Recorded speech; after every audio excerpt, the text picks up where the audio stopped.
Welcome everybody to Forgotten Genesis session 56. We are about an hour and a half late.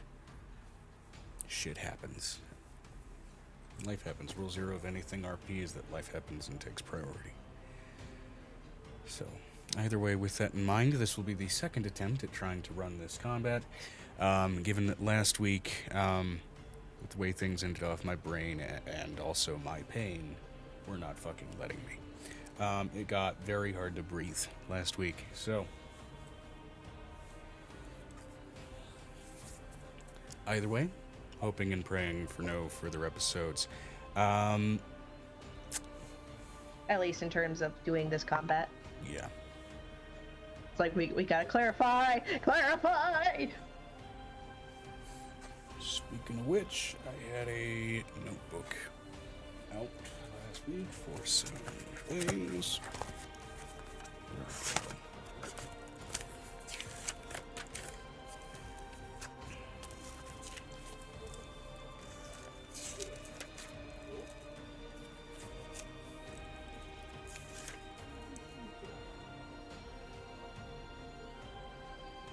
Is the right page?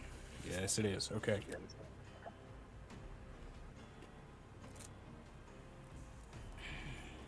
need a pencil. There we go.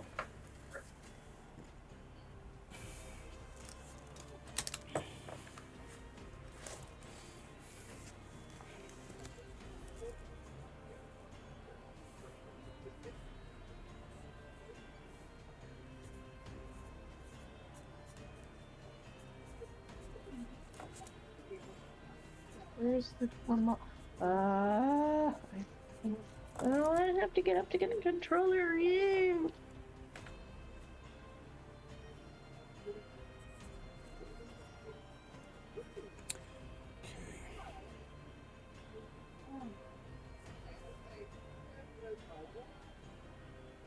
Vinistra said, back. I'm here, I'm just making coffee, guys. Trying to decide between vanilla spiced rum. Okay, guys, vanilla spiced rum or special dark?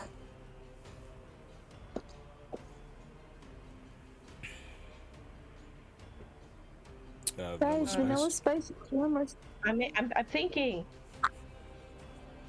rum because that's the only one that stuck to my brain.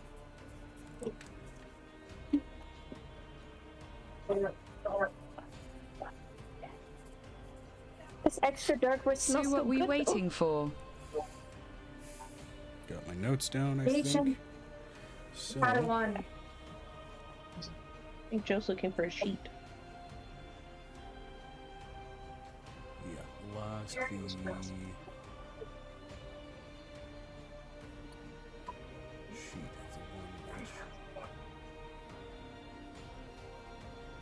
Joe is quiet. There we go. Why did you leave them here? Leave them in there also. But they are really good. Just the sheet of bottle like how? Bless her.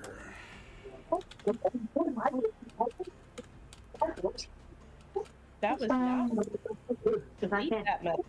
Yeah, that's the fuck. That's not even what I did. There we go. Jesus. I can't. I remember the 28. I remember that. I don't remember mine. And I just stopped. I can only put one here. Gotta grab the snipping tool so that I don't have to keep scrolling back up to get this information. Thank you.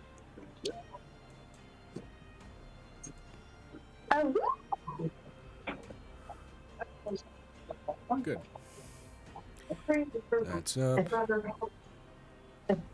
Alright, and can someone check on audio balance for like the background music and all that fun stuff real quick for me, please? Hold on. Okay.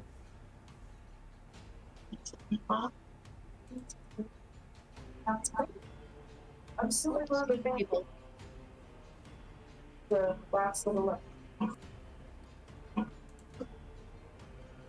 I used to live in a little. I gotta. Okay, I'm gonna speak. Welcome back. Alright.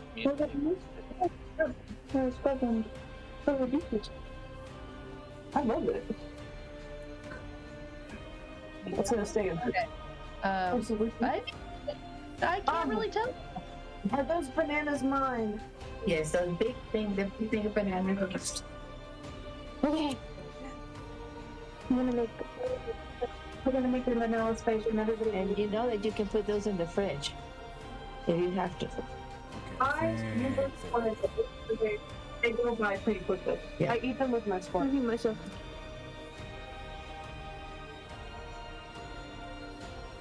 To tell me what you need.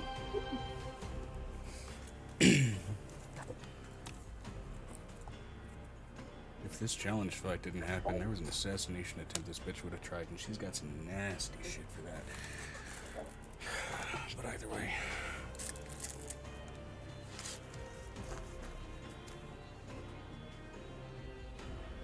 Okay. Alright,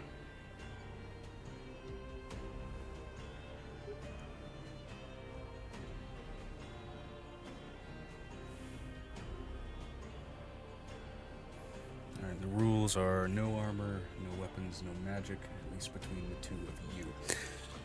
Cool. No, there is magic, but there's no weapons, no pre-existing items. That's the problem. Oh, It's not good. baseline. Okay, yeah.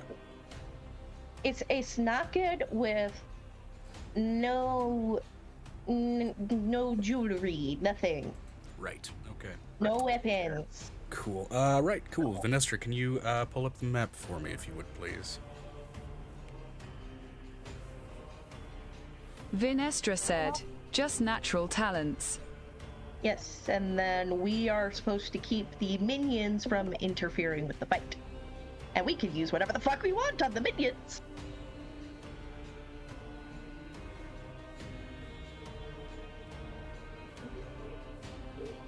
Hopefully named minions for a proper arena fight. Sort of.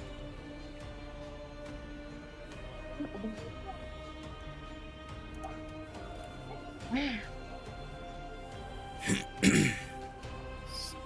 catch me up? Why are we getting ready to fight?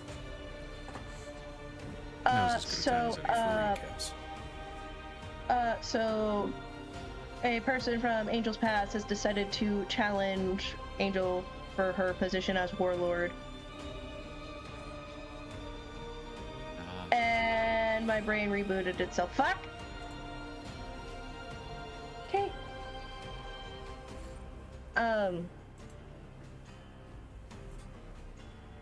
If you've played Warcraft Lich King, you know the arena fight.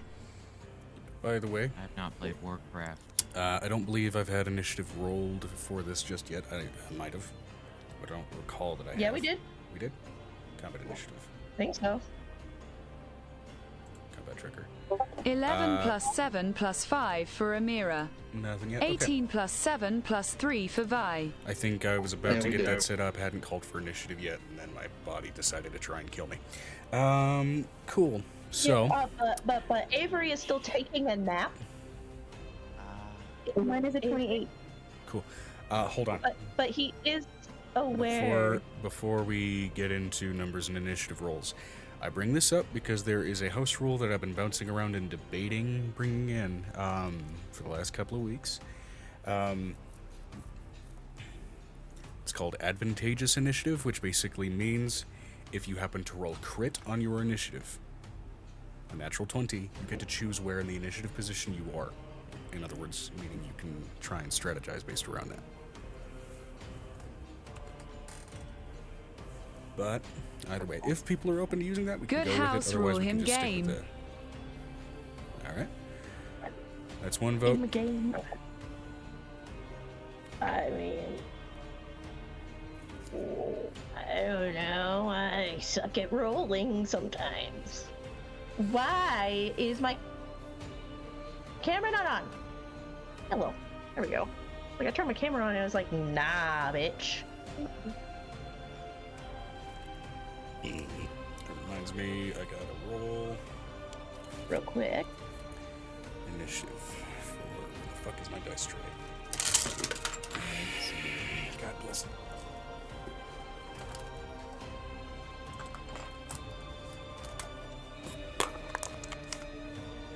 Is that just like discolorations in the ice, or that like? Minister, why don't you zoom out and show what the fuck is it? Oh, I see. It's like a frozen.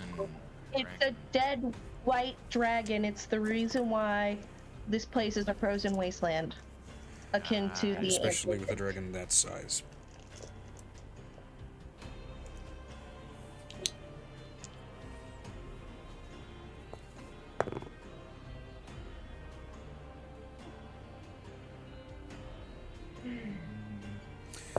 You know what?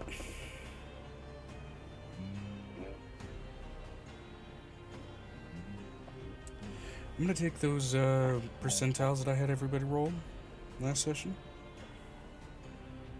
Wait, what's this about percentiles? Apparently, we rolled some last session. Given the chaos and the general threat to this party and the amount of cosmic beings that you all have allied yourselves with,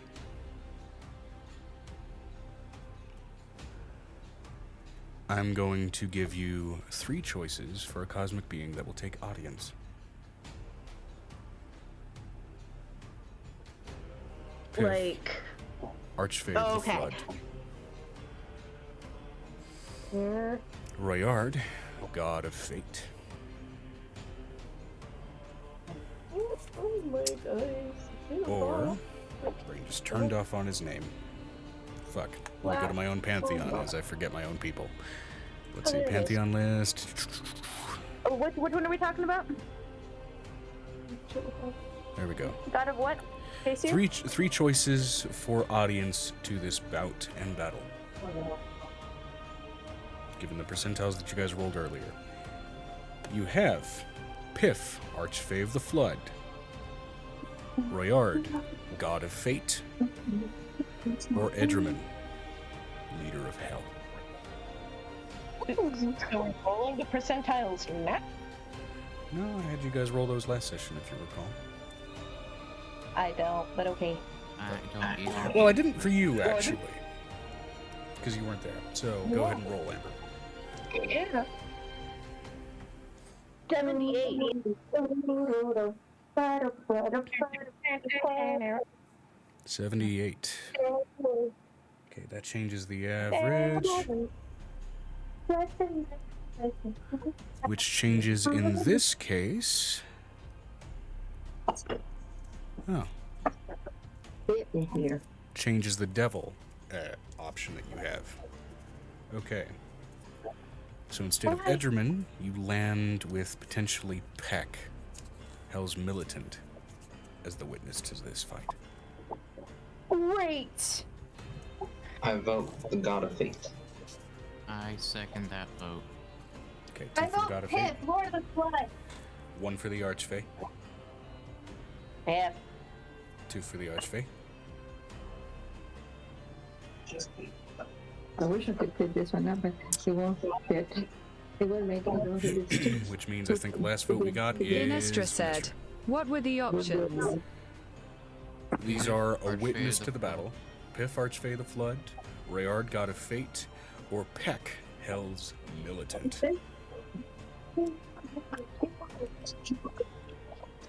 As a witness to this battle. Is that the flood from Halo? Piff, so he can witness the naked fight. 3 for 3 on Piff. Okay. Alright. So Piff Naked- wins. Okay, As long as was it's it- taken. Oh, sorry, to Oh, clarify. it is. So, to clarify with that recap, amongst the things that happened last session, Angel was directly challenged by a subsect of her faction, the Whisper, for her status as warlord. This, to which she then went out to their encampment here and found that the one that challenged her directly was actually the father of Realtar, Mother. a very particular, mother, well, it's a hobgoblin, it can go either way. Mother of Realtar, a particularly nasty slaver back in Angel's backstory, whom had apparently sequestered herself within Angel's faction to gain enough status to be able to issue this challenge. And then I rolled the dice to basically see how the challenge would shape out, whether it was just a one-on-one bout between this woman and Angel, or whether it was a challenge of all of Angel's direct and immediate allies, or a direct challenge of Angel's, essentially, basically just mechanically speaking, party. There was also an option for it to be a dogfight. By which I mean it would have been a Pokemon battle. That one was like a 1 out of the 100 on the percentile chance. Basically, yeah, you guys. Fine. We just send Violet in. She'll clean up. Yeah, Violet's on a hell no mission right now. Hell no to a lot of things. Hell no to a lot of things. Bruce. I'm sorry, Oh my but God. unfortunately, Regigigas is banned from this from this tournament. So, You know who it would probably be? It'd be Archimedes. yeah. Oh, but what about Bruce? He is doggo. Just Yeah. Or you know what would also be a possibility? What about Navarre? Let's go with that one. Technically That's a good option. viable. Also, technically, assuming that you were to lie and say that he were a Drake, Ravik would be viable as well. But Your boot. that is not the nature of this challenge. That said, if Angel challenged her to essentially fight with me naked because she was wearing a necklace that was dodging a lot of shit. yeah, no armor, no enchantments, basically can use just magic. raw baseline shit.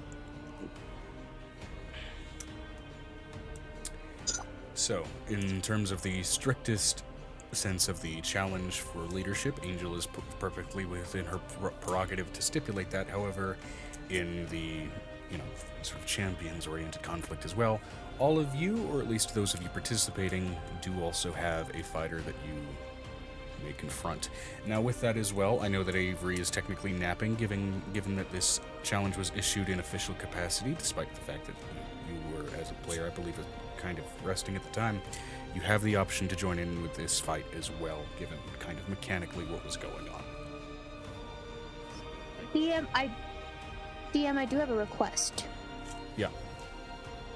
Can I have the older children of the deities sitting near the baseline of the trees, please?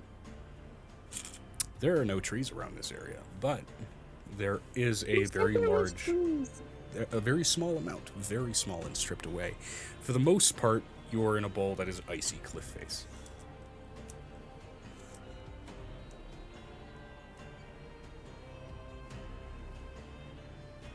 Given that this was dug down into, the icy cliff face is still basically excavated material, so if the intent is to have your children basically hiding away in this, that is still viable. No, I want Lucian, Mariana, and Laird's baby out, and Atem, and his Okay. sisters. Gotcha.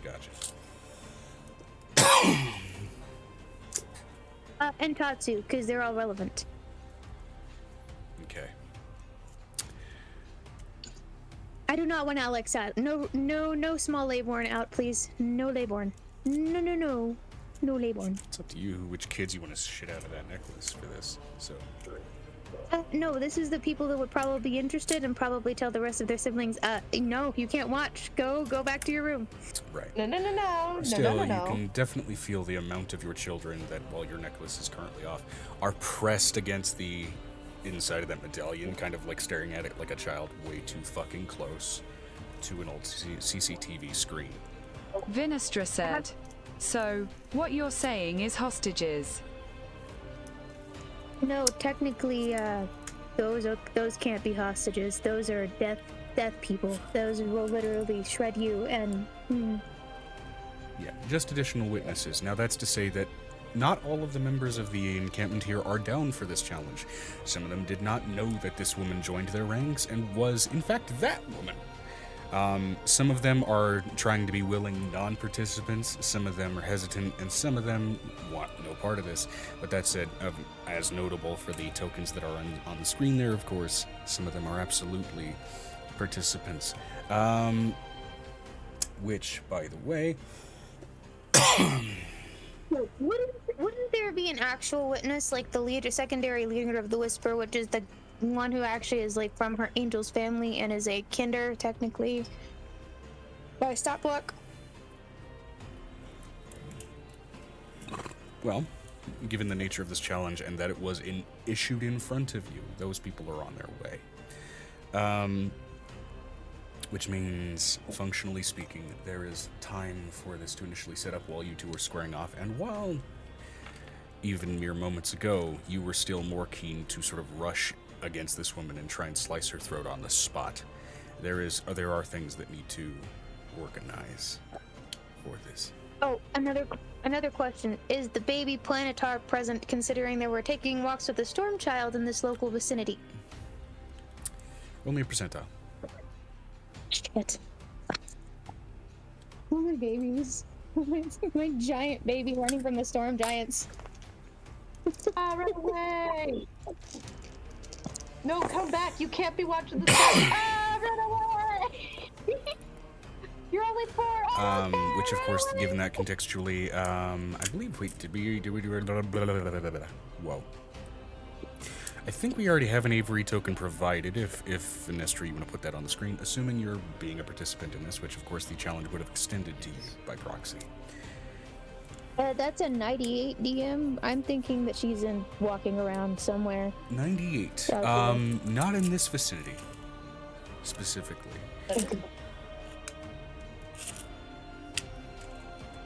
I have a question. When Mama's in danger, people age up.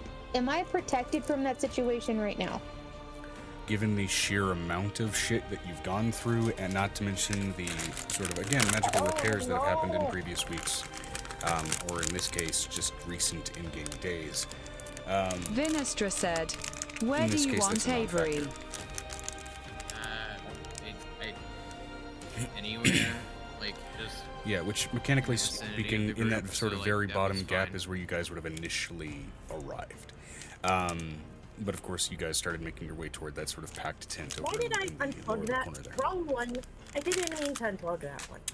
So nothing happened to the kids? They haven't aged up again, considering... Not at the moment, That's gonna concern- auspiciously enough. Now, that said, actually, I mean,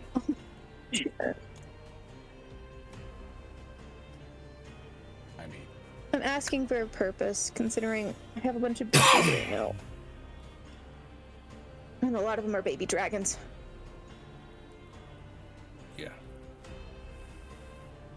I would assume that you've been careful enough in stripping down to be like, hey babies, get out of my hair, you know, but... No, I'm talking about them aging up as like... Right, yeah. Because when I'm in danger, they age up. Mm-hmm. That's And it the seems other at thing. least It's the visibly constant at the danger, moment. constant- Visibly at the moment, that is a non-factor. Because so It's gonna far, be the an only amount thing of you've them. displayed on the battlefield has been dominance, and you have not been on the receiving end of something that would qualify as dangerous. Does that make sense? For now, I mean, like with the last couple of threats, considering there were big threats to the actual town, I've had stressors like that have kicked them up in age. I So my will say question this, is- there may or may not be factors in this battle that will provide that stress condition. In other words, you will see. Okay, I'm going to warn Venestra ahead of time that should they age up, my character will not be nice. Okay. I'm warning you ahead of time. Yeah, Okay. she Given loses that more we and more are time. running straight into combat here, let's go ahead and keep the roleplay question quick, simple, and easy. Vinestra said, huh? I'll explain it to you on the sideline. Okay, so I'm gonna make this very clear for Avery and for Venestra. Angel went in danger because she is becoming a god, her and Nicodemus. The more danger they're in, the older the children get, because they're not supposed to come out as babies. They're supposed to come out as full-fledged celestials. So the fact that she's able to even have time with them as children is a blessing. So the fact that you are taking away time as them as children is going to piss off mom. At least when Danger just decides to go, hello, Okay. hi, how you doing? And how would that be our fault?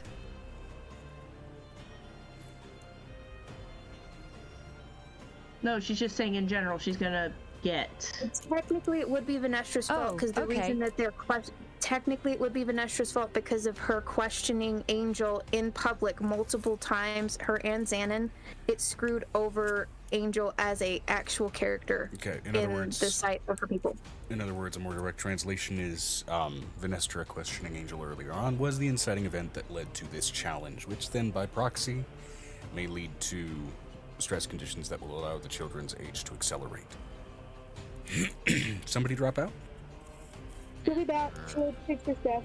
Oh. All right.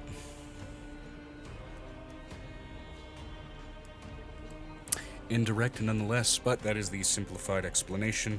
Now, since we're jumping pretty much straight into combat, let's keep the questions simple and straightforward.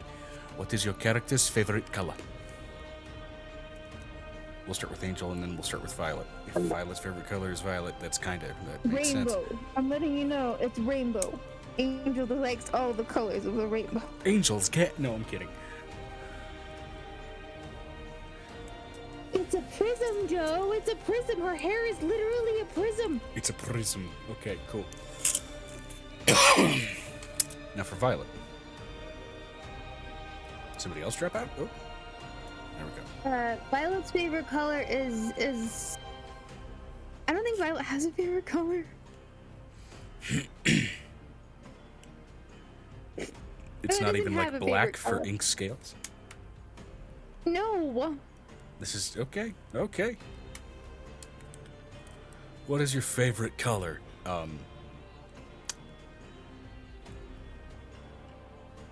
The number 2. So.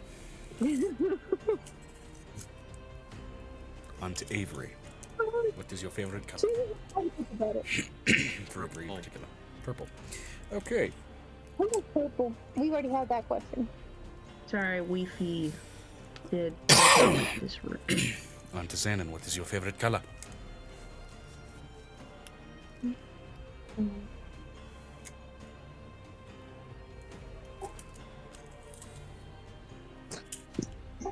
Yeah, I'll go with bronze. Bronze. Fair enough. On to Venestra. What is your favorite color? Vinestra said 293745. Interesting. That is a color. It's a color code. Oh, you're doing a hex code. Hold on, I'm looking. I'm cold. It's champagne. Oh, champagne. Cool. Wait, no.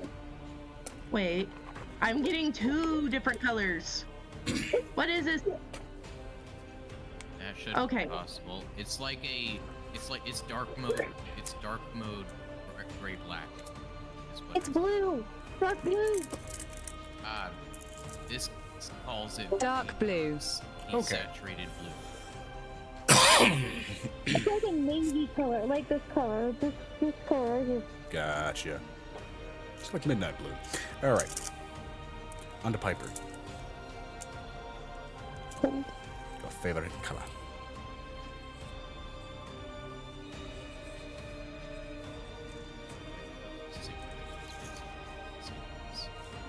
Little do we know, Brick's looking at porn. So. No, I'm looking at the color code website that shows all the complementary porn. colors, the similar colors. Porn. Color porn. Color porn. True. Yeah. Fair. Oh, Home Depot color strip. Yes. Split complementary colors, the triadic color, the color. Now I'm gonna have to Rick, make a keep your dragon kinks that to just yourself. goes to... Joe, now I'm just gonna have to go to make a dragon that literally goes to Home Depot just to collect all the color samples. Excuse me. Fuck. Amber, your turn. Piper's favorite color. Piper's favorite color. No idea. We said it No was the idea. rainbow last time. Angel and Andrew and Piper had the same answer. It was the rainbow. Because Piper is just like, why should I choose a color? There's so many They're colors. all me.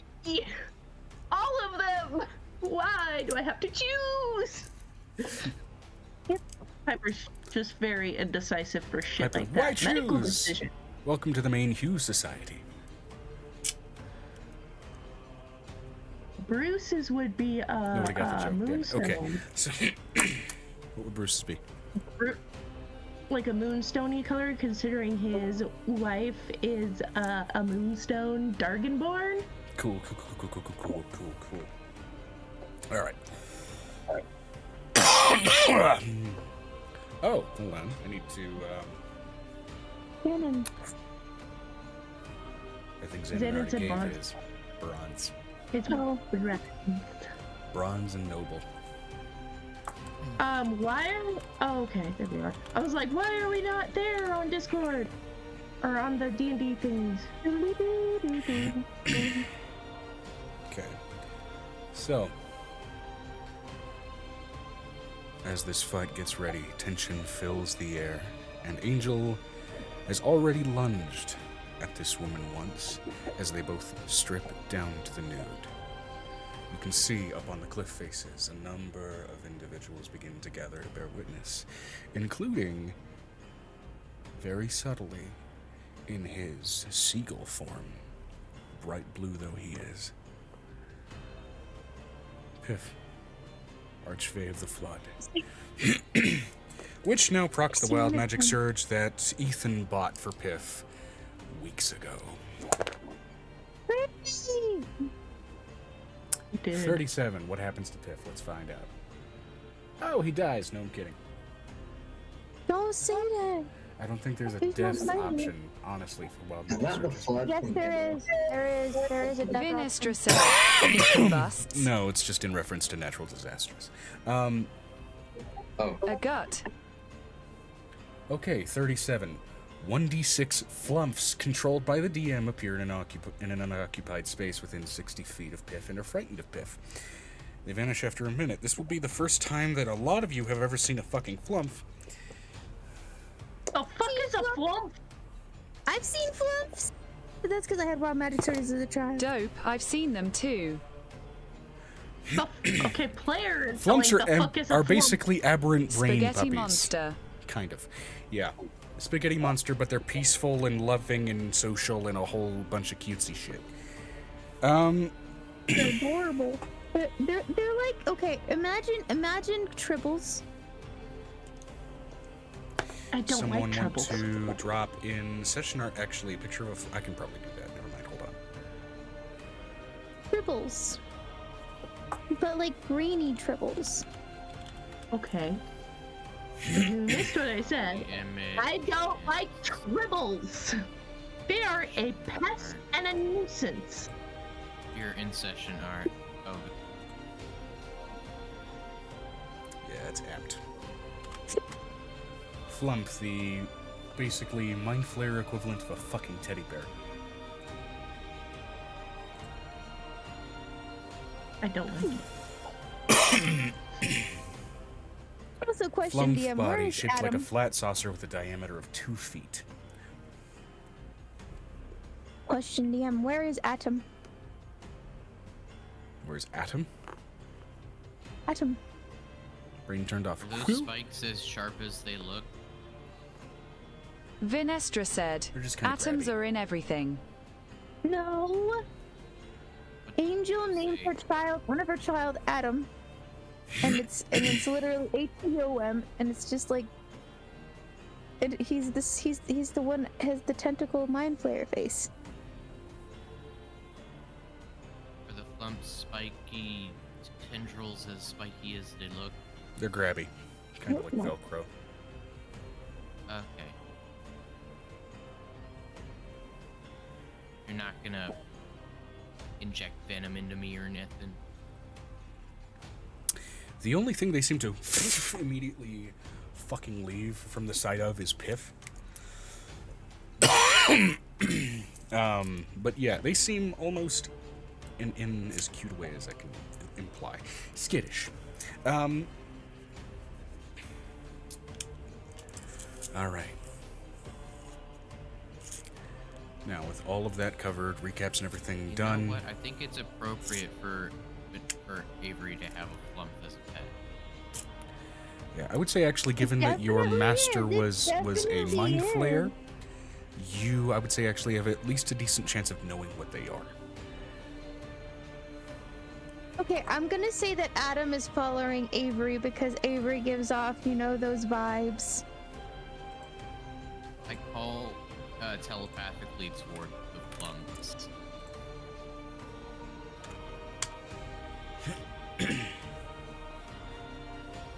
Vinestra said, Avery has a delicious looking mind. Because again, they will only last for now about 52 seconds. But, Oh, yeah, temporary summon due to the wild magic. yeah. I thought they were permanent. Oh, no. No. I don't call them. You make a valid point, Vinestra. Ask the traveling pet store guy. If we ever see him again. There's always a chance. Now then. Angel has connections. Angel knows where it Just say his name 3 times. Now. Avery. This isn't Beetlejuice, my guy. Avery kind of tugs at your hand, Angel. I want one. Okay, is the implication there that you are right in front of this bitch with Angel? Okay. Can we say, okay, DM, can we say that Adam picks up Avery because he's supposed to show up here and transports him here? Remind me who Adam is. Again, my brain's fucked right now. Theramorph baby. Right! The what? The Mind Flayer Yeah, baby. The fucking, Yes. The fucking weirdo creep that slides into other people's bedrooms unannounced. Yeah. Oh, Avery, you you're are. at this point, and especially at this level, you're familiar with how teleporting works. This blue mind flayer fucking kid just kind of grabs your shoulder and starts walking into the ground and melding into it. It is I also terrifying. know that teleporting is an advanced magic that it took me years to learn. Oh yeah. And as he starts melding into it, and you feel your bones suddenly, for a moment, get psychofragged by wood and stone and ice. You suddenly reappear, no harm done, right there by Arkbach. I swear, you are my least favorite of Angel's children. Oh no, Avery got jibbed. Well, that's hurtful. He sets his head low and disappears back into the ice. That's not the voice he had when I No. told him last. What voice did he have again? Remind me. It was a lot creepier, like kind of. This. Was it down here? It was deeper, but it was kind of like whispery. Oh, it was down here. It was sort of down here. This kind of. This. No. No. Up, Joe, like an actual voice. Up in here. Kind of into this realm. Yes. Okay. Well, that's hurtful. He turns and descends back beneath the ice. Angel, Adam, my child. you turn your head just in time to see Adam gets his feelings hurt as he disappears back into the ice fold. I don't even know where he goes when he's sad. God damn it, Avery. And I would want me say, to treat a creep like him? Sorry, nope. That was uncalled for. But I'm still not over the fact that he barged into my room unannounced the other day. Literally. It was born Okay. 5 minutes ago. He's no idea what boundaries are. I He's know you were literally born been yesterday, wrong. but this isn't okay. That's why you needed to keep him on a tighter leash. I can't keep Vinestra said, babies. babies do that, Avery. You should know that from your own kid. I disowned my own kid. He's technically was fast. sitting on Nicodemus's shoulders. Where is Nick? He needs to be holding the necklace. This baby doesn't look Piper like me. He already looks gave like the the necklace doctor. to Your baby's a Piccolo. changeling, babe. Piper already gave the necklace to Piccolo to go give to Nicodemus. And to distract Nicodemus for a bit. Nicodemus will be on his way. He was issued this challenge technically as well, given that he is your chosen partner, Angel. So, Anyway, yeah, Angel does kind of like tug at your hand. I want one about the lumps. Maybe you should have talked to Adam, because maybe he might be able to find the walking wizardy man.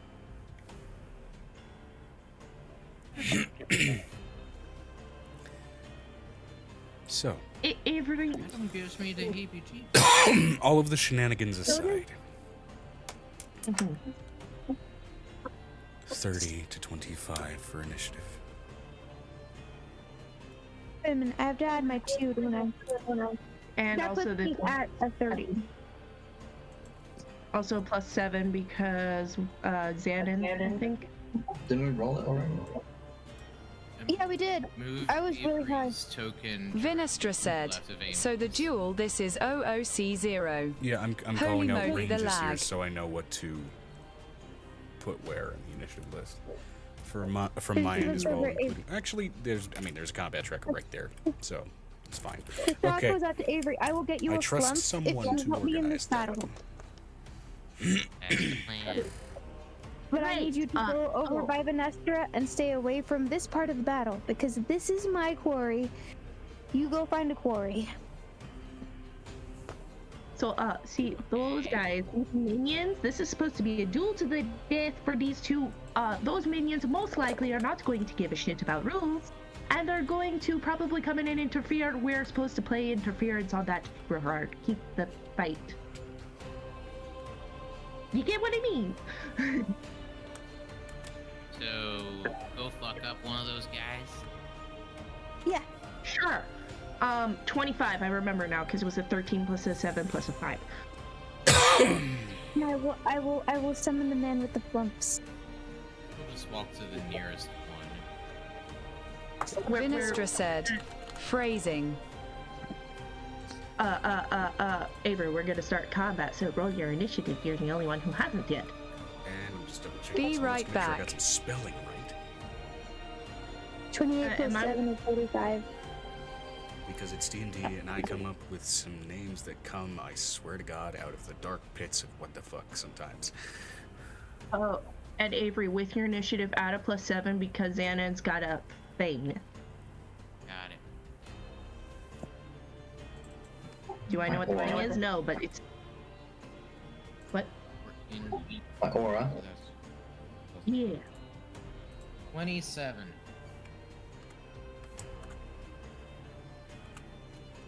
Okay. Also 27. All right. What's your initiative or what's your Dex modifier. what was it? Dex modifier? If you guys match, it'll be a percentile tiebreaker. It's a 4. Yeah, you definitely win. I had mine's a +1.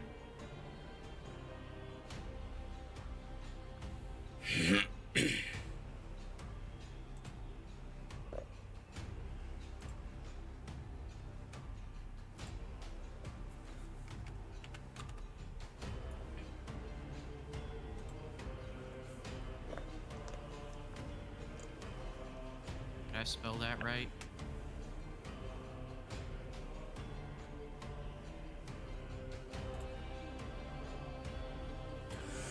There's Wait, two no, it's N's I'm with dumb. It's X8 right, and a above, 9. right above my message. I see. Yeah, there is a roster chat for the names and everything.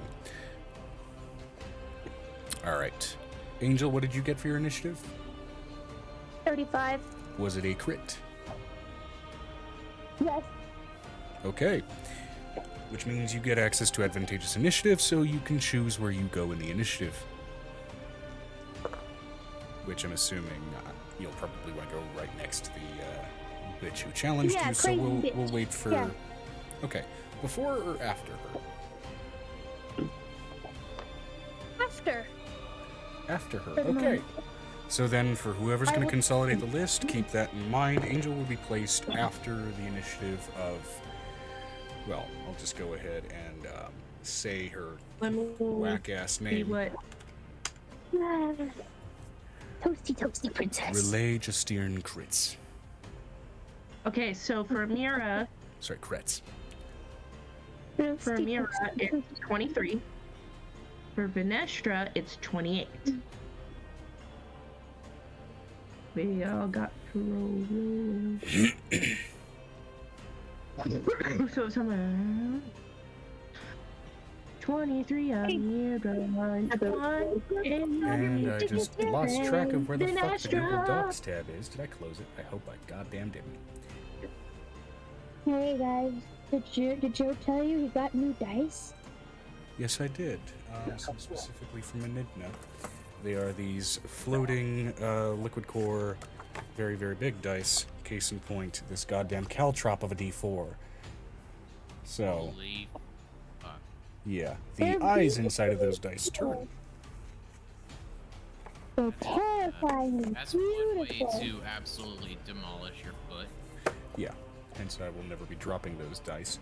Hence, I may not even use them, and they just might look pretty. I'm kidding. gonna I'll use definitely use mine. them. So.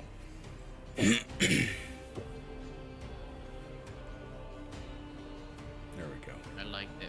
I like my rounded corners. Alright, rolling initiative for the bitch.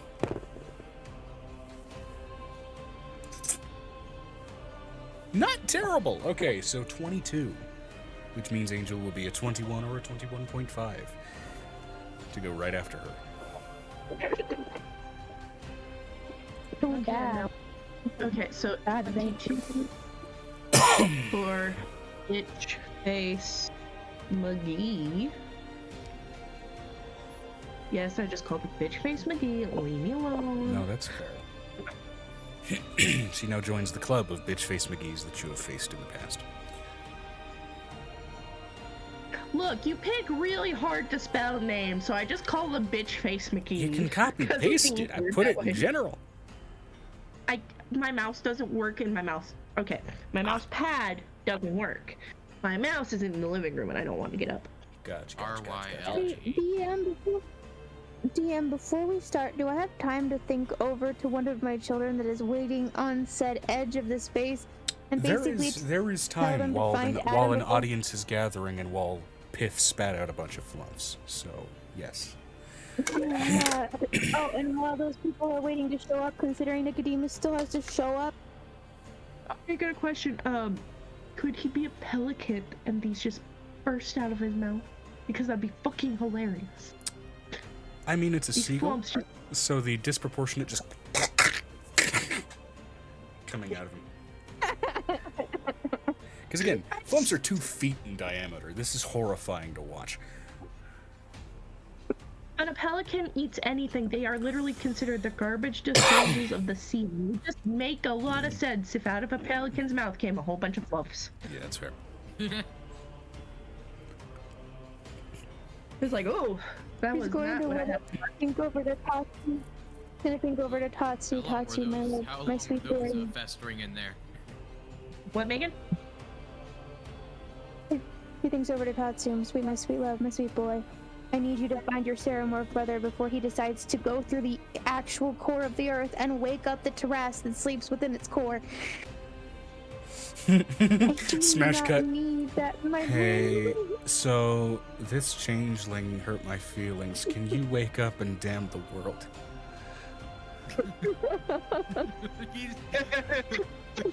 And that's campaign 2 started for everybody, folks. Your MacGuffin is find Avery as an old man and sacrifice him to the Tarrasque so it doesn't destroy the world. No, I'm kidding. Oh no! She looks over at Tatsu. Can you please find him before he decides to give us all from his first possible temper tantrum ever as a person?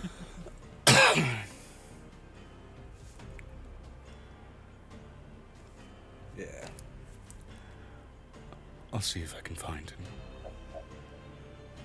Thank you. You know what, shits and giggles, you made a joke about him going to the center of the earth. I'm gonna roll to see actually what he finds while he's walking wherever the fuck he's walking.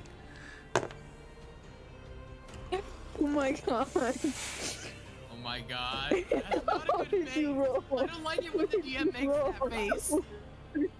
No, Joe, don't keep us in suspense. What did you roll? Don't bite your fist. Tell us. Wait, Is this what? gonna be the What? second continent that I break when a Teresk comes out of it? No! Second icy continent at that? What did I miss? Please don't, Joe. Please don't, Joe. What did I miss? My soul just Okay. checked okay, out I'll for a little explain bit. it. I'll explain it. So, what do you know about Adam and how he just went away? Hold he on. walked away? Hold on. I'm going to use one of the inspirations that you guys have bought me in the past, because I Vinestra don't said, use those. Back sorry. Okay, question. Does he find the baby Taras that his sister is taking care of? Not with the new roll. What's the inspiration? But in an alternate universe.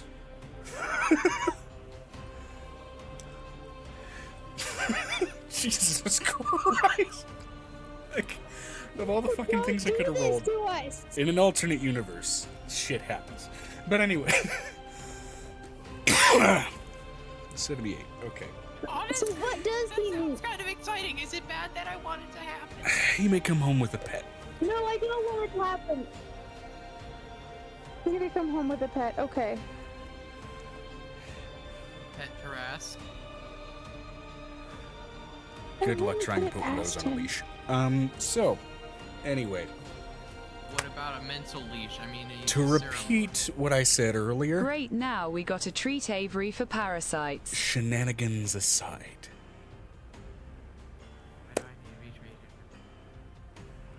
So what initiative are the minions? Your pet's a tapeworm. Right. So, while I would normally roll broadly for a group, technically each of these fuckers have some slightly different quirks, which is why I asked for there to be colors assigned to them. So, we'll start with the red one just to be sure. For the moment, what appears to be red hobgoblin. Even though they're all crimson red, it's just, separation.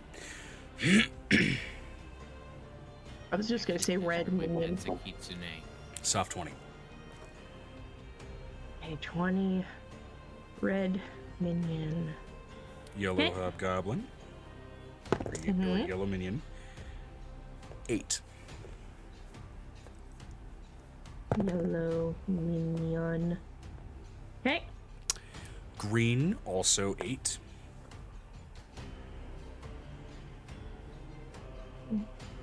Okay. Cyan, 6. 6 cyan minion. Are we just gonna say the ones that have low rolls are the ones Piper took out with a tent? No. These were the ones that she didn't take out. As I mentioned, you took out about 17 okay. people. Okay. Anyway, continue. Blue, 10. They're getting better. They got a lot worse, and now they're getting a little better. Okay. Indigo, 13. Okay. And magenta, 17. 17 magenta minion. Any other minions? None that are active participants. Okay. So if that's everybody's So, all right. Let me do the math or the numbers. Okay, so it goes Vinestra. and again, Angel is placed as a 21. Yep. Right after Bitchface Mickey.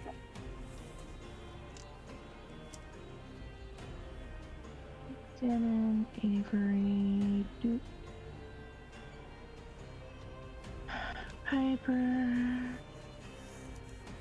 and Miriam,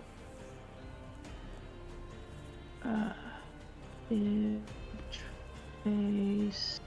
Remember that Angel is I'm face. Angel, just give me a second.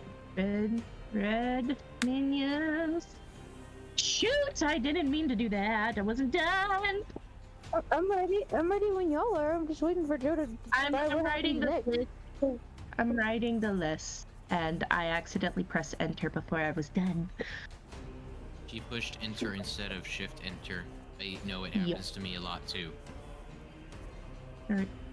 Okay, Indigo Mignone. Blue Mignone. I don't know why I'm saying it like that. Which do you want first, yellow or green? Joe. Oh. Yellow or green first? Right. You know what?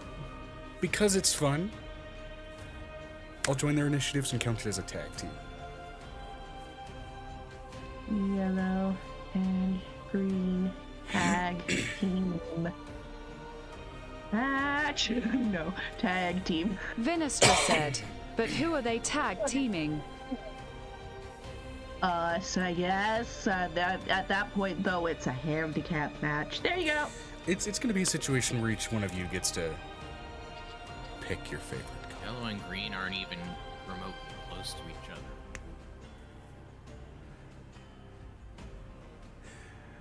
You'll find I'm just out gonna why sit here with they're actually her tag already. teamed in just a bit. So, now that all the semantics and everything are finished, finally. And again, with the way this is laid out, given that this is technically a major boss fight, this may go a little bit late. So, in the event that people do have to leave early to sleep, who would like their characters to be shadowboxed by? I trust Megan to shadowbox Avery. Okay. Now, as far as signing the waiver, this may include, but not be limited to, severe injury or death for your character. Yeah. Just as long as I get to look at the VOD, I don't want a mysterious death. Okay, in the event that your character does, in fact, unfortunately get subjected to the final release of the Mortal Coil, what would you like the last words to be, assuming that we are not able to message you?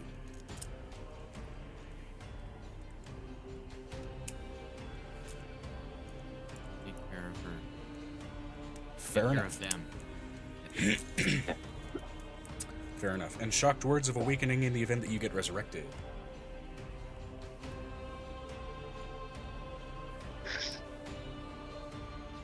Pineapple. Valid. Okay. You're just like, pineapple? I'm going to read that as it is heavily implied that you ended up going to Vistras's heaven.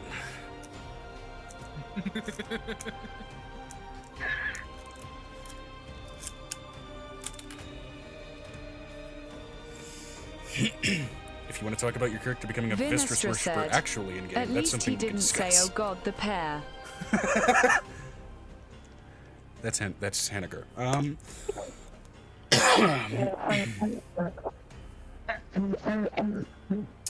Okay. That does not sound like a healthy cough. Are you okay? I think both of us are a little fucked. I was laughing and coughing at the same time. Oh, yikes. Just be careful not to fart while laughing and coughing. You're still dealing with the sorovirus. It's a burp snort. All right, so. Or in this case, a burp shart. Anyway. I'm waiting till my name's called. Yes. Oh, we're streaming the fancy streams of 1440p 60 FPS. What? I never said it did that. What the oh no. Subscribe, Ma. Nitro's not your Twitch stream, the Discord stream is Oh. Nitro quality. I found you, Miss New. I don't have the Pony. hardware. Excuse me. Get together, bring it back to me. And then I just lost the fucking Discord. There it is. Okay. Ha! Alright. Vinestra said, "Of course, how Vinestra. do you think I have so many emotes?" Fair. Vinestra, you're up. Xanon's on deck. Vinestra is our designated watch party host from now on. Assuming the internet connection's decent, that's not a terrible idea. So,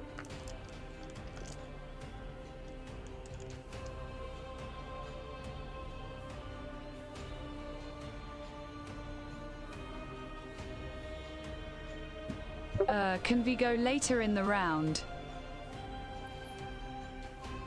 you can choose to hold an action if you like. Where you are in the initiative is where you Within are. the same round, probably not. How the game works. Unless you... Did you roll a natural 20 for your initiative? I don't believe you did. Okay, either way. But yeah, you can choose to hold an action if you like. And apply a condition, so that at least something happens conditionally. So is everybody moving to the middle, or are we all just gonna stay in this nice tiny corner? You do have a movement action. Does this No, like in the say prep. anything while I'm prepping? Yeah, I 'cause like this is said the we have like 30 prep. minutes of prep. She is, for those that have watched Star Wars Episode 1, she is doing that fucking Darth Maul walk just back and forth inside the energy field. She is waiting patiently, stripping off clothing piece by piece. I'm letting you know that. Joe, can Angel just like stick her finger up her nose and then just like look up at her? Vinestra Oh, said, enemy style. Vinestra is going to move up One towards thing. the bugbears. If you value all of your life, surrender and leave, or you will die and be forgotten. They are hobgoblins, not bugbears. Yeah, what she said. Actually, I think I might have said they were bugbears before. Whichever You they did say they were whichever they are, bugbears. They were technically multiple speaking, they are technically monstrous furry. whatever form they're wearing right now. We don't need to worry about. They're just minions. But if I also could have sworn bugbear, and they Yes, whatever they are, OOC. No, we're not going with a nose break. We're going to go with a hair flick. Hair flick. On both sides, we're going to do the Roll me, Glenda at the moment. roll me Just an in a hair intimidation flick. check with disadvantage, and of course, be sure to reposition your token, Venestra. Can I do my hair flip? Sure. Since we're still in so the she's gonna do a set prepping- pick her nose. She's gonna do toss. Toss. God, that was so fucking cringy in the movie. I love it so much. And it's such a move that I do in actual life. Toss. How big is this Really, one like- on this? You don't 5 do it as feet. cringily as she did it. though. You don't do it as cringy. Yeah, that dragon's There's- fucking there's- massive. So is everybody? So we're prepping for the fight. So should we all be moved into the arena now? Yeah. Vinestra said, 2 plus 23. 2 plus 23, so 25 for the intimidation. Okay.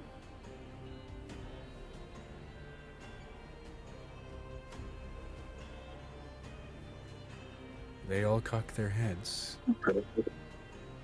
appearing as if they did not understand the language that you spoke.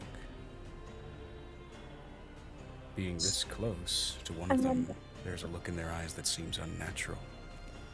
Not entirely alive in a normal sense. Can I telepath? Finish his description. I'll count that as your action. What would you like to do for your bonus?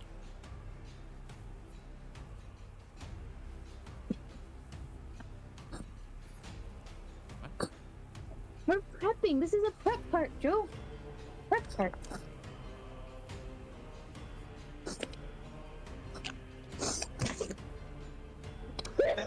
I got 30 Hold minutes. on, I'm gonna die for a second.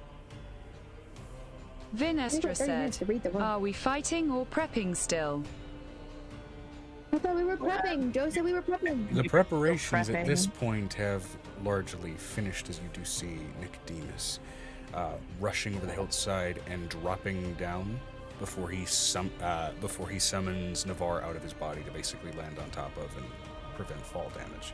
He will be right next to you. Do we have a Nicodemus token, by the way? Oop, I need- Nicodemus isn't allowed to join the fight with the situation. What's his So he's token? allowed to fight other things. You have the Nicodemus token, Joe. I don't have it. Yeah, I'm just double checking whether I posted it in here somewhere. Nope. We didn't post Nick's token because we didn't know if Nook was gonna make it. He rolled well enough to get there. Let me see. I'm letting you know she's naked and she's doing toss. Angel naked doing toss. Is not even perturbed that I did that. Okay. You know, if it is in was session busy art, reading it's way something. too far back, so I'm just going to go ahead and grab it out of my files. Imagine Angel just standing there naked. This woman's like Darth Mauling it, and she's like toss.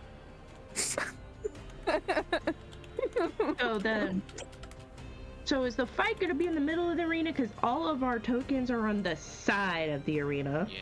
Yeah. That's a Joe question. Yeah, you guys do have an opportunity to reposition Vinestra said, yourselves, which, by the Piper way, really wants to slip and slide more. that is Oh, no, it's that just- is a thing of note. It is ice. It is considered difficult terrain. That I said, just dashing figured across at that terrain adds an additional half worth of your movement speed, but you do need to roll a dexterity saving throw to avoid eating ass. But either way, What I was Skates, meaning is it's the fine. people who- We wanna Did you do make sure to wear the correct footwear? one thing at a time. Amber, repeat I- yourself. One thing at a time. Hey, Fail the save to not eat ass. that. Avery, one thing at a time.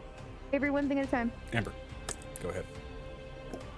I figured the two who were dueling naked were gonna be in the middle, and we're playing interference because the minions aren't gonna give a shit about rules. Fair point, Vanestra. If you would please reposition, well, I guess Bitch McGee and Angel to the center of the map.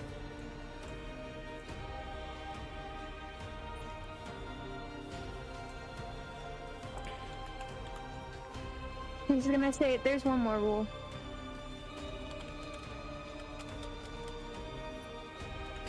You do not get to summon this ancient dead creature on your behalf. That's assuming they'd even be able And to if with how you long do- this thing's been dead. But either way.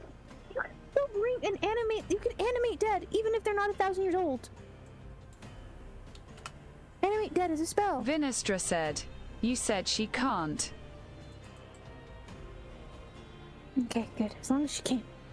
Yeah. Among her many magical capabilities, necromancy is not strictly in her purview. No, I mean, not her minions. Yeah. There's Nick's token. Yeah, but you think the minions are gonna follow the rules? That's why we're playing interference. And also, you know, just maybe we want to beat the shit out of them anyway.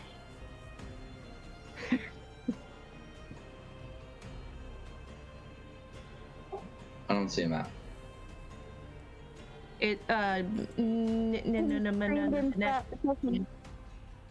Vanestra's Also, live. why is Nicodemus with Angel? Because he's not part of the duel. Ah, well, I got perturbed. It's like, this is a duel. This is not a handicap match for the Hobgoblin. Which, if you don't know what a handicap match is, it's when one person has to fight against two people. speaking of I which, do want to ask. I do want to ask the DM. I do want to ask the DM though. Nick has a 25 on his initiative. Go ahead. How terrifying does Navarre look right now? He's kind of actively sort of phasing in and out of Nick's body, and you can see sort of like tendrils of flesh tugging between him and Nick as he passes in and out, and he is absolutely a prowling monster right now, pissed at what is happening. I'm gonna give him an extra piece of meat later.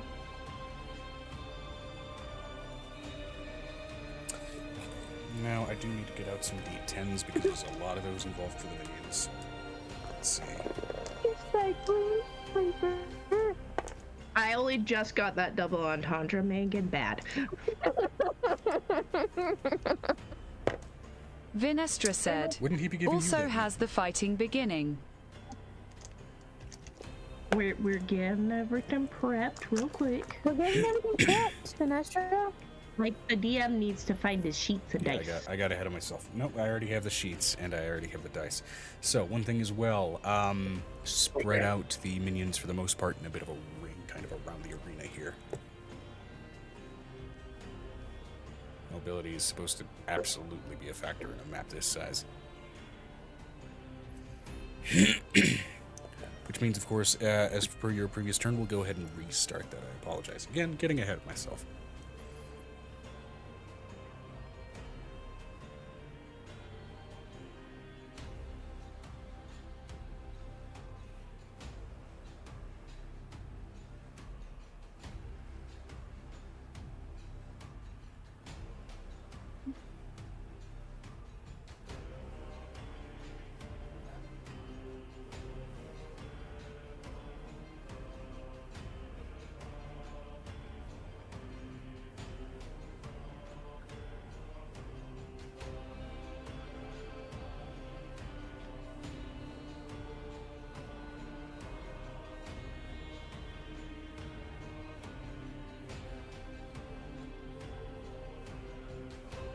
You know what, we'll say Yellow Vinestra Boy said, is actually up like on... that.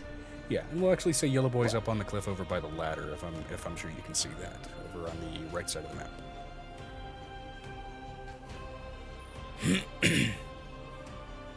There we go. Cool, alright. Vinestra, you're up. Benicio, you're on deck.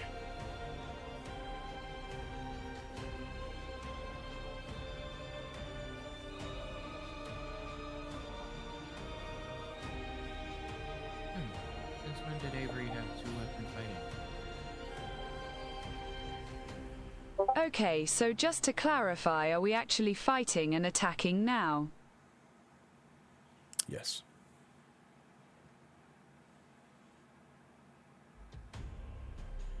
Which again is a reminder for this kind of Or ice is for it difficulty. SITLL-ick prepping? What? Or is it still in character prepping? Oh.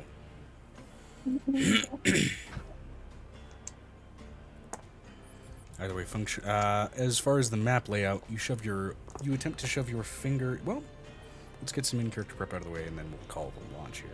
Again, my brain's a little bit fucked and scrambled as far as the scene building. So, Angel, Megan, Guinea. Yes. There, Yes. there you go. Hello. Hello. Hello. Is it my Hello. turn? No, we haven't gotten to that part yet. As you bound up and stick your finger in this woman's nose. I didn't stick my finger in her nose. In yours? No, I didn't stick my finger in my nose. Decided I against did a toss picking her on. nose Oh, and okay. decided to flick her hair behind. Gotcha, doing toss instead of gold digging. Gotcha, I'm okay. gonna toss. Yes. Yes. Look at the one that followed to stick his finger in his nose, but this is not one of those moments. Okay, cool. Well, In the As you- background, Avery's just mining for gold. yeah. So, as you all I get just- everything set up, there's been a question of authority as far as who's meant to preside over something this spontaneous and this seemingly duplicitous. As Nick makes his way onto the battlefield, and this answers why it took him so long, he holds forth a gong made of adamantine and framed in chitin, local to the city of Sharni. As pissed as he is, and as pissed as Navarre is,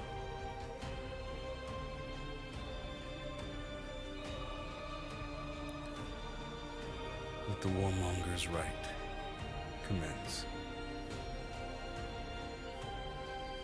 As he then throws the gong into the air, pulls out his bow, and proceeds to skeet, shoot, and shatter the fucking gong out of principle. As it rings out in a discordant mess of broken metal across the field. Which is odd, since normally adamantine shouldn't be able to break like that. For what few of the shards do clatter near the rest of you, you note the gong to have been made most entirely of brass, with a thin layer of adamantine-like paint on its surface.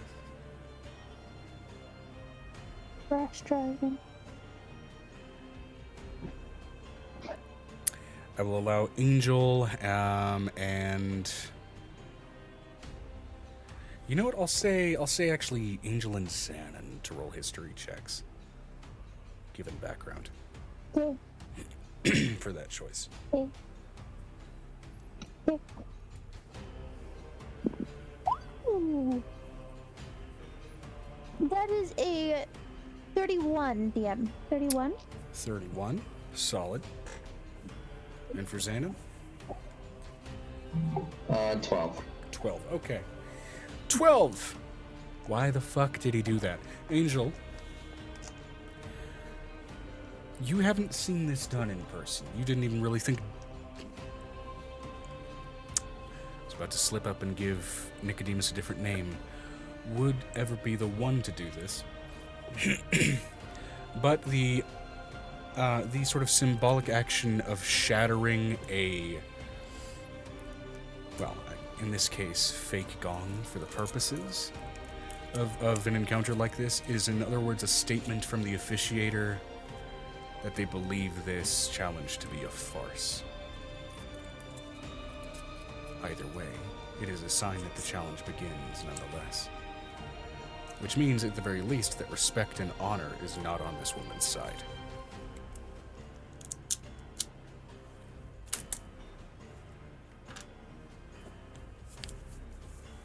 Thank you. So, now, with all of that said, Venestra, Sorry. you are up. I opened my can of whoop ass. Nice. The only thing is, I can hear the innards of some of the plastic, and I hate it. It's because somebody didn't remove it correctly. They didn't put the supports correctly inside of it.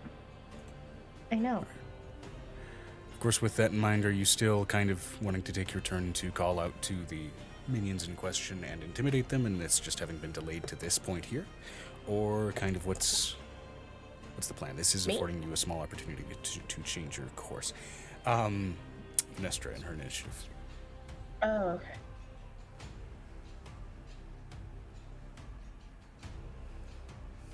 I'm gonna say this. Can Angel say something instead?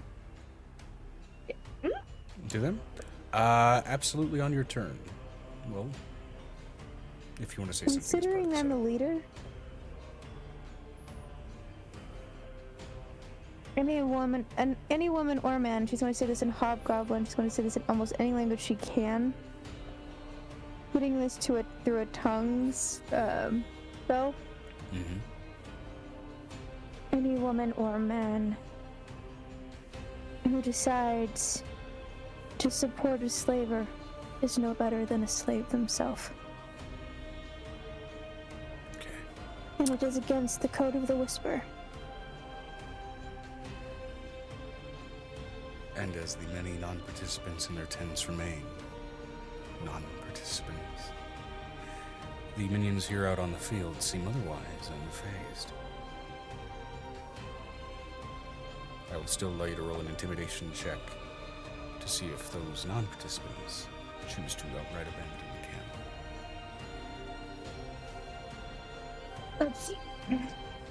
Vinestra said, Vi's going to do her intimidation and fly over to the other edge once they don't go along with it to kick the one closest to her to push them back. Fantastic.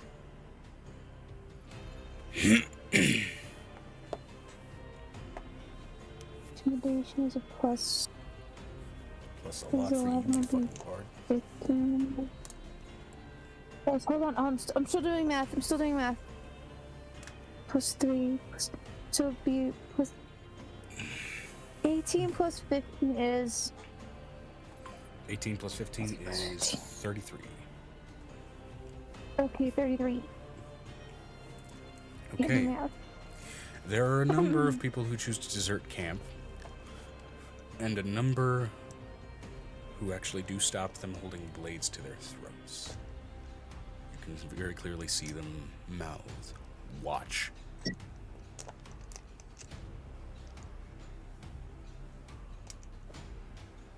Some do, however, manage to bolt and make their way away. Are you sure we have kids on the outskirts? Well, they're not part of the initiative roll, but you'll see what maybe happens later. Either way. Piccolo is also in the audience because he's just like, Alright, Vinestra, you are going to kick the one closest to you. Are we counting this as a probably bonus action unarmed strike in this case?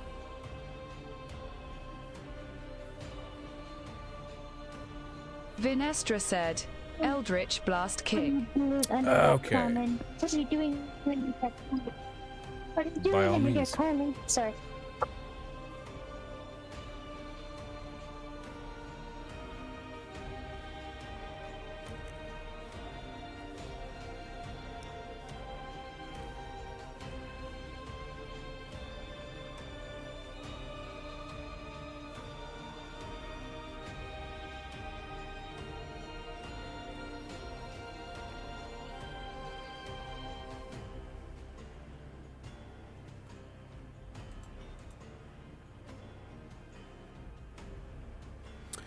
Okay. Yeah, all of those hit. And which one are you going after? Green or magenta here? Both. Both, okay. Splitting it down the middle. 2 to magenta, 3 to green. Fair enough.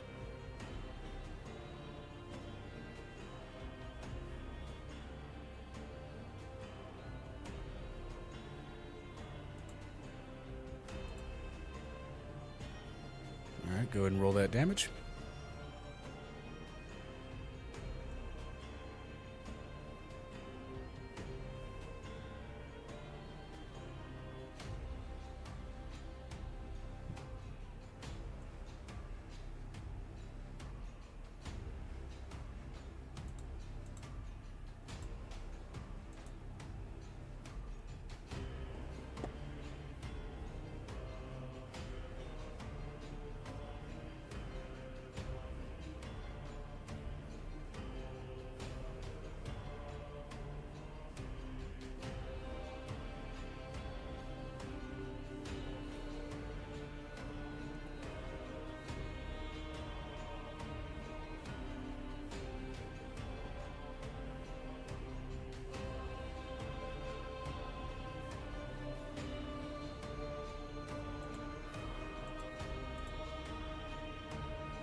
Vinestra said, 29, 37, 39, and 29, 30. Okay. Fantastic. So, quick math here. That's going to make a total of how much and how much to each one. It's going to be 60, 80, plus 16, so 96 plus 9, 105.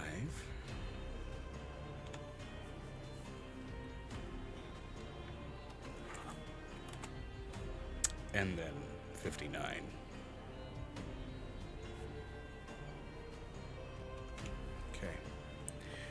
As your Eldritch Blast cast out, blasting into each of these,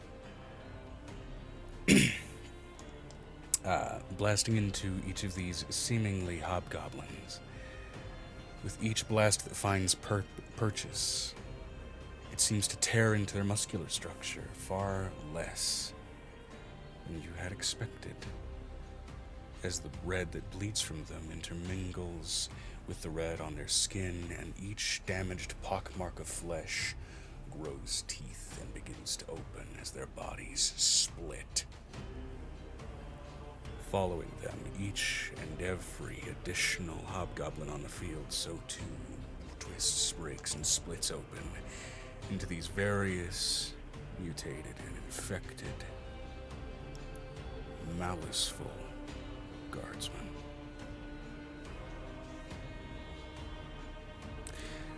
Ew.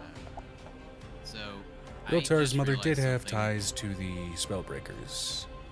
Didn't have any direct influence on herself. She had some allies. I just realized something. Wouldn't Aegis also be part of this conflict? If we want to do like a duplicate and recolored Avery token, that would probably be the easiest route, I think. Would they share the initiative? I think that's how it works. I'm fairly certain. Probably, I mean, given we're the same being, practically. Okay, so I will put Avery and Aegis If combo. anything, he'd be just before me, because he's more dexterous. I just put y'all both in there together. But you get to put which direction. They're both your characters technically, so like you pick which order out of the two in the same spot. Oh, which reminds me, I have to put Ravik with Shannon. That is correct. And Ravik. There we go. Boop.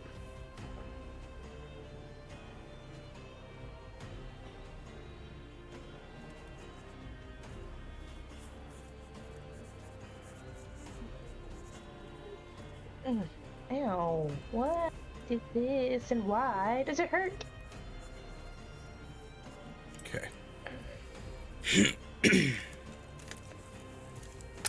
There we go. Just had to do some writing to keep track of hit points. Now, with that done, Xanon, you're up. With Does it look like Avery and Aegis on deck. they can understand common? They seemed unimpeded by Venestra's choice of words and didn't really even seem to acknowledge it.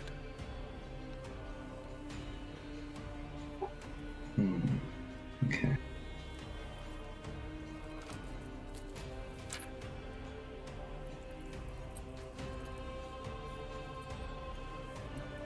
All right. Vinestra said, they are also horribly mutated.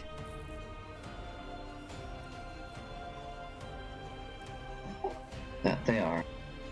Yeah, essentially all of these hobgoblins turn into the Plaga from Resident Evil. Plus a little bit of G-Virus. Don't know what the plot is.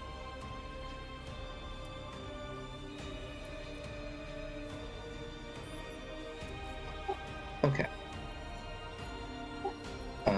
So from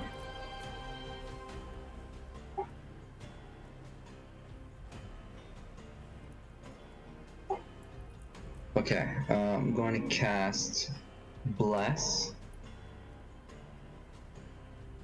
4th level. Okay.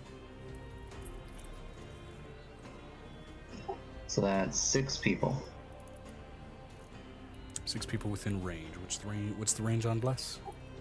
30 feet. Okay. I believe they should all be at least within range of you, or most of them.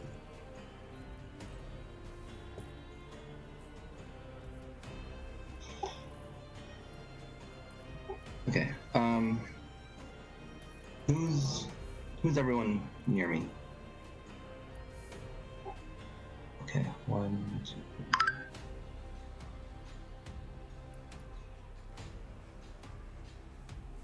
Okay, I'll just get. Even Angel's in range. Oh, yeah. Yeah, she is actually within 30 feet. Can I have some clarification, DM, on Aegis? He's got weapon attacks, but I don't remember giving him a weapon. Yeah, no, he is made of metal. His body would be He's considered made a of weapon. sharpened metal, or His body would be considered a weapon in this context. Even, Okay. you know, the lightest seam in corner can absolutely stab the fuck out of somebody.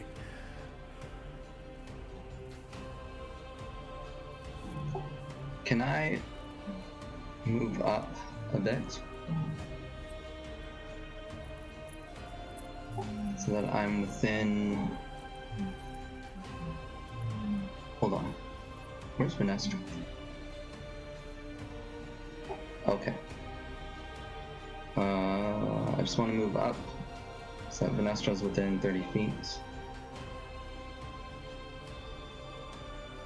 Okay.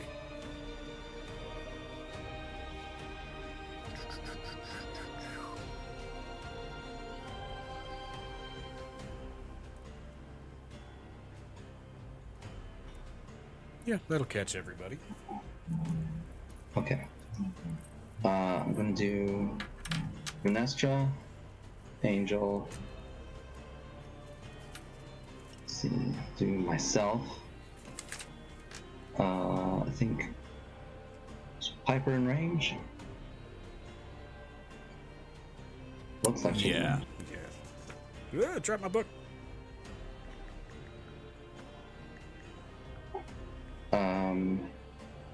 Avery, I think, is that him? what? Oh, that one's Avery. Who's that other one? The one right in front of Avery Is Okay. Aegis. That's Nicodemus. Hold on. Which one's Nicodemus? Dude in one the on bottom the right. far right, bottom. Oh, that's Nicodemus. Okay. Vanestra's like circling it with her mouse. Alright, and Avery is the purple. Purple ring. Yep. Okay, then who's the one in the armor? Right above Avery. That's Aegis. That's Aegis. Oh. Avery's metal double. Okay. 2, 3, 4. I'll do Aegis if I can. Okay, Aegis, Vanestra, And, Angel. You have... And do Ravik.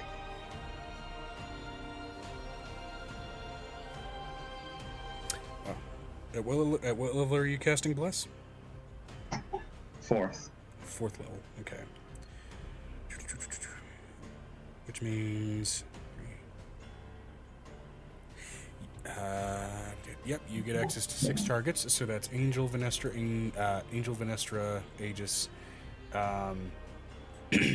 Ravik, Piper, and myself. and yourself. Okay. Cool. All right, so for when and wherein it may concern, you can roll a d4 and add that number to any attack roll or saving throw. That's just part of Bless for those of you that have been benefited by that spell. That includes, well, just about everybody. So, it's the opposite of Bane. And that's for the next minute. Fantastic. Yeah, which that amounts for 10 rounds, and I don't think I've ever run around a combat that lasts 10 rounds. So, fantastic. All right, bonus action and movement for you. Uh, Oh, you did already move. So, bonus action. These guys are. Okay. Bonus action. I do have a bonus action.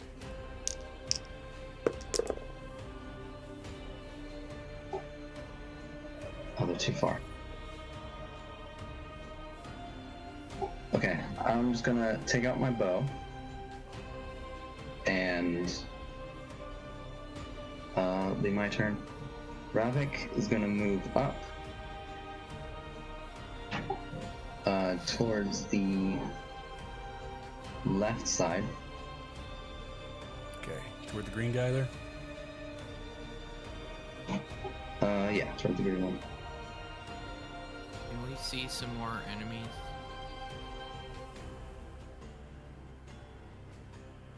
See more up there, man. Vinestra said, "What's Ravok's movement?" He has a flying speed of 60 feet.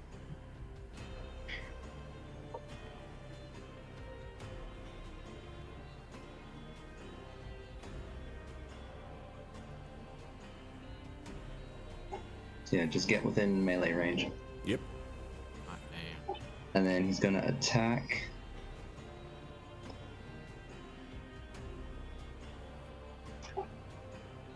See, it's gonna be, yeah, gonna do 2 bite attacks. All right, roll to hit.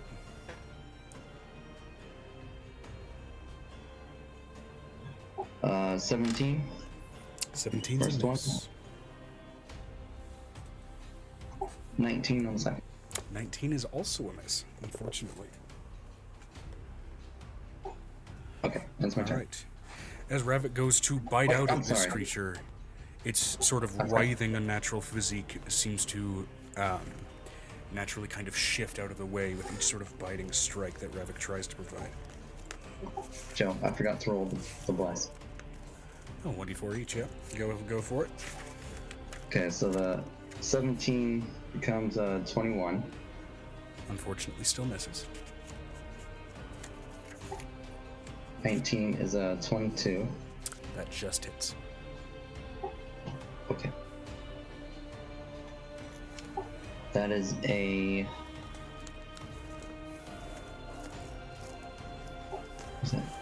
Oh. That's right. Okay. So that's 8 piercing, 15 fire, and 1 force. 8 piercing, 15 fire, and 1 force. Okay. So, as the fire bites into this creature, you can see its skin almost spontaneously turn to leather as the fire finds less purchase than you had initially hoped. However, Ravik does a bite in deep. And how much piercing did you initially deal? It was 8. 8. Fantastic. All right. And that's it. All right. And Ravik also, in biting it, unfortunately does get a mouthful of acid and takes, looks like 7 acid damage. Oof. Biting into it, it's almost like ripping into a pustule in that exact moment. Yeah. You can see Zen and Winslow. Oh, Joe! I responded. No, I mean, like, no, why? Joe, that's disgusting! It's kind of how I've always described these fucking things. So. All right. In which case, Avery and Aegis are up. Piper's on deck.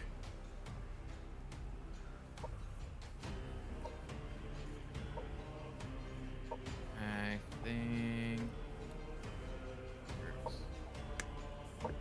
What level can I go down to?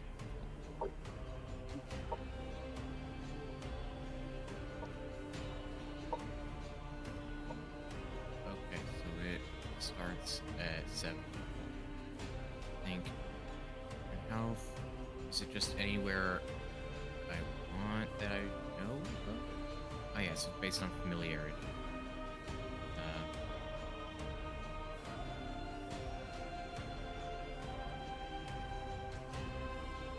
So if I wanted to teleport maybe like 20 feet away from the red one over there, both me and Aegis, I could do that. With the teleport spell, yeah. That's what's the casting time on full teleport? Oh, Because full teleport is usually like a larger scale travel spell. teleport says casting time is 1 action. Okay. All right. Yeah, you can absolutely use your action for that if you'd like. And would I need to use 2 freaking spell slots? No, teleport allows you to take, I believe, up to 8 creatures with you, as long as they are within 5 feet. Awesome. Again, it's so yeah, normally a we're travel gonna spell.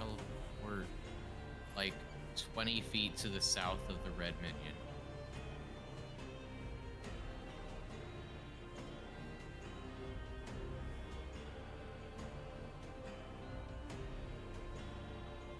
And that would be action.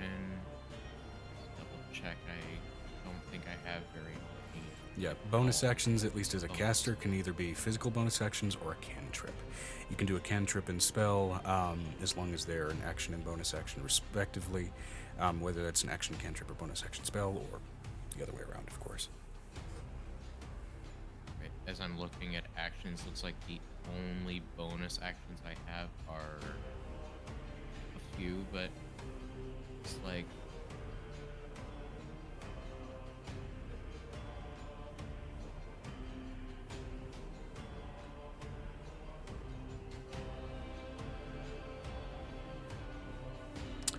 Excedrin needs to kick in. Usually a lot more energetic than you this one. I'm create a looking to find. field of silvery light that surrounds a creature of choice.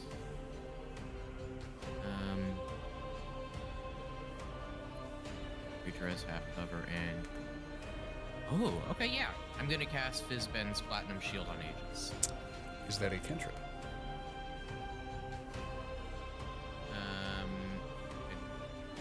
No, it's sixth level abjuration, but it's a bonus action.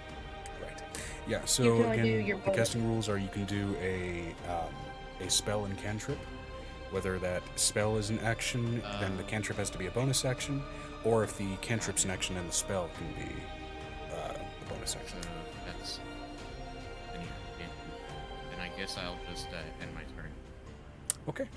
Actually, scratch that. I'm gonna use Revelations in Flesh to gain flying speed equal to my Okay.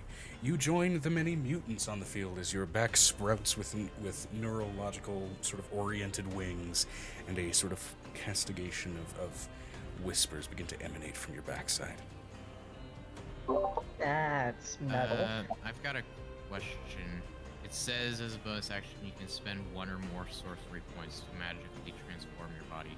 What bonus is given for more than 1 sorcery? One or more okay. on. I think I guess. Like it's 1 per change. Yeah. But how long does it last? Until full transformation. But when is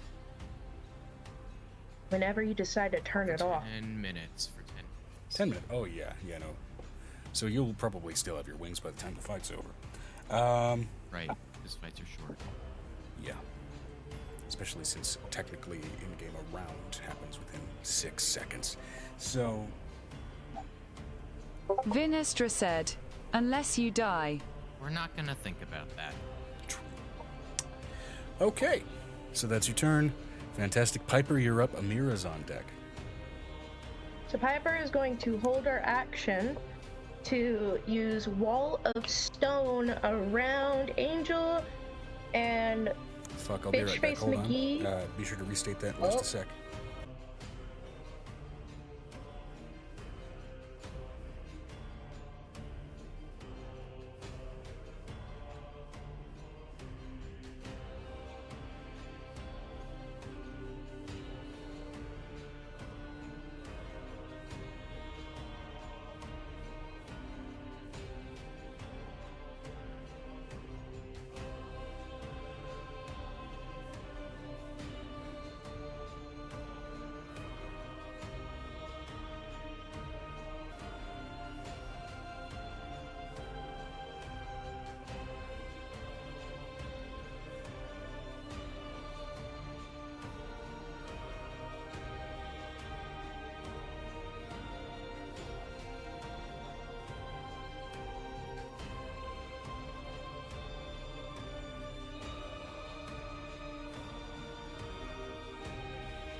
Vinistra said, "Be right back, gonna grab snacks." Probably a good idea. I'm waiting for Joe to get back. Yeah, we all are.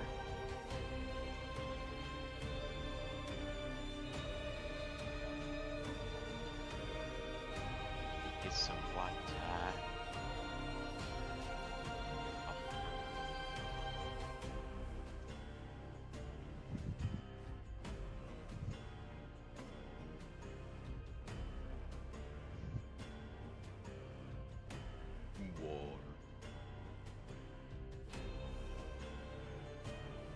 Question Megan. Would Wall of Force around Angel and the villain count as interfering? No.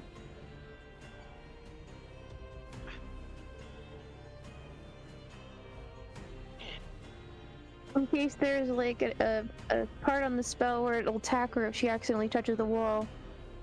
Then it would. I was actually going to cast Wall of Stone as soon as anybody got within 10 feet of either one of the two. She just can't exit out of it. I was already planning on doing something like that, so.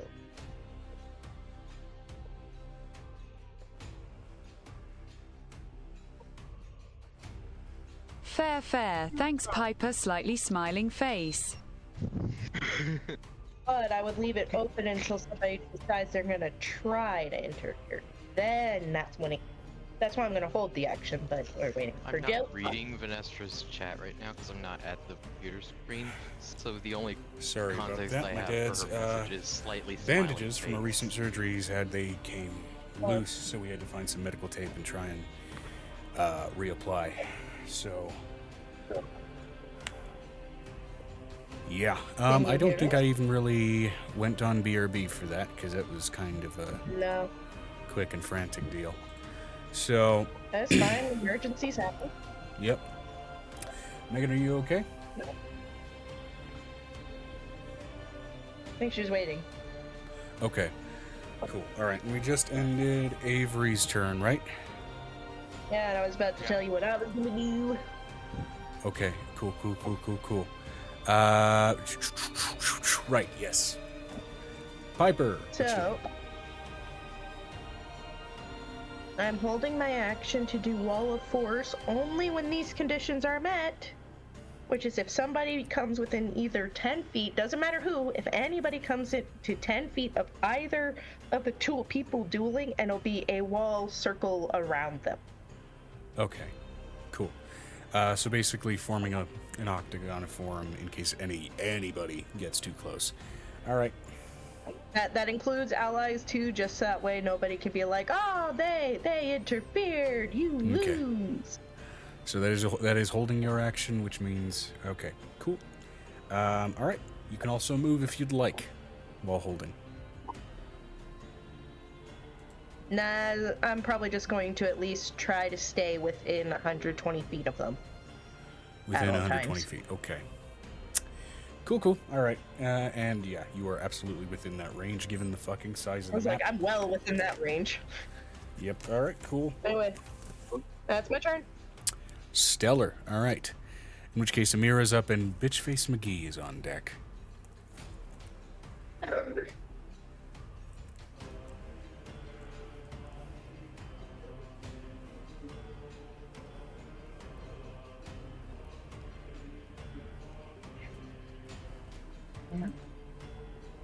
Or relay, if that matters at all.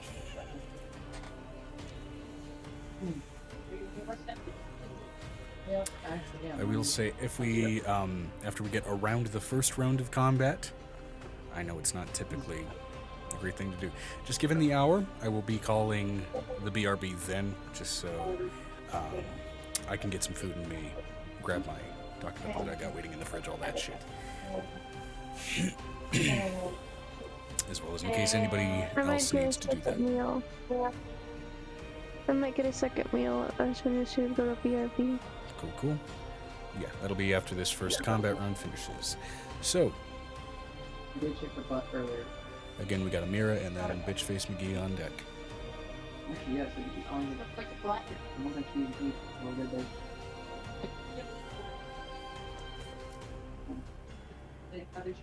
No. Cool. You pop up on camera, be like, hey, for me. Don't forget to have something on the back. Oh, that's a nice. That one's beautiful. Oh, that is a beautiful dot.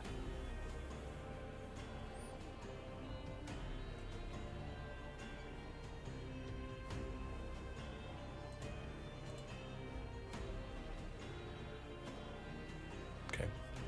Vanestra, what are you going to have Amira do?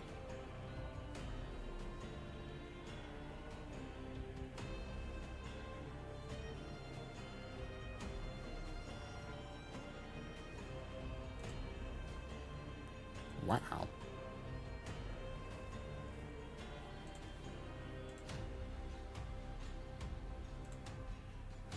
Oh, I think she said she would be right back. Oh, shit. I'm right here. Not Megan. No, you're fine. Vanestra.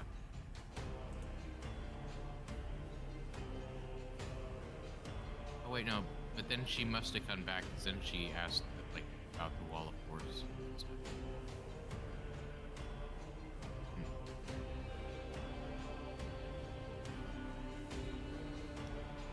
Okay. Since that's coming right up on Bitchface McGee turn. Might have to. Vinistra said, Oh. back. Okay, Amira's up.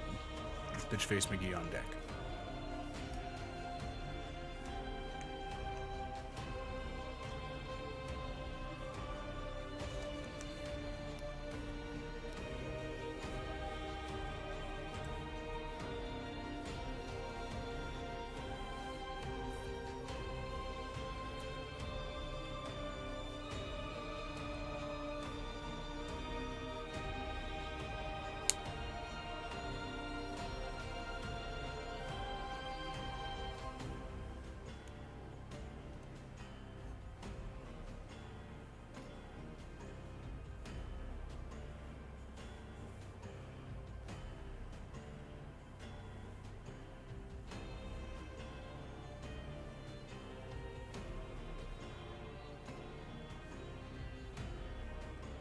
Alright, I am back. What are we doing? Welcome back. Vinestra is back and is doing the Vinistra American. said, Amira is going to hold action wall of force for if any enemies approach. Okay. Cool. Double hold on any of those. Fair enough. Awesome.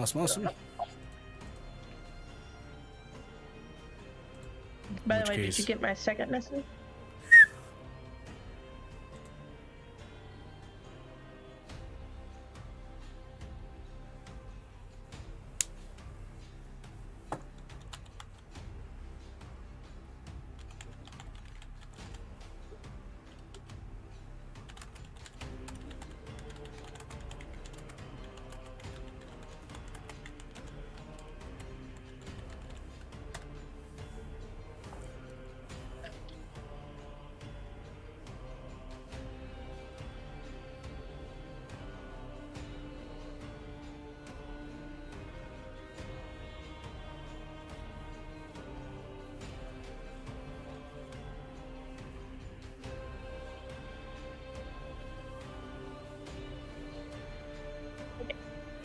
I got chips. I got chips.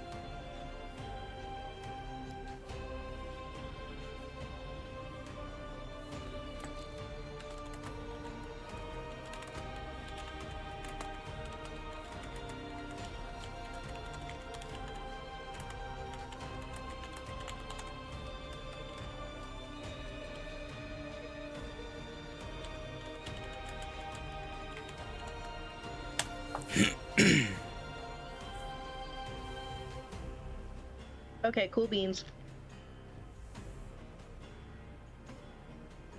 Cool. Alrighty. It is now Bitch Face McGee, yes? Yes. Oh. No magic items, no armor. This significantly limits what she can normally do. All right. Let's see.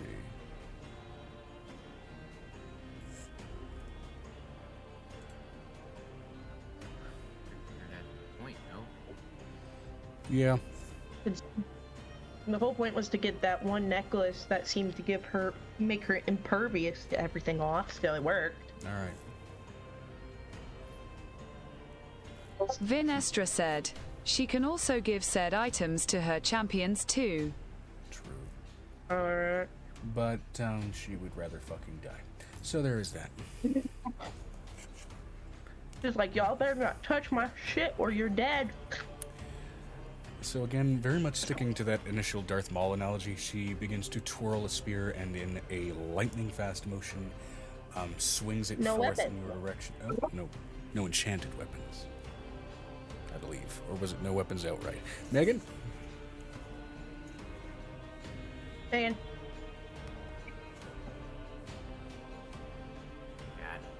Megan, stop sleeping.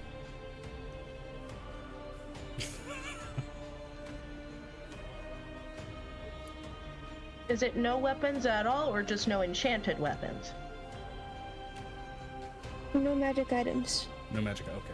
Not really no weapons. So mundane spear is fine. I would prefer not to have a mundane spear flying at my head. It's not Hey, bro. fun. Either way, your turn is right up next in reaction to hers. Hers is up. I recommend you remain conscious for this. Okay. Shit. Wait. Does Aegis count as a magic item? No, we're not the ones who have to be naked. It's That just the two in the limitation middle. is only on Angel and the direct challenger here. Okay. So. So Piper's naked in solidarity. Let's see. Piper's just naked in solidarity. Cool. All right. She's going to go ahead and take 2 heavy thrusts of the spear toward you. Real quick. All right. Does a 30 hit you? 30 hits. All right. And does a...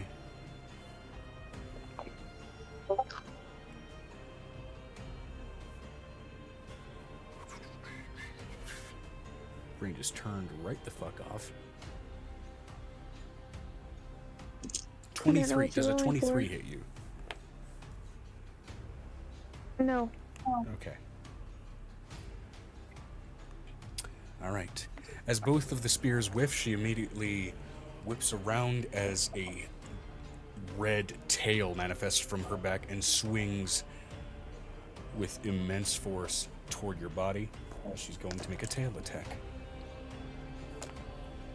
Since when did she get a tail? She did already display signs of draconic attributes, if not draconic sorcery. Oh, right. Right. But she was using a horn on her person, a necklace on her person. To absorb allow her some the magic. absorptions and resistances, yes. That's what Vinestra said, unarmored AC be praised. 21 to hit. It doesn't hit. Okay. So, largely, just that first spear thrust buries itself in your shoulder, and as you shrug it off and basically feint it back out of your body, you are then keen enough and able to pick up enough on her speed in that moment to try and match and avoid her strikes as another spear whiffs by, barely missing your neck, and you are able to nimbly enough avoid that heavy, gigantic red tail, which, while moving slower than the spear, only just barely, as she deals.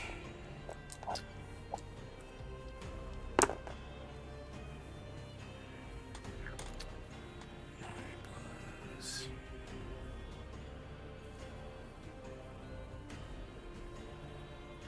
35 piercing damage to your shoulder from the one hit. Okay. Wound. 'Tis a flesh wound. Alright, just Just double checking if she has any. No bonus actions. Okay, well, fair enough. She's got other things. I am wearing a crown of stars, by the way, Joe. I know.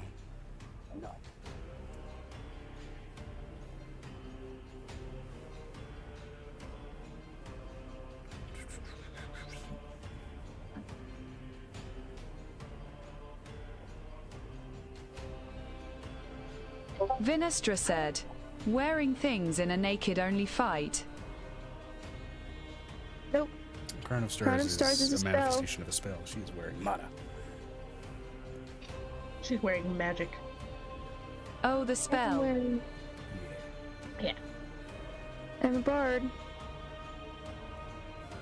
Your spell focus is your voice, so. Or was it your dance? I forget. Either way, you don't need a weapon. I got both. Don't need a weapon. Yeah. I also have Draconic Sorcery, which is something I've been studying on the 2 years I was off. Okay, none of those spells are bonus actions, at least not that I can tell directly. I might be wrong about some of them, in which case that's fine for you, I'm sure. Alright. I'm gonna use my bonus action Dragonfire. Okay. I'm gonna shoot Mithril straight out of my mouth. Mithril straight out of your mouth. Fantastic, because you did observe a Mithril dragon use its breath weapon. Alright, what type of saving throw? It was literally because Piper was a mithril dragon for like 9 fucking days. Yep. Also because she watched the breaking down of the world. Yep, what type There of was saving another throw? Piper. That was after Piper Fairly was a certain that's a dragon. dex save. Piper, yeah. Yep, dex Piper's save. like, Okay. How's a 32 do you? A 30 hit her earlier, so I think a 32. For a saving throw. Oh. like a It does mean she can still 20-something take half for damage.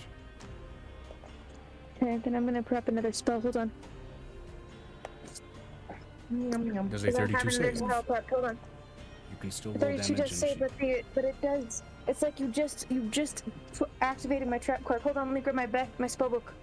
Okay, I'm gonna Gotta need grab a it. damage roll still as well. Hold on. She's still gonna have to take half of it. Yep, that's my point. Hold on. Where is the lid to my can of whoop ass? Oh no. Where's? Oh my god, I'm blind. Okay, hold on. It's technically not time to open the can of whoop ass, but it will be. Would I get to you? Vinestra said, the whoop ass cannot be contained. It is until I need it as a dice tower, okay? Oh, I that's do a want dice to. tower. Yeah, I want to paint it though. It's so plain gray. I want to I paint got it it for in her for her birthday. It was a Christmas gift and partially her birthday gift. I gave her 2 gifts at the same time. The whooper has a weapon. I want to paint it in Dr. Pepper style. Because this plain ass gray is just boring. The jinglies on the inside bother me.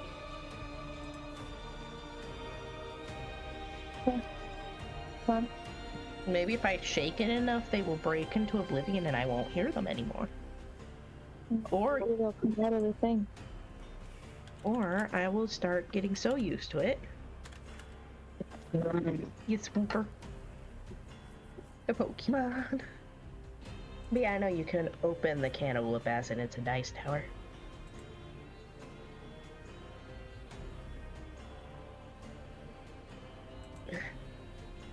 3D printed. Ooh. That's why I want to paint it.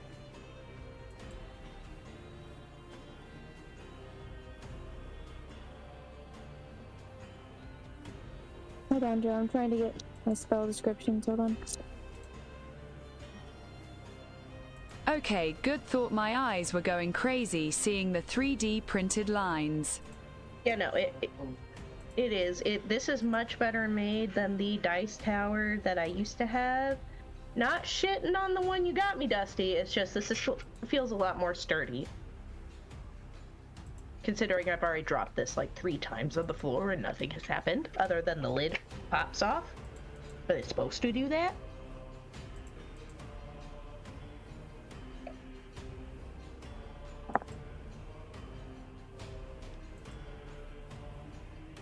You know, I have to hide this whenever my mom comes around because, oh, why is it called whoop ass? Because heaven forbid somebody has swear words. It's a joke. What can of whoop ass? Megan's got a... She would not like damage. Australia. 34 points of force damage. 34 If I points remember of force correctly. damage. It's piercing damage. It's like a type of piercing damage, actually, because it's a literal metal shard that's coming out of your mouth. I believe it's considered magical piercing. It's still a piercing because, you know, mithril shards go ha ha da da.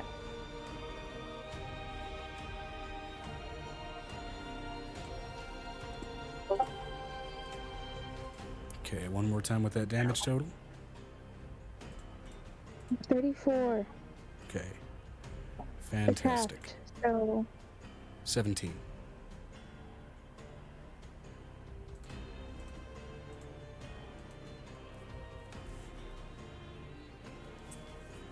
All right.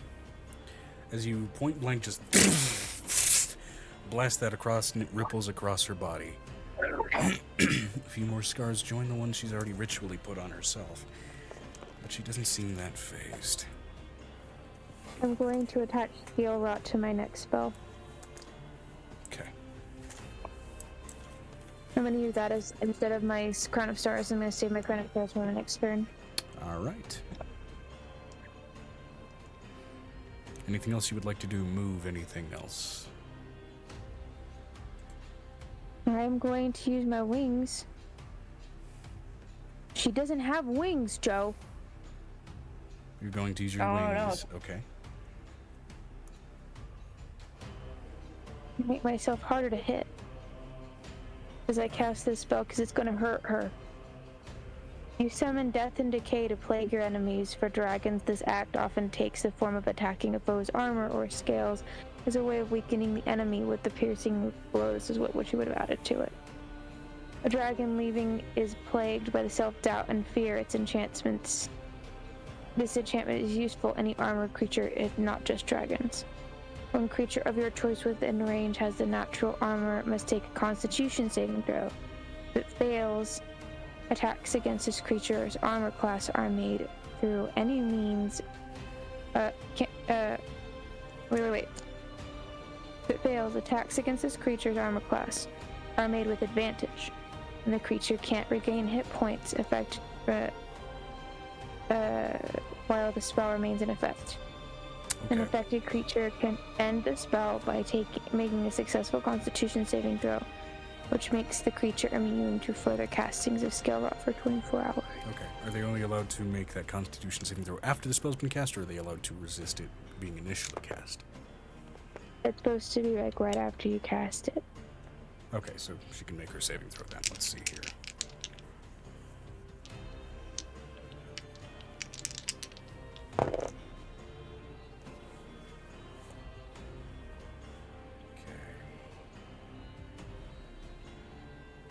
Jesus.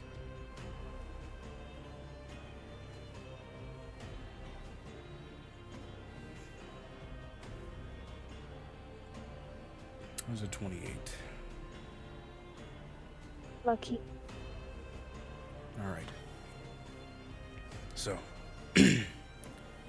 Lucky. Oh, Yeah. lucky. I thought you were like, ah, she's lucky. No. It's higher. I got some high rolls. I'm sorry. It is higher.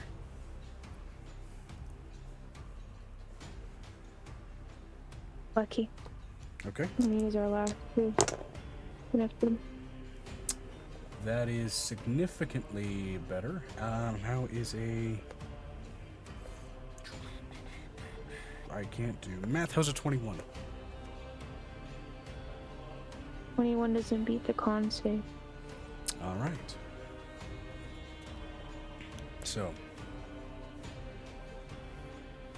as you cast out Scale Rot and it begins to ravage across her body, you watch that crimson skin turn slightly more pallid. Her eyes go sunken and sickly, a little bit green, kind of entering into that reddened form on her skin as her scales start to flake like a lizard sort of in the middle of a shed that does not quite seem to be in the mood to cooperate.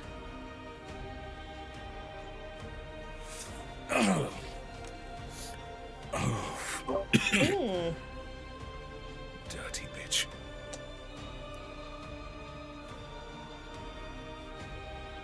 All right. As we go ahead and we move on to Red Minion. The minion. Looks like in general the minions are all on deck, so I'll just go ahead and roll with this. Which also, this is wherein you note also that the green and the yellow act as a tag team, as now, especially since they've mutated, you can see, all of you visibly, a tether of flesh disappearing beneath the ice that seems to be acting as this sort of thrumming and pulsating line between the two.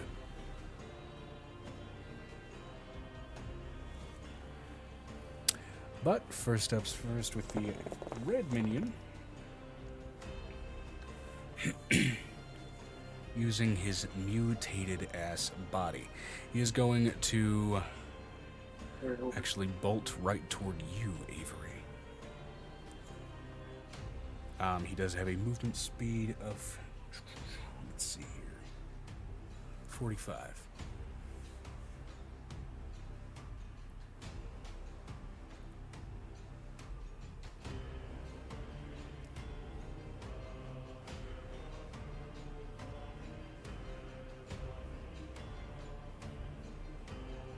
Okay. Alright, he is still within, it looks like, 20 feet of you.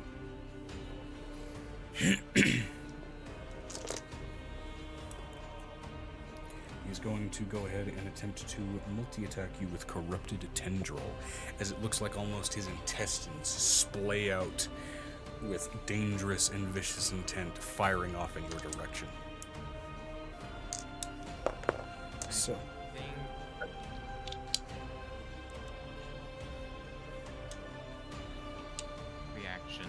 Aegis has a reaction, deflect attack.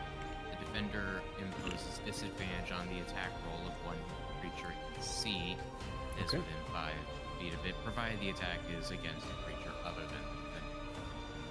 If the creature is within 5 feet, and this creature is within about 20. Oh, okay, yeah, you're right. Okay.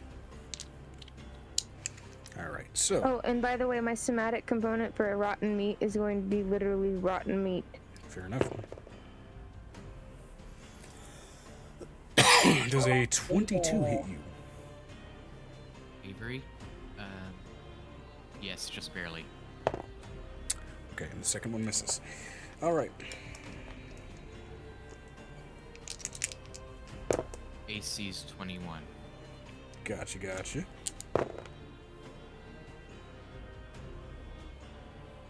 Oh, and Jill, as for flair for my turn, could I have done my toss again in the hair?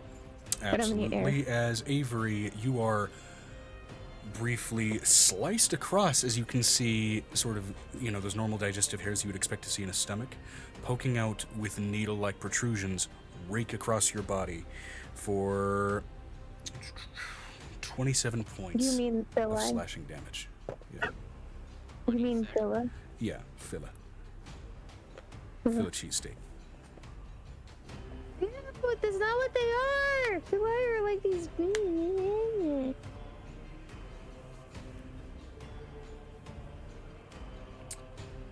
Alright. They're in your intestine, they suck the nutrients into your body. Yep, which the intestines do seem inverted and dangerous. Upon being hit... Oh, actually, I'm not sure if I want to do this. Aegis right next to me. Is it a reaction? It's a reaction that that thing reprisal. But I can't like selectively do it. It's like oh wait, maybe it is just the target. Okay. Okay, yeah, it's just the target. So yeah, I use telekinetic reprisal. When you take damage from a creature within 10 feet of you, wait, no, it's 20 feet away. Holy shit, Joe. It could only move that far to get to you. It wasn't strategic, but it's working out in my favor. How long are these tendrils? Well, normally a human or mortal creature's intestine can extend out to about 30 feet. Yes, 24 feet. 24 feet. Okay, so 20 It's feet. the length of a French one. It's the length of a French one. Okay, so 20-foot reach is a I good remember how many. ballpark for That's how I remember intestines how coming long out to the French attack you. Sinistra said, just be glad he ain't packing anything else. Ew. This isn't the boys. This isn't the boys' 5th edition. You guys aren't in a boss fight with love sausage. Stop it! I'm trying to eat my food. Why are you Same, trying to brother. eat food at D&D? Because you need energy and food gives energy. Why do you think I'm snacking on cheddar and sour cream chips? Now I'm hungry. Ow. Because you don't care about vulgar jokes while you eat? No, because I'm hungry and I breastfeed. Okay, either way, 27 points of slashing damage across your form. And I need you to go ahead and give me an athletics check as it attempts to wrap around your body Athletics and grapple you.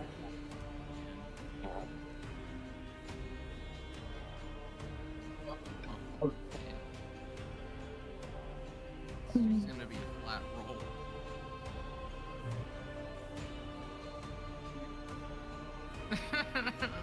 Nat one. Natural 1. Okay. This, well, it is a natural 1 tied to an effect that dealt damage. Yeah. Roll me a percentile for what injury you take from that slash. Yep. Knew that was coming. I don't believe you are close enough to Finestra Finestra said, to that effect. Rip Avery isn't within 30 feet of Vi. Yep.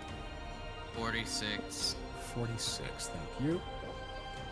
How far is he from me? It looks like a good... Good ways.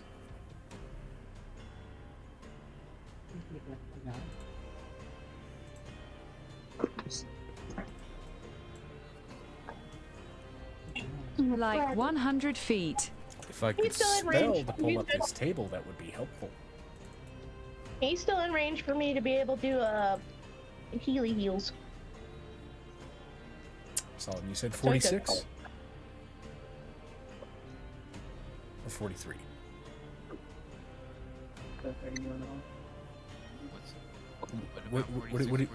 What did you say for your percentile roll? 46. 46, okay. All right.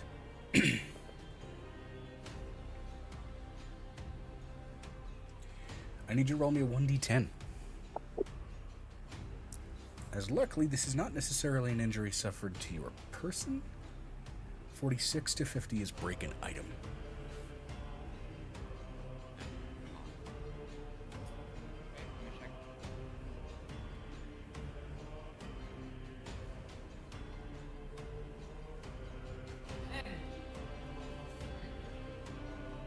That's a 10. Vinestra said, important question, is Avery naked? Yes, he is. Oh. Well, then you've got just warm, acidic intestine wrapped around your naked body. All right.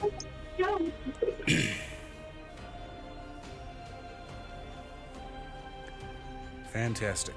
It does strictly say on a range of 3 to 10 that it breaks a non-magical item. So, I'll give you purview of that. What would you have on your person, even despite being naked, that would be considered non-magical and therefore fragile? If it's nothing, it's nothing. It's nothing. The only thing I could think of having on my person at all would be that brain pendant, but that's definitely magical. Yep. Okay. You're able to wear it. I didn't tell you to take it off. Yeah, the only persons strictly required to be naked here are Angel. It was a but then again, misunderstanding on his part at the beginning, and it's all good. I mean, he did wake up out of a Yeah. nap, so being summoned to a fight in the nude honestly isn't shocking given his predisposition. However, to split It can't be removed from his person. to split the difference, what it does manage to break is the chain holding the brain, as you were able to still catch it in time. Either way, holding the pendant. Vinestra said, he was told there's a naked fight after just waking up misunderstood the kind fight. This isn't a mud pit. This is ice. All right, so It's really cold. which thankfully for a changeling has no visible effect. So, if you catch what I mean. my. Anyway, That's wrong, Joe. Wrong. Bad. it's also right. Okay. Bitchface McGee is going to use a I legendary think action. correct is more appropriate than right.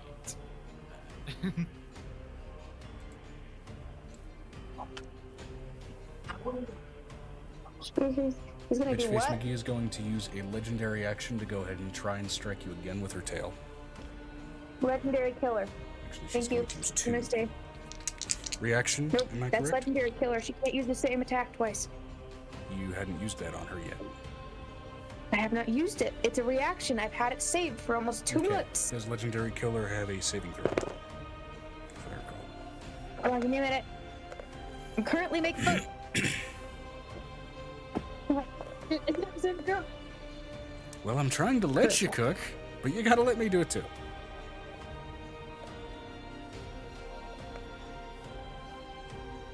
Nope, I'm gonna have to break my concentration on the other one. I don't want to break it. Go ahead and use it.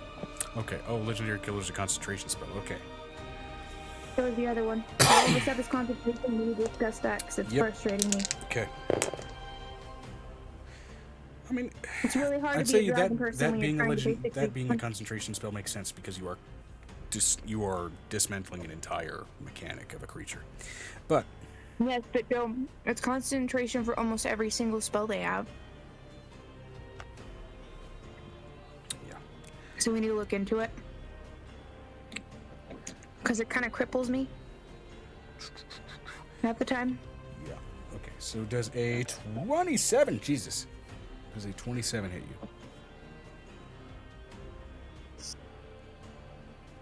you? It meets, so yes. All Wait. right. Are one of them trying to attack Angel? The one that directly challenged her, Oh, okay. Bitchface McGee, is doing a legendary Okay, action. good. Okay. And then I we thought will one of roll them were finally trying to away from Avery's turn. I sincerely hope Or not all Avery's these reaction. enemies have legendary actions. It's just her. Nope, The just rest the of one them we are a know. little fucked, but she's the one that has legendary actions. So.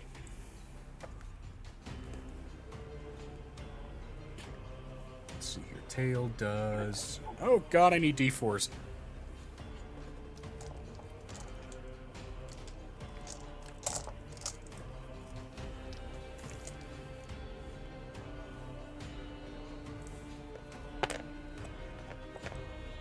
I take half of that Seven. damage. 10. 12. She is trying to hit me mid-air, right? Well, yeah. But I'm assuming you haven't left her melee range because there was no attack of opportunity that was procced. Joe, I'm within 15 feet of her. I don't have to be right up close to her without the stuff I've done. Anyway. Vinestra said, she used a spear attack though. She did. But this is a legendary action. Okay. She's got to reach at 15 feet. Yeah, sure, why not? Wait, no. Shit, you make a valid point. Tail has a reach of 5 feet. Okay.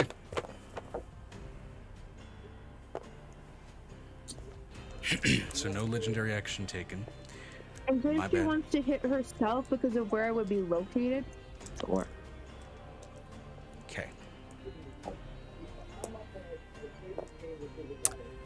Next up, the But I was up magenta, until- the magenta minion, who's going to go ahead and bolt his ass toward you, Venestra.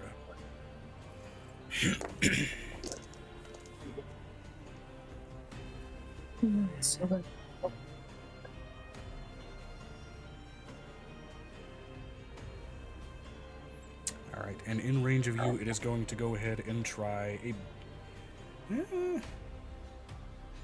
Yeah, it's going to try a bite attack. As its body opens up and tries to basically strike at you with its body teeth. All right, so.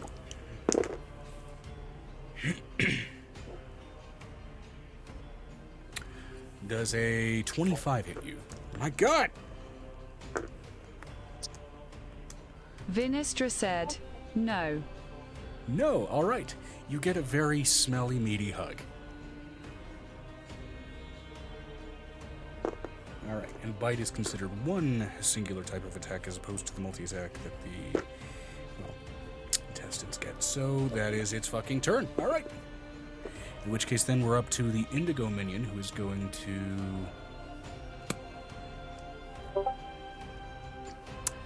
You know what? It's going to go ahead and try and bolt around here to see if it can get to Ravik, the big meaty dragon. Have we come to the end Oh, of the right, program as an yet? aside, Joe, if green doesn't attack Vi, it has disadvantage. Understood. I'm gonna use a reaction to attack the one running towards Ravik. Okay, it has 45 feet of movement, so this will be a question of if it can get there.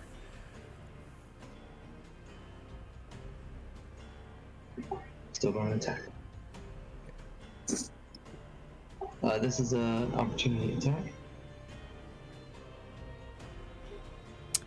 Opportunity attacks can typically be done when it leaves your melee range. This is my Overwatch feat. Oh, right, okay, gotcha.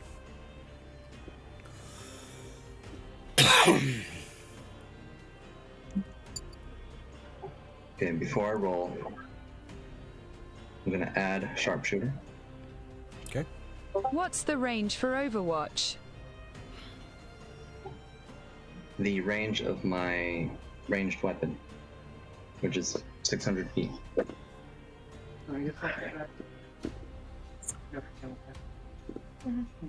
Then yeah, you are golden.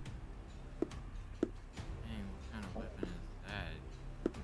Wielding like a sniper rifle? Longbow. Okay, there it is.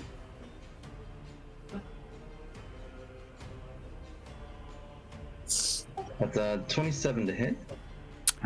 27 to hit absolutely hits. Okay, I'm gonna add. No. Oh. Okay, that's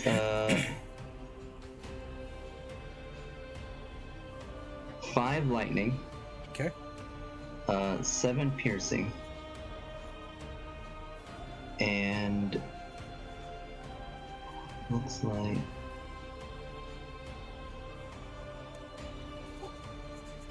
36.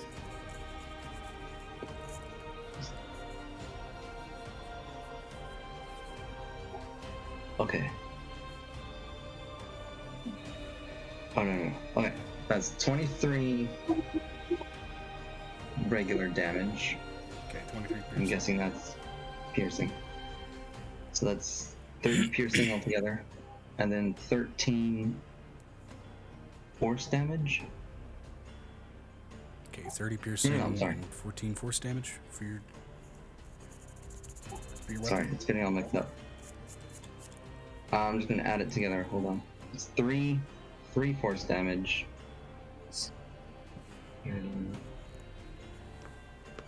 And 40 piercing. Okay, 3 force damage and 40 piercing. That's what you deal. Okay. All right, are you sure?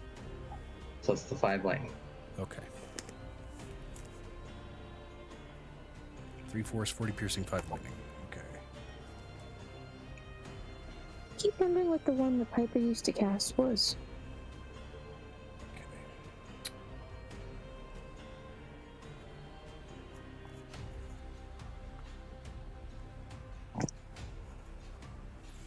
All right, decent chunk out of this guy. As you approach it, and it starts trying to bolt toward Ravik while not quite managing to get there, your arrow comes in and thunks into one of the many sort of mutated eyes on this thing's body.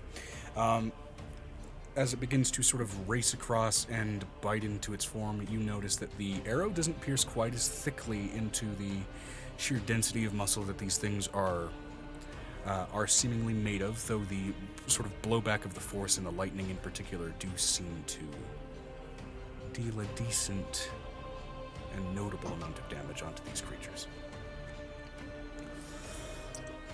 Well, at least onto this one.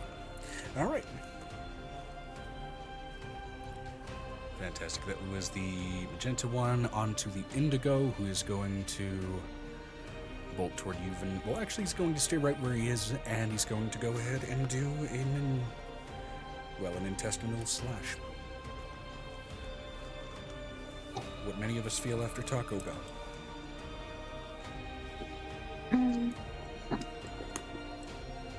So, Man, I want to get rid of some of these minions just to shorten the round length. Jesus Christ. Does a 22 hit you?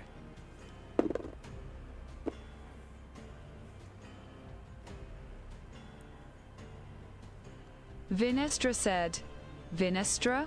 No. And the second one absolutely misses, so that fails its go, though it's going to try and get up close and personal with you, flanking its other buddy that was trying to run by. Which color?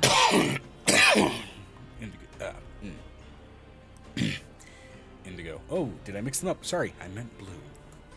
Wait, no, I didn't. Yeah, no, so it's going to go ahead and try and run around the other side of your body.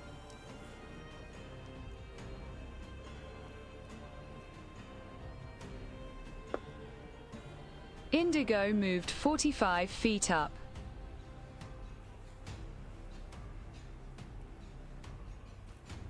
Then got sniped. Okay, that was meant to be magenta that did that. Am I mixing up my fucking color? Okay. We'll just say they don't move. We'll keep it simple. Fuck. Alright. So, in which case then, Blue's up next. Blue's going to go ahead and try an intestinal strike on you as well. Well, it's going to risk running by you, actually, and see if it can go after Xanon here. Oh.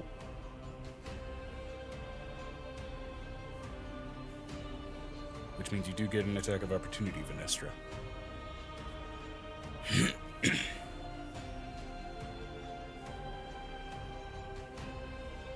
Well, actually, if it stays right there, it's not leaving your melee range, but it is within 20 feet. So, yeah, intestinal strike while within your melee range. Is it within 10 feet of the dueling pair? It is not. It is just outside of 15 feet. Alright. Does a 16 hit you, Xanon? Vinestra said, it would need to move out of Vi's area. For 20 feet away. Oh, you are correct. Xanan's 25. 16 misses. 16 misses. Does a 21 hit you? Miss. Okay, opportunity attack from Finestra then, since it did leave your range.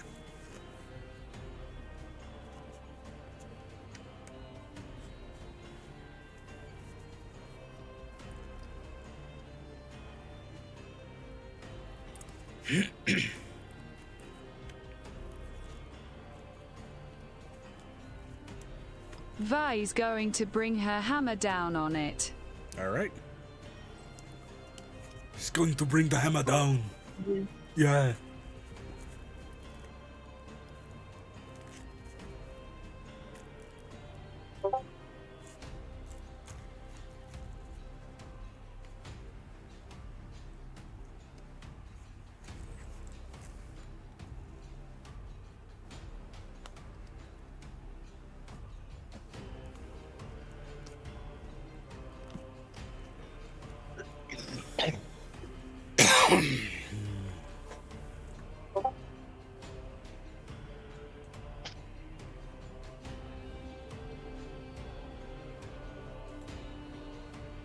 Alright,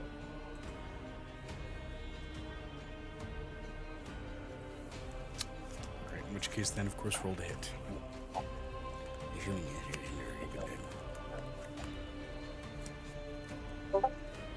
Vinestra said, Oh. posted the rolls in the text chat.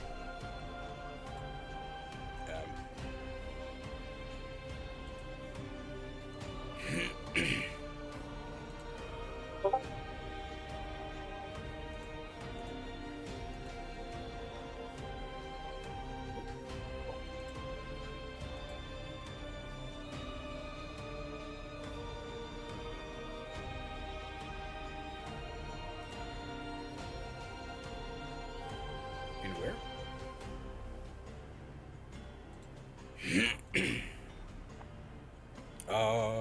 where?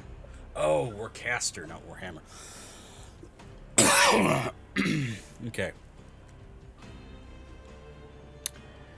Yeah, all of those hit.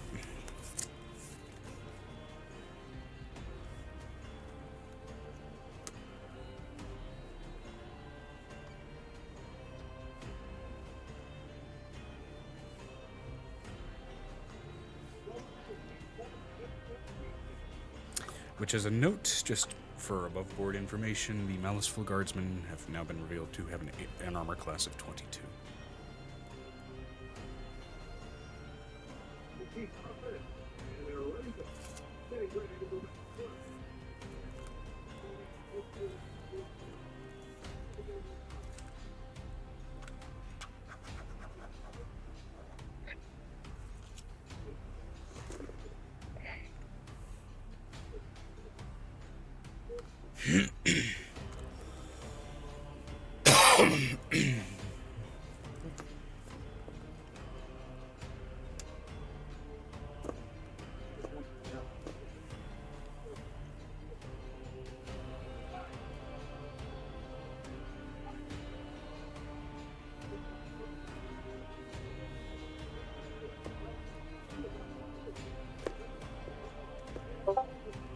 Vinestra said, 66, 33, 34, 27, 36. Okay.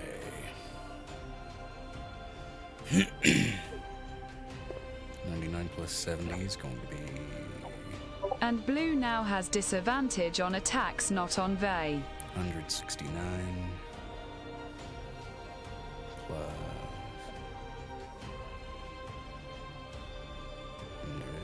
176, 196. Okay, blue takes a meaty fucking chunk of damage.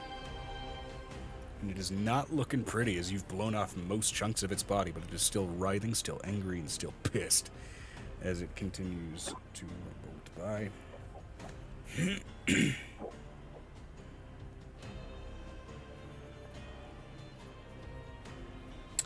All right. Fantastic. On to the yellow-green tag team. Which are any characters in a direct line between the two. I think they threaded straight into the only, like, line. You guys have absolutely It doesn't fucking have any threaded characters. away that line. Okay, yeah. So... All right. Like, just narrowly missing Ravik, V, and, I'm assuming Xanon.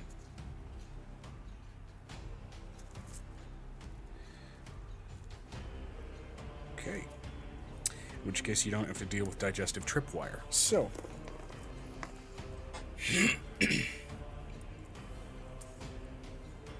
Fuck. Okay.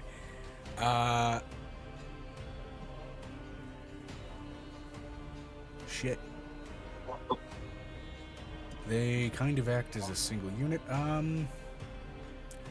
Okay. Yellow is going to rotate themselves to be fully in line actually with green, and then actually one step below that. So, about 10 feet down. looks like that. Yeah, okay. That'll land the tripwire, at least from that end, a little bit on Ravik. So, Ravik needs to make a dex save.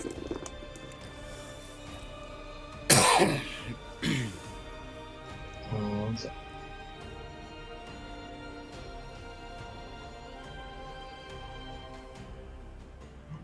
Okay, dex. Oh wait.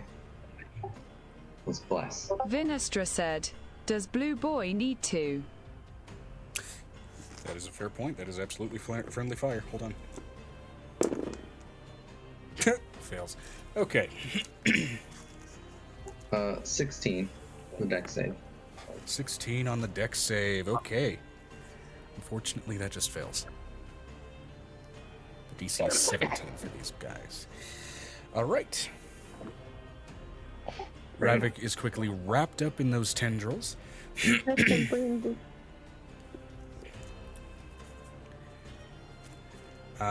And the tripwire, unfortunately, is a conjoined action, so they'll have to wait until their next round to go ahead and get it. But that does mean that Ravik's movement speed at the moment is 0.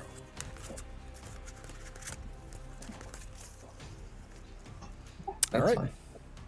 Finally, the Cyan minion. I'm going to roll an intelligence check for it. Doesn't have much brains to work with. But that lovely little hive mind is saving its ass. Okay. It is going to... Honestly, just distance and play here. It's going to go ahead and start heading down toward Piper there. Moving its, of course... You know, it'll dash. It'll move 90 feet. Moving very much with the fervency of a vicious little zombie. Do any come within 10 feet of the other two? This one, I think, would. Because it is trying to cut across to you, and it will pass very closely by Angel to do that. Okay, then the wall of stone comes up. Okay. Describe how you cast Wall of Stone on this field of ice.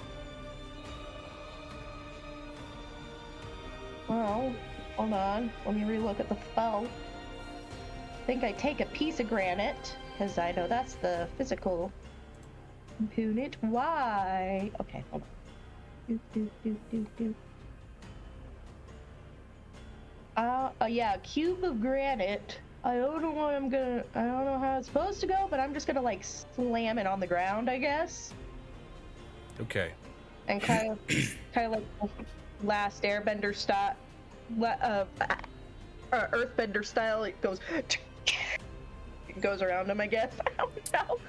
Well, normally Wall of Stone does draw on stone in the terrain, which initially you think the spell takes no effect. However, beneath the ice... It's an Hold on. inorganic... Hold on. Let him speak. Let him cook. However, conjoined within this solid block of ice, and so therefore absolutely part of the terrain, bones that have been dead for this long are often indistinguishable in minerality to stone. As the bones of this white dragon begin to stretch, strain, and shoot up in almost translucent cage-like shards in a rounded, far dead arena around the pair of these two.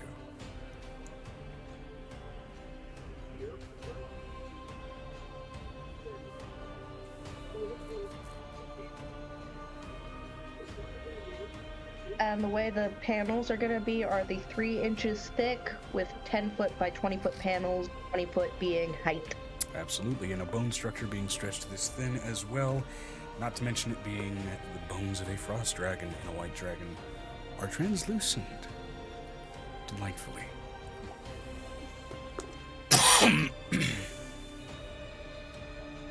All right. Fantastic. And now I have to concentrate on that for 10 minutes. If you have to. All right. Can we put? Is there a way to put a wall 10 feet around both? I'm pretty sure a circle tool ought to manage that. She's getting pieces. She's You know putting what? the segments in. I applaud the prop work. individually. Why am I imagining that Venestra just completely improvised those assets in another window and it's like, okay, let's drag these in now.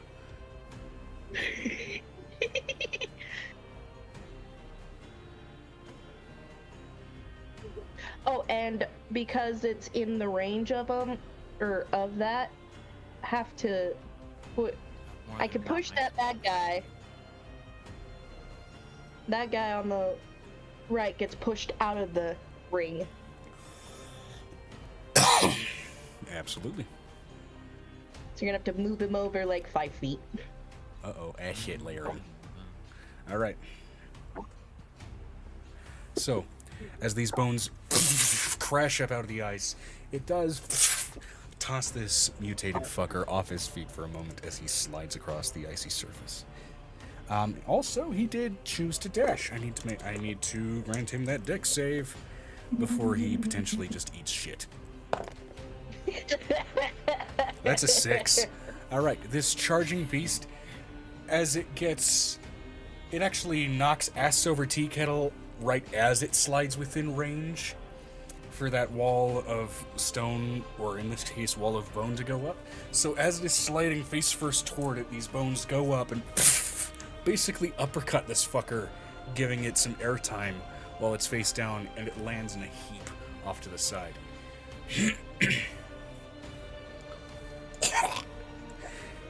And you know what? Just because it's funny and it failed with the difficult terrain as part of that ice thing going up, I'm gonna roll to see if it takes a little bit of damage. Yeah, it takes 6 bludgeoning damage. From falling from a great height. Yep. I have a large amount of that. And bludgeoning damage is one of the few damage types it is not resistant to. So.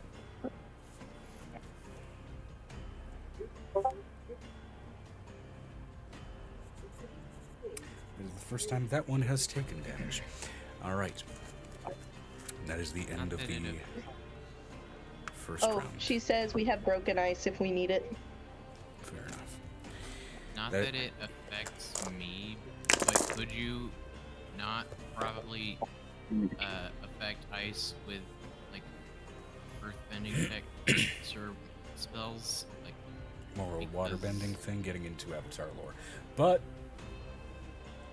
let's see. I'm being an avatar apparently. No, I only did it. But it's an inorganic. I've got it. Ice manipulation is also occurs strictly part of naturally in control nature. water. So Water is an organic material. But dead said inorganic. fossilized bone. Dead fossilized bone. she's going Is a to. stone. Our bossy bitch here, Bitch McGee, is going to use her last legendary action before it refreshes when it gets to her turn. And Here's yeah. what I'm not a fan of when it comes to the Avatar's system. Like, it's too vague. What's a rock? There's lots of things that are rocks. Just say this. Exactly. There But is- ice is a rock, so I should be. No, it's a water. But let's just say this. I know how in each and every element to painfully destroy the human body. Let's not get into it though. Yeah, she's going to go ahead and cast poison spray on you.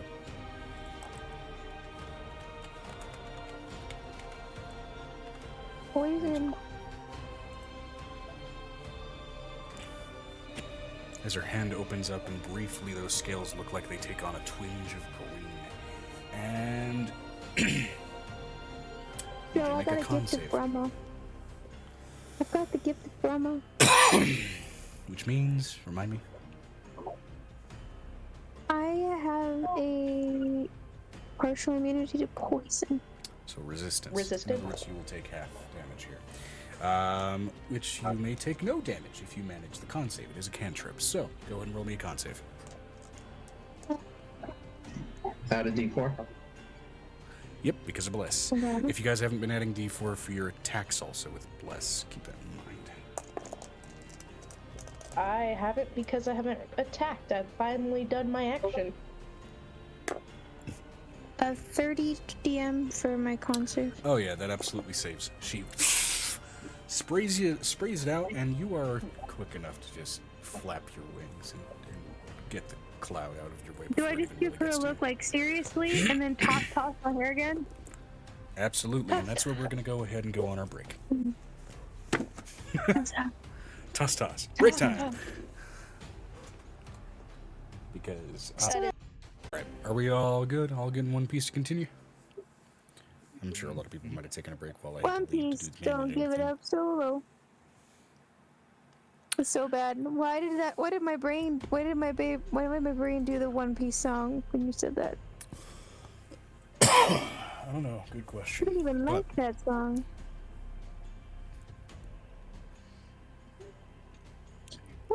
What's that movie? I don't even like. I apologize if this fight in a way is like partially a slog. I'm still trying to kind of figure out a good balance between quantity and firepower, especially getting into epic levels for characters here. But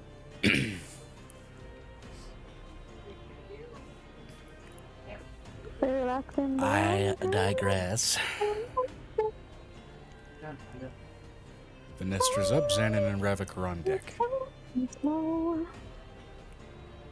if we ain't got no place to go. Gamers, nobody's continuing the song. I know that Dusty would know the song. Dusty's playing a game. Damn it. Support.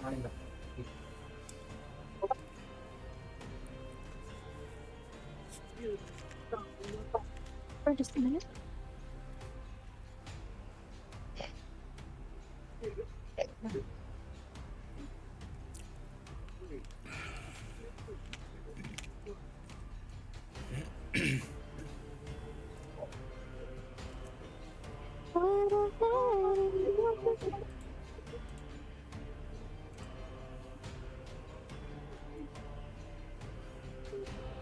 My mom is getting a colonoscopy on Monday.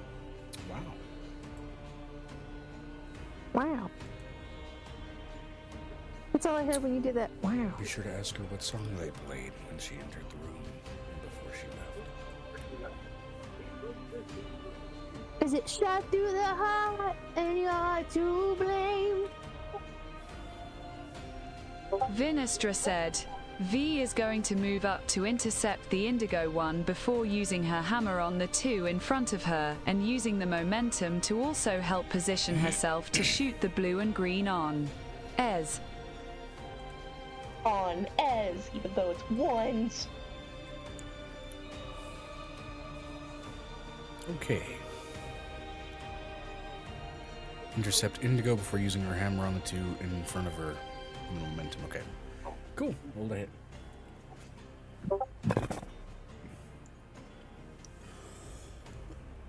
They're all above 22. All right. Roll damage. Posted it. You posted the damage? Claw. In the text and stuff, I'm sure. All right. Indigo takes 109. Wait, nope, 115. 113. My name is in your room. I too avoid it reading out numbers. I'm good at math. Why? All right. I think after a while it would start to break if it kept reading out numbers.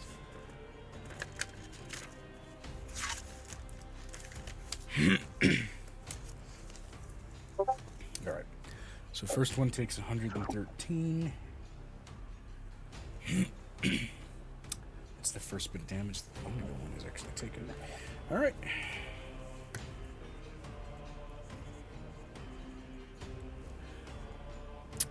Alright, Magenta takes 90, 104 plus 8, 122.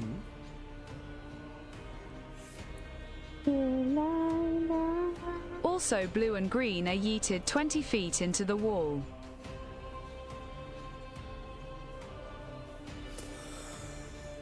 Good to know.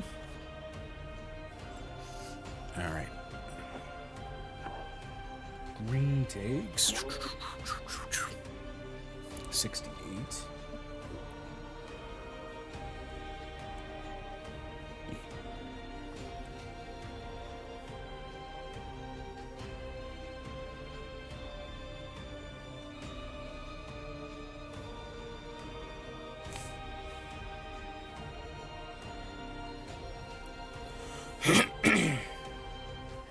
And finally, blue takes 64. Okay.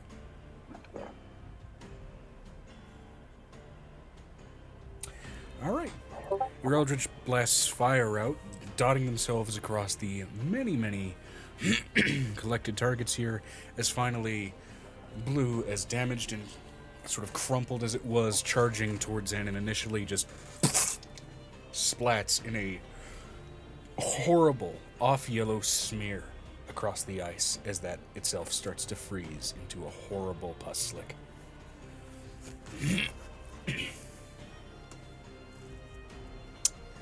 All right. Bonus action and movement.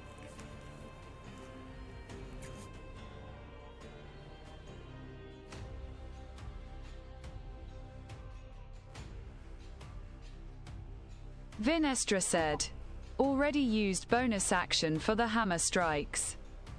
Oh, gotcha. Okay. And again, the blue one is settled.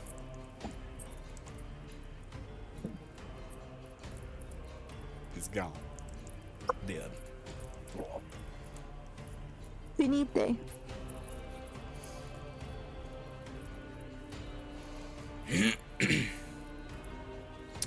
Alright, that's 1 out of 7. Fantastic. Great job.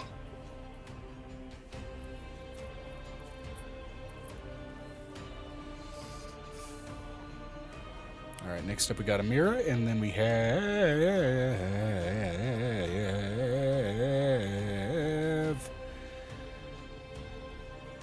Oh, sorry. Nope. Never mind. We got Xanon and Ravik on... we got Xanon and Ravik up, and then Avery and Aegis on deck.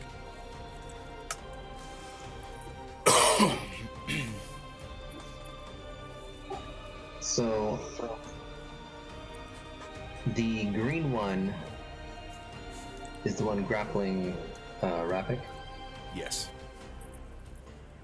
Vinestra said, we got Xanon. Rip lag.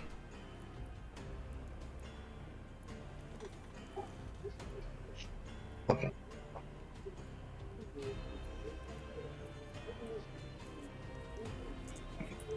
All right. In that case, how does the green one look? Green one looks... Well, by now, he's in rough shape. You know, not having a great day. Still trying to get some big dragon lunch.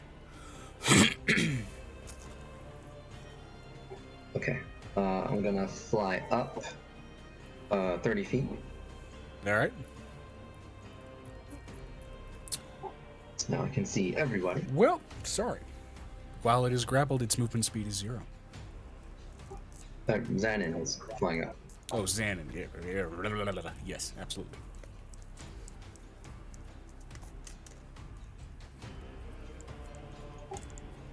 And, alright, I'm going to bonus action, use Storm Strike.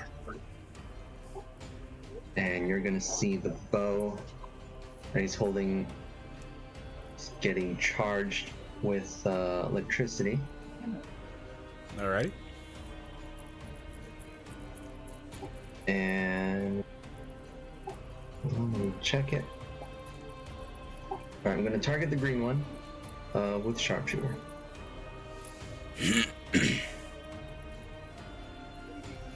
Alrighty. Roll to hit.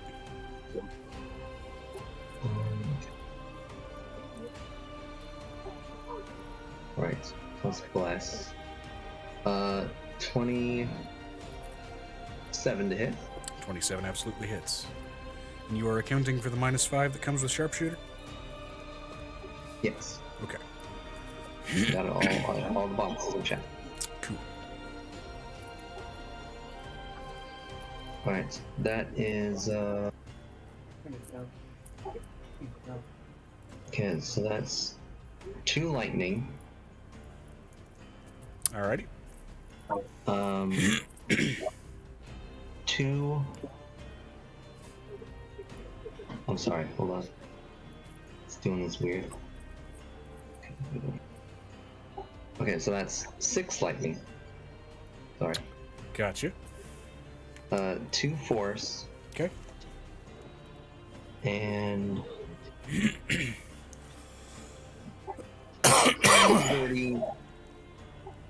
40 piercing damage. 40 piercing damage, okay.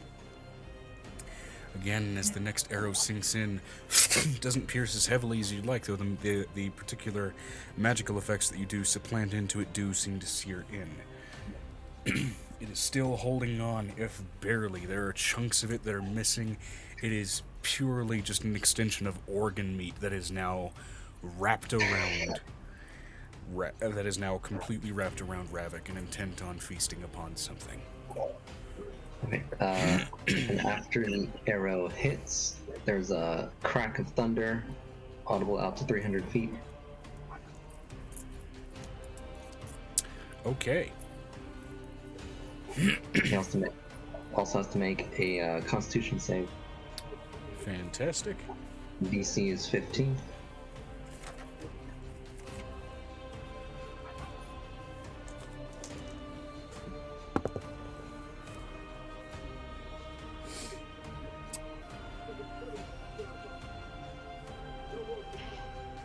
That is a 16. Barely beats you. Okay. Alright, second attack, also with sharpshooter. Okay.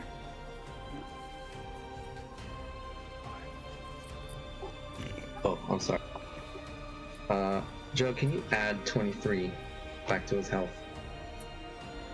Certainly. I accidentally had Overwatch select.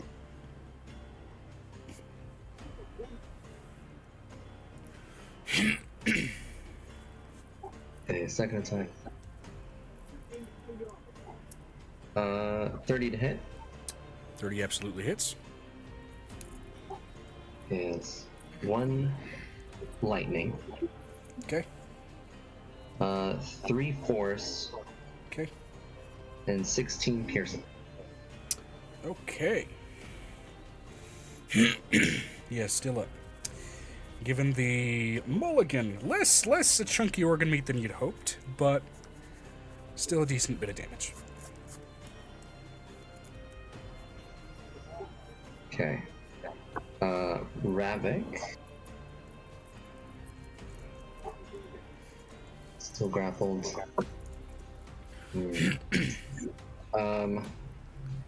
His movement speed is 0. He can still do other things. Okay, he's gonna attack with bite. All right, roll to hit. He can also take an action instead to make an athletics check to try and break the grapple.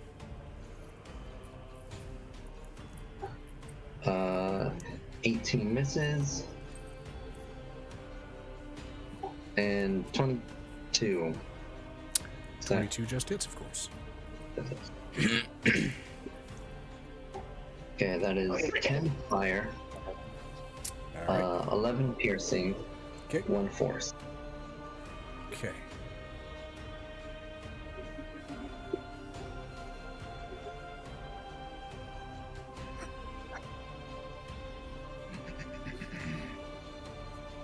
All right, barely holding on. Ends my turn. Yeah, you know, like that chunk of gristle that you get when you try and peel apart like an old or like an undercooked pork chop. That's essentially what's left holding on to him now. I'm sorry, Joe. I forgot bless that one. Bless does not influence damage, just how well you hit. Not for the attack rolls. Oh. So, Let's see. Okay. Yeah. First one still misses. Never mind. Yep. Right, Excuse me. Okay, cool. Cool. Fantastic. Alright, in which case Avery and Aegis are up, Piper's on deck. I've got a question. So just to confirm, I can't use Lightning Lure twice by using it once as an action and then casting it again as a bonus action with Quickened or... Quickened would be the exception. Quickened spell? Okay, Quickened would be it. That's kind of the whole point of that benefit. Alright, so here's the plan, and we'll see how it works out.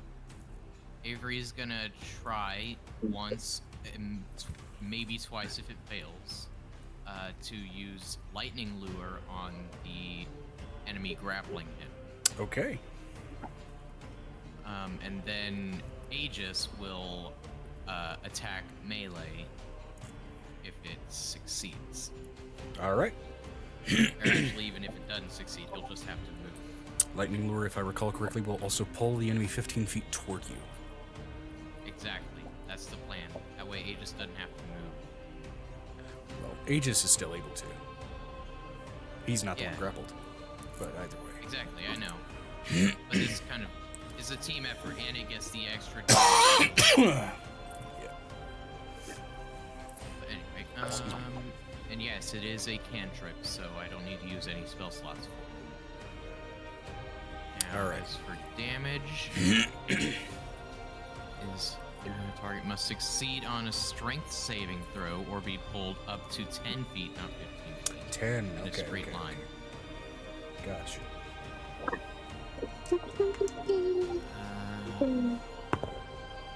And then take 1d8 lightning damage if it's within 5 feet of So that is a total of a 9.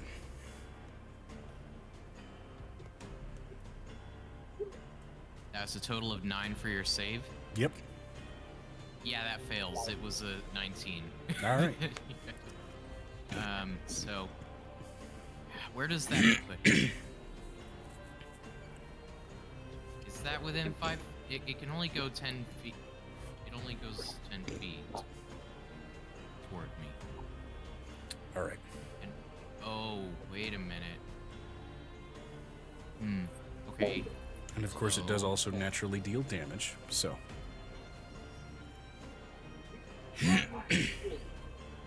How much lightning does this being take as you essentially channel lightning down the very intestine that's wrapped around you and start winning a game of fucked up tug and war?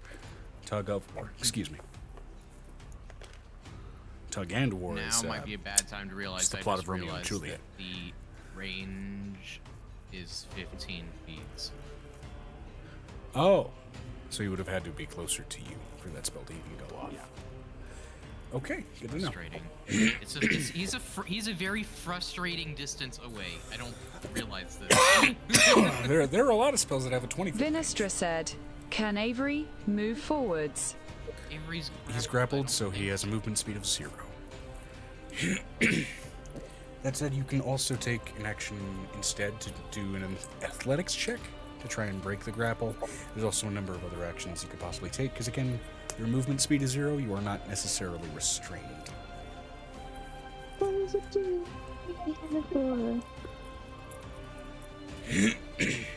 Okay, then we'll start with Aegis then. He's gonna waltz on over to that enemy and smack his stupid face. Smack him right across his t-shirt. Yeah, I'm sorry. Again, I'm just imagining Robin Hood Men in Tights. He just walks over. I challenge you to a duel. Metal Gauntlet just right across his fucking face. I think we're men in tights. Aegis has advantage on weapons. Force empowered rend. Here we go. Your spell attack modifier to hit is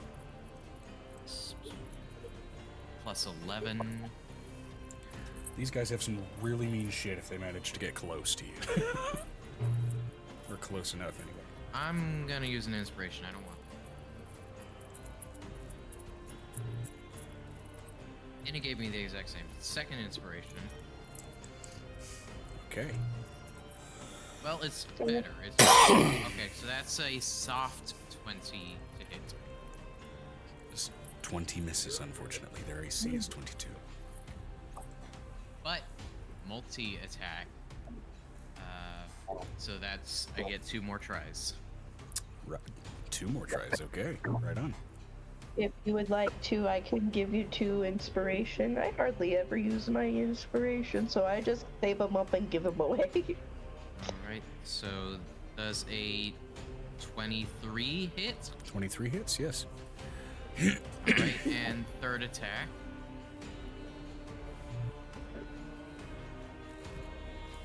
Well, the first one didn't hit, so that also misses. So one of those 3 hits. Okay. And it is... Just clap against me, and then you hit something that sounds like it cracks. Must be bone. One target you can see. It is 1d8 plus PB force damage. Proficiency PB bonus. Which in this case would be 7. Okay, 1d8. And where's my... this... Also, Venestra, for the sake of that, I'm assuming that, of course, Aegis has to be right up next to the... Well, Malice for the Guardsman.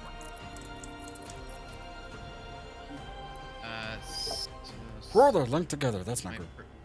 Wait, so there was something with elite levels and proficiencies.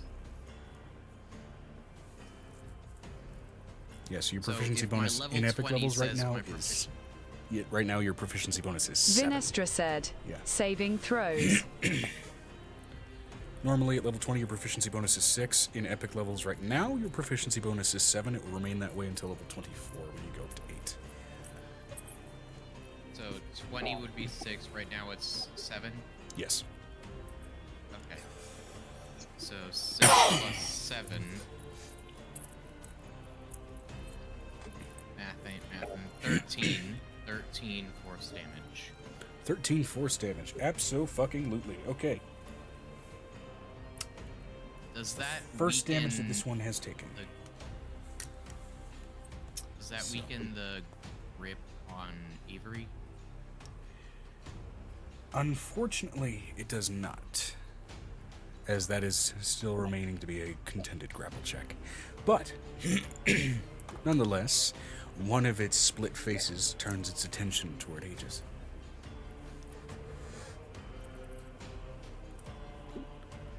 Damage is damage. There ain't nothing wrong with that. Well, let's see what I'm gonna do here.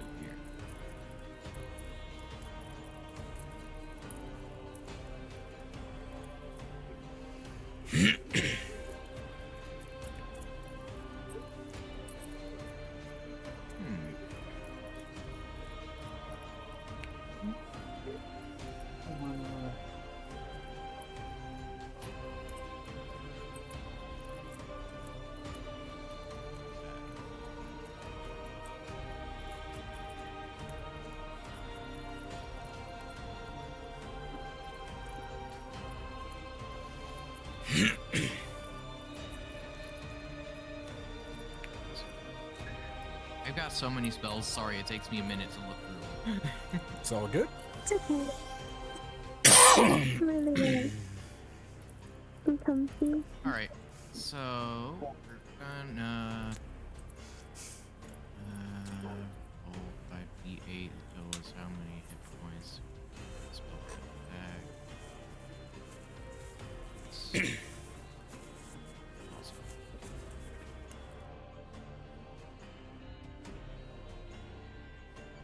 Oh god damn, it's not even like a saving throw. Okay. I'm gonna cast Sleep at 6th level. Which gives you how many points to work with? When you cast a spell using a spell slot 2nd level or higher, roll an additional 2d8. So this is This is in hopes that you overwhelm its amount of hit points so that it will fall asleep. Okay, cool. Exactly. I'm trying to figure out how many d8s I need to roll. So, 2, 3, 4, 5, 6. Okay, 4 additional. 4 plus 4 plus 5, 98. Okay, I'll just use digital for that.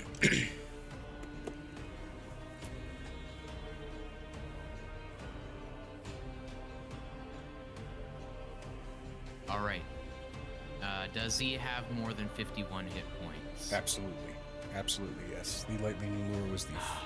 sorry, not the lightning lure. Aegis was the first bit of damage he took. Well, yeah, I don't know how much he started. More than that, unfortunately. Oh, well. That just completely fails, and that's the end of my turn. It was worth a shot. It was absolutely worth a shot. I'm still grappled! I'm not even trying to do a strength save because my strength is +0. It's not a strength save, it's an athletics check. But, which means Athletics as a check skill is still +0. as a skill check, crit skills checks still apply, and you would be able to win in that case. So you do have a 5% chance of getting out. So, either way, moving right on down the line, two brain just turned right off. Piper, with Mira on deck. So at 5th level, to the Cyan minion, I will be casting Flame Strike. It has to make a dex save. Okay, which he does at disadvantage because it is currently prone, since it slipped on the fucking ice.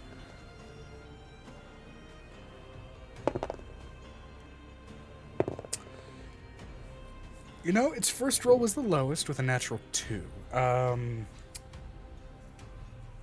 Yeah, no, it's not gonna be your spell save DC. Okay, so it is going to take, and this is okay. So it's where is it again? Let me see. Yeah. So 4d6 radiant and 4d6 fire. Give me a second. Where did my cannibal pass go?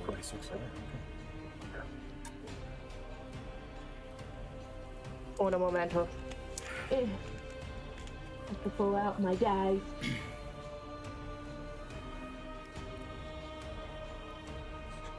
Oh shoot. That's if I turn it the right direction. Is there no repercussions for ending my turn in this grappled state? Your movement speed still is 0, and it has not come around to its turn to be able to do anything with it yet. 12. So no immediate 12 plus 5. 12 plus 5 is what? 17. 17 fire damage, and let me calculate radiant.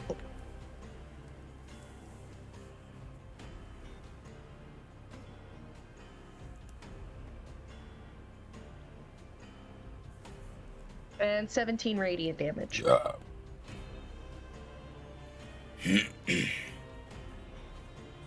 And that is it. Okay. Okay. As you cast out the spell, the fire that licks across its form doesn't do much, as its body and its muscle tissue seems to almost naturally harden like a stiff leather before it. However, unlike the last time you faced any sort of maliciously mutated creatures and entities, the radiant damage packs far more of a punch than you expected. Roll me an intelligence check. Give me a second. Intelligence, what's my intelligence? It's +5. 17 plus 5. 22. It seems with the death of the leader of the Spellbreakers and now the lack of active bridge to the dead ring of Enniver, their naturally supplied magical resiliences are now far more vulnerable than they used to be.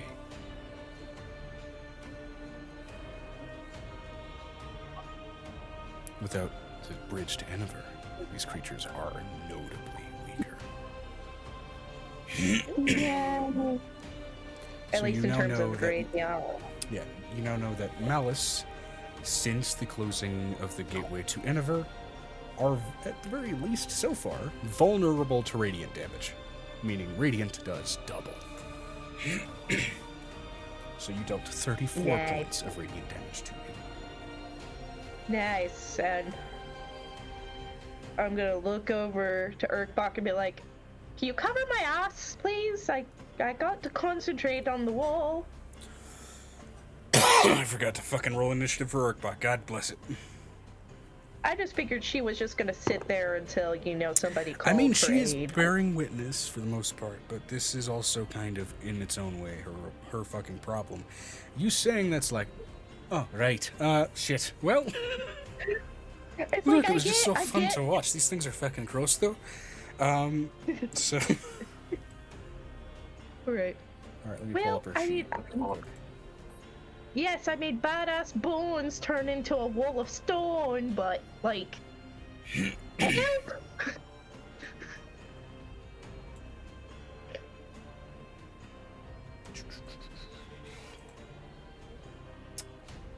Collections, my characters. We need Urkbach.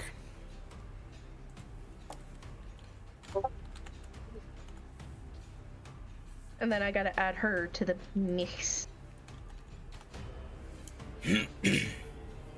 There we go. I Level did 20 it. hobby gobby. 20 for the hobby gobby? Nope, level 20, and her initiative total was 25, actually. So, Ah, she is after me, I guess. Or she is with me, or... I guess now? you got a 25, so it's a dex tiebreaker. Honestly, what the fuck? Honestly, it works out. So, I just figured she would be you know what? after me. Let's She's make like, it oh easy. yeah, Let's right. make it easy. She goes after you. Sweet. So with the alright shit, she is going to bolt. By the way, Radiant does wonders. Looks like it. Well, most all of the shit she do is psychic.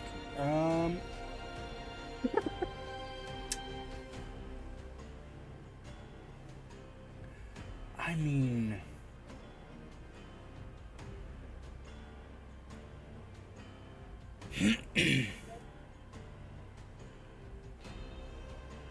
yeah, why not? It still technically counts as a humanoid. Yep. So she's going to cast Hold Person. I mean, it is a fucked up humanoid. It hasn't quite gone far enough to be considered a monstrosity. Hard to believe, given that it's using its fucking intestines as weapons, but... here we are. Rolling its saving throw. Ooh, wisdom. Okay. Yeah, I can't ignore the natural 19, though. Okay. So, as Urkbach casts out this wave of purple magic out toward this creature, it seems to shrug it off out of sheer, bottomless rage. It didn't I like could have these sworn that things. would have worked. I said Radiant, not psychic. I don't have a radiant. But you know what? I believe in you. Go get him, Tiger. She's going to give you a bardic inspiration. You get a D10.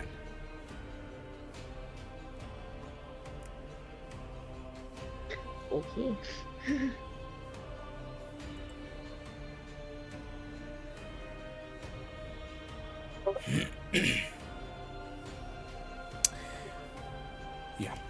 College of Whispers bard. Well, half College of Whispers, anyway. Nice. So now it's Amira's turn. She's a bogue. Amira is up, yes, indeed. And it's not Urbok, it's Urkbok with a K. Vinestra said, Amira floating just behind Vi would raise up her staff as 5 eldritch spears of energy shot out towards both green and indigo.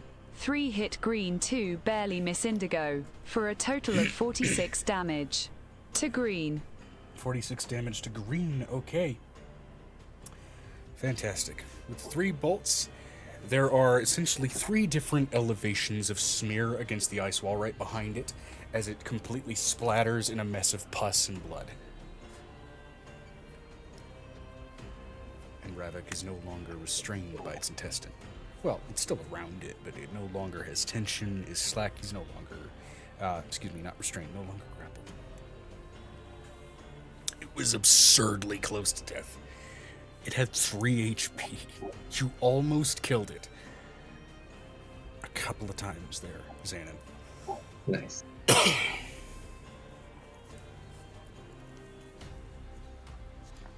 Alright.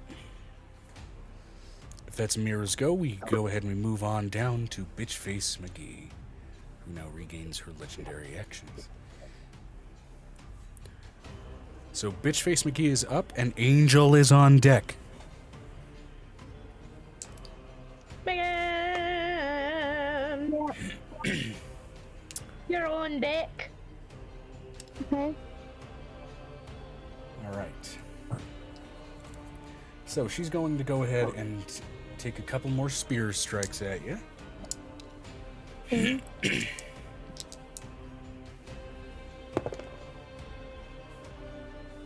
If you get disadvantage for the terrain. For the what? The terrain. She's Not going to for- be striking at me in the air. Not for attacking, strictly speaking. Yeah. Okay. You are only 10 feet up, which is still within range of her spear. Okay. Which means essentially Oh, she's okay. poking your feet, but, you know, she's poking at your feet. That's a 30 to hit.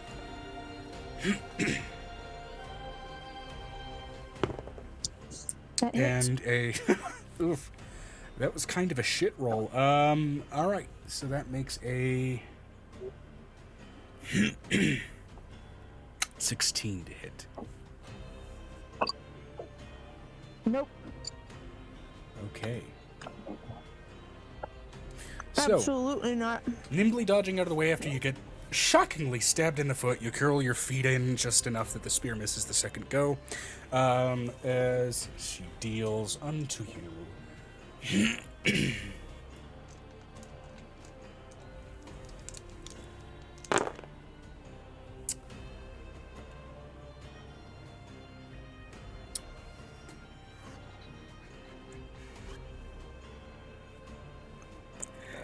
Math.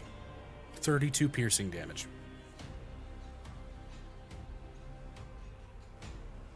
Okay. I'm not even half down yet. She's missing a lot of attacks with you, to be fair. Alright. And she's going to use one of her recharged... Yeah.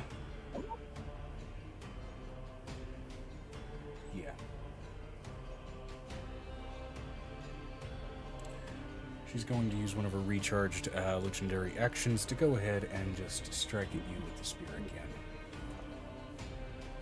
again. Okay.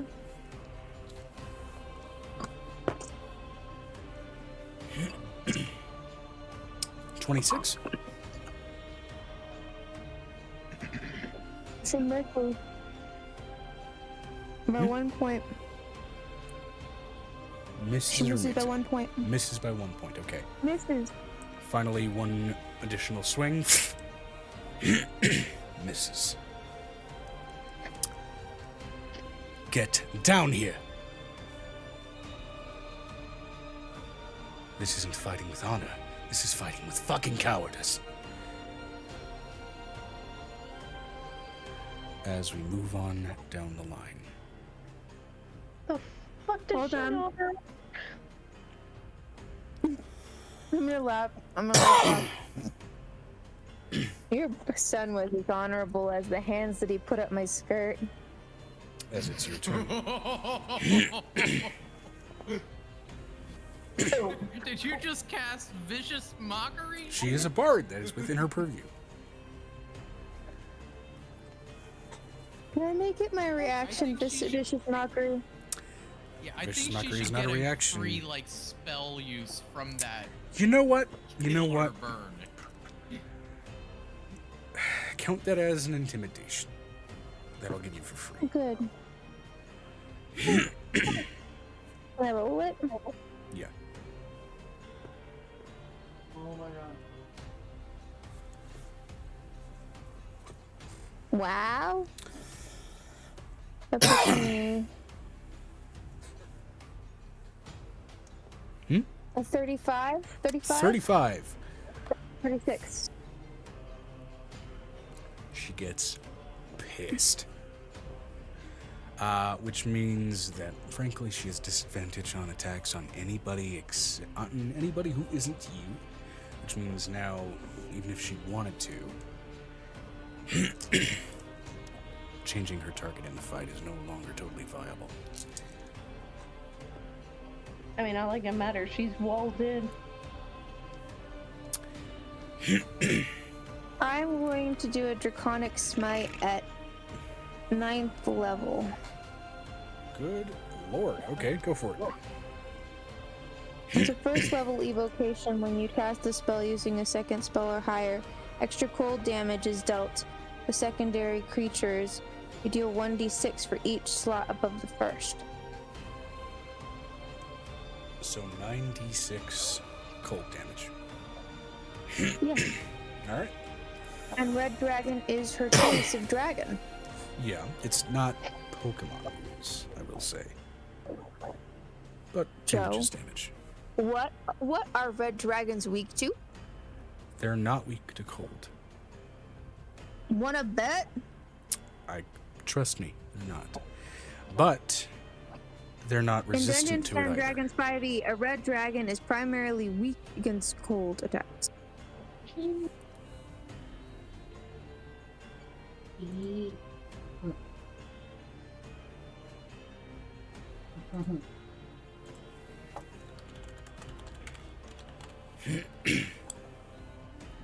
again, she's also not strictly a red dragon. She's displayed some sorceress traits. Now, Vinestra said, "Red dragons don't have mechanical weaknesses to cold." And then why is that the top one on the 5e lookup? I have no idea. That's annoying. The benefit of a red dragon is that they are immune to fire. Resistances to other things is not necessarily present. I'm just gonna use it anyway. Vulnerabilities are not. Yeah, damage is damage. No, actually, never. No. Actually, DM, I'm not going to do that. I still want to have advantage on attacks for her. So instead, I'm going to do something smarter. Hold on. I actually have to pull up my D&D Beyond for this spell. Oh my goodness.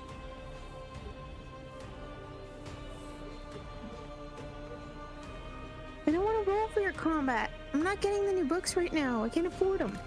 I'm not suggesting you get the new book. Stick to the I'm 2014.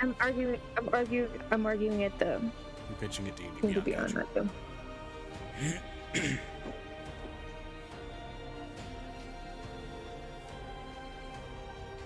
What do you mean my subscription expired, you mother trucker? Bullshit. Okay.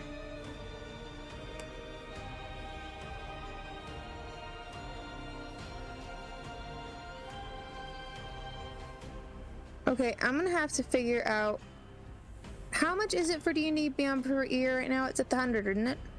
Fuck no. $60. I think. We're gonna have to fix that. Alright, well that's gonna have to happen later. Can I just look at her sheet, please? Can I just see Angel's sheet for? Please, can I see Angel's sheet? Joe, just send me Angel's sheet in a PDF, please. Okay. What?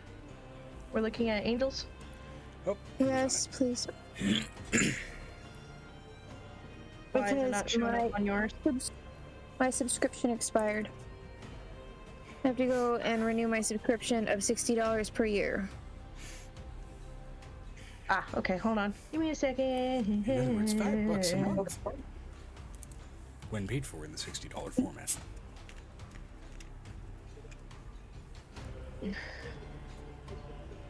I get that, Joe. I understand that. But I paid it, and it didn't go off last month. I know. I was It would just have been being a last. goof. Apparently, I was making can't even access it. I can't even access it. What? Let me see if I can get it. Hold on.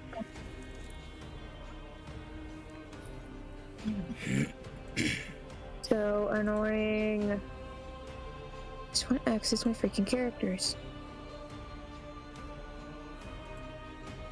Hey, I can access Ramses. Is that a baby? Yes, baby. She's crying a little bit, and she's not like crying. Crying. Don't have access to this page. What? What? In the fuck? Make sure its privacy is set accurately. Do you have Angel set to private? No, I don't have any of them set to private. They messed it up. They totally. When I opened up D&D Beyond, it locked me out of my characters. Oh, fuck.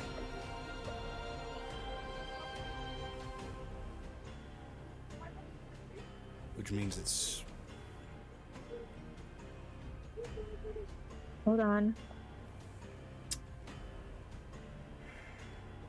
It's dumb that I, as the DM, can't fucking access it. It's great, and I don't know how to up my subscription if they're not going to allow me to do it.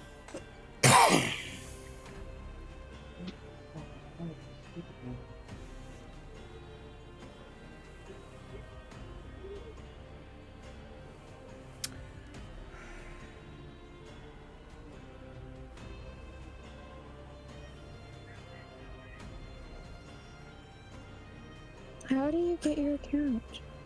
You want those off? This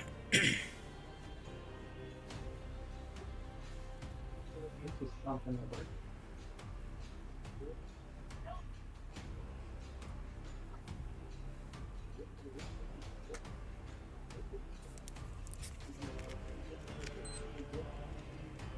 Okay, we'll count this as a temporary BRB because D&D Beyond is being a twat.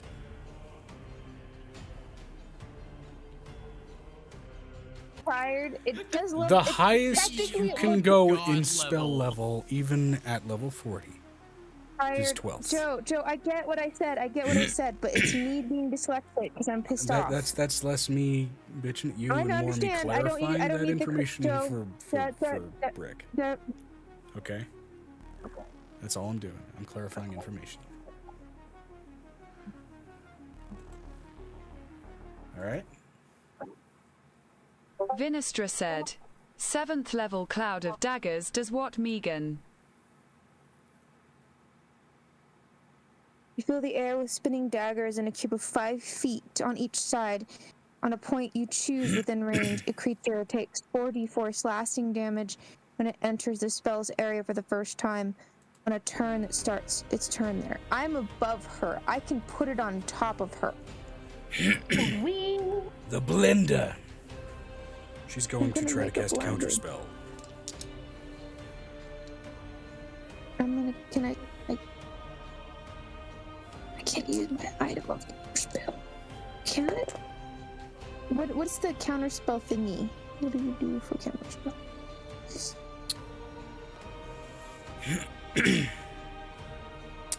Counterspell, you roll your spellcasting die.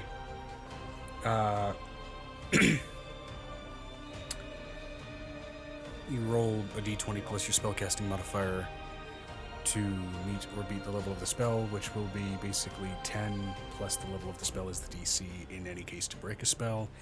unless you cast it at a level that meets the spell, which is counterspell. Speaking of, Well, she's casting it. It is a natural 20 for the cast. No, you don't roll anything for that cast. It's Cloud of Daggers is a saving throw. But since you cast it at 7th level, her DC is 17. She got...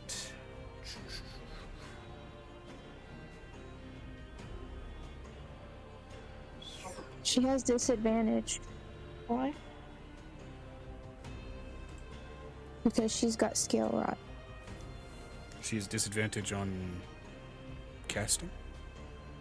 Mm-hmm. Because I can hold 2 concentration spells right now. Okay.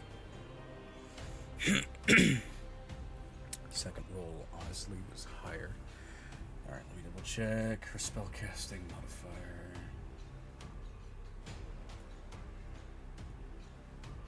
It's one of the things that we took for can only concentrate on 2. I have to give up 1.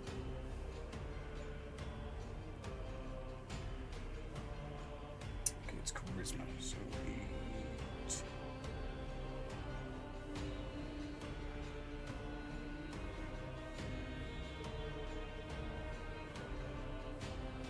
It makes for a total of 22. Which definitely beats the 17 Not high enough. for that. It beats the 17 for your Cloud of Daggers. As a counterspell. With her disadvantage? Yes. Her lowest was a 14 on the die. Vinestra said, Amira's going to counterspell her counterspell. You're gonna counterspell her counterspell? At what level are you casting your counterspell to counterspell her counterspell? Oh my god. This is gonna be like a Super Smash Bros. Thing where it like goes back and forth 5 times and then someone instantly dies. It can. It can. If there's It enough has casters done on the that field. before. Y'all know exactly what I'm talking about. 7th. Okay. Yeah. You break her counterspell on Angel's Cloud of Daggers with your counterspell. So Angel's Cloud of Daggers goes off. Or in other words, the blender spell. Because that's absolutely what it is. And she gets almost double damage for piercing damage. And what saving throw does she have to make against your Cloud of Daggers?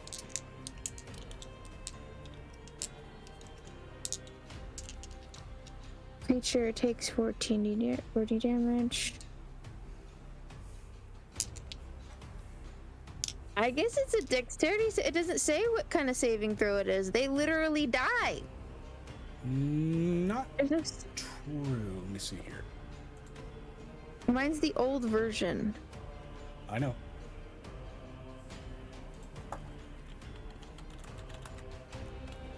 It doesn't say that you can make a saving throw, which is frustrating for me. I've had a character that was killed by it, and I know there was a saving throw. Hold on. You're not thinking about it. That saving throw. It's been a long time. It's entirely possible, but I'm going to double check the legacy rules out of the way. Vinestra said, it's when they enter or move out of the area. Let's see. Oh yeah, no, it is. It is entire. Yeah, no, there's no saving throw because it's a positional damage. You fill the air with spinning daggers in a cube 5 feet on each side, Yep. centered on a point you choose within It's positional range. damage. It A is creature damage takes as long as they're 4d4 slashing damage when it enters the That's why spell's it- area for it the first cut me tee. to ribbons. Me on a turn or starts its turn there. And it lasts for a full Yeah. minute, which means it has a highest damage potential, assuming it's been cast at, for example, 9th. Of I know how much 18d4 damage it's doing. times- It has a highest damage potential of 180 d4 damage if it were there for like its entire duration on top of something at its highest level. But yeah, go ahead and roll damage. You spawned it on top of her, you psycho. Also, Functional question. As you cast Cloud of Daggers, what do your daggers look like? Your sharpened shards Butter of knife. magic. Butter knives. Sharpened butter knives. Scalpel butter knives. Nah, why can't it be spoons for once? Death by spoons! Vinestra said, spoons. No Yay, Joe. spoons. Butter knives. Fair, there is no spoon. It's insult to injury. I killed him with a butter knife. I'm aware. Okay. So you are casting it at 7th level, Cloud of Daggers? Yeah, I rolled. Hold on, I gotta re-roll the last two because they didn't. You were talking while I was trying to re-roll those last two.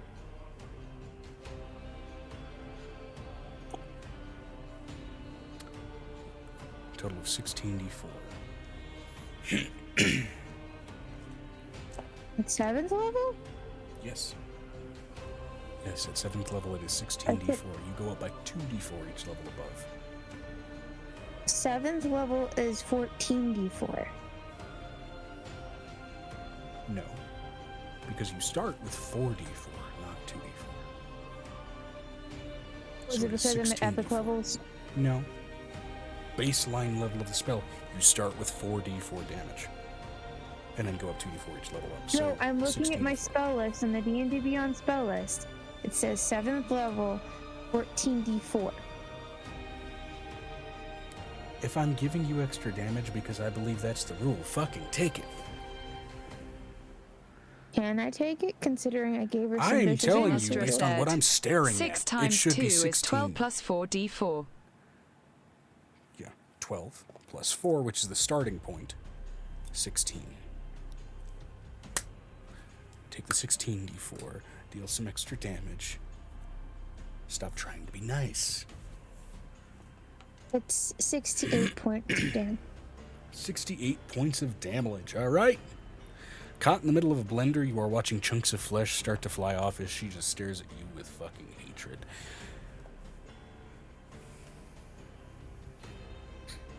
You can hate me all you want, but your son wanted to date me.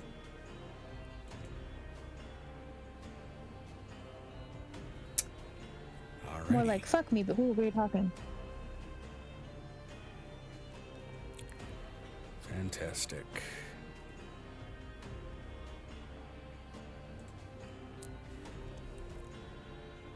In which case then, moving on, we have the various mignon. Joe, I Of have which- to release two. Wait. You have to what? I am now going to use my dragon breath because I didn't get to use my bonus action. Uh-huh. Straight on top of her. Alright, what kind of dragon's breath?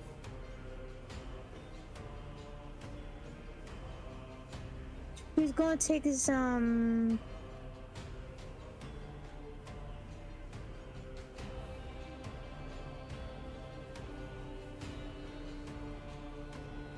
gonna try to paralyze her. Let's go for lightning damage. Why not? Okay. Oh, this is gonna hurt though. My character's throat is gonna be so rocked after the.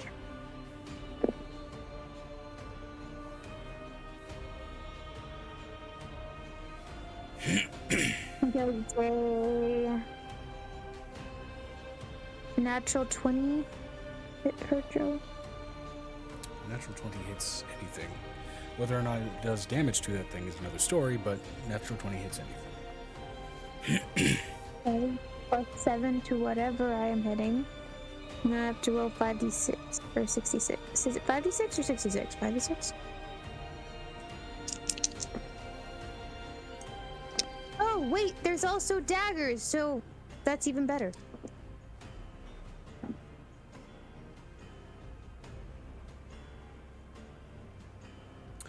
You do not get an additional roll of the daggers on your turn. You get an additional roll when it gets around to her turn and she is still within it. 25 plus 6 is Did you hear me? 31. 31 points of lightning damage right in her face. 31 points of lightning damage right in your face. Alright. Fantastic. Did that spell ask for a saving throw of any kind, or did it just need to hit her?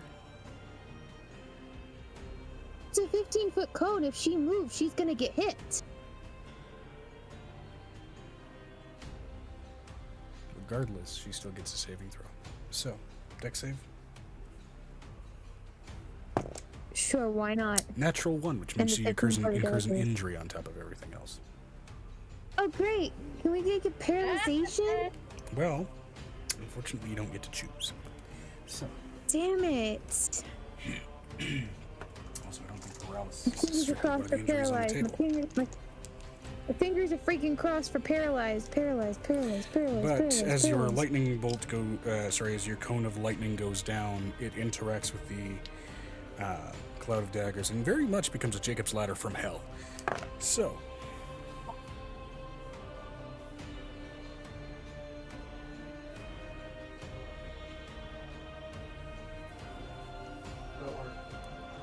okay. 6. Lose a foot or leg. As you cast the bolts down and they sort of arc and become basically just this field of lightning slashing down into her, you watch as the ether and electricity gathers and almost like a lightsaber slashing across her left thigh, instantly cauterizing. She topples to the ground, screaming in agony as her leg essentially gets fucking disintegrated. Essentially. She will now apparently fall prone after using the dash action.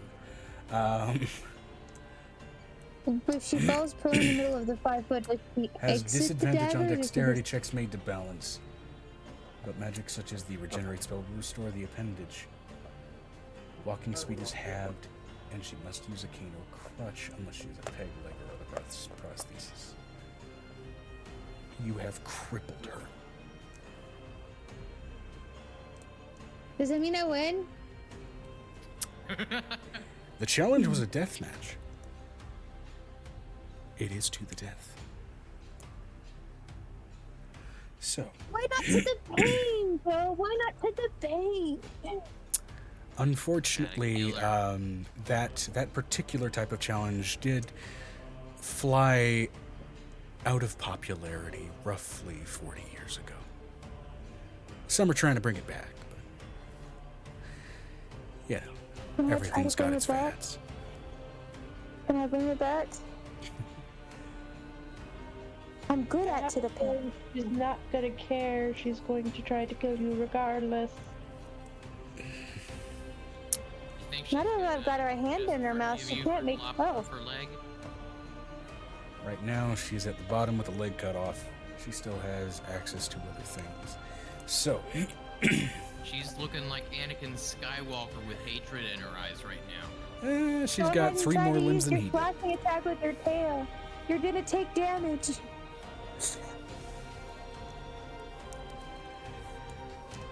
Okay. She already had her turn. You just hear her But- screaming, I hate you! She already. No, I just closed the fucking thing. Playing D&D. God bless it. Ah! You've given a character.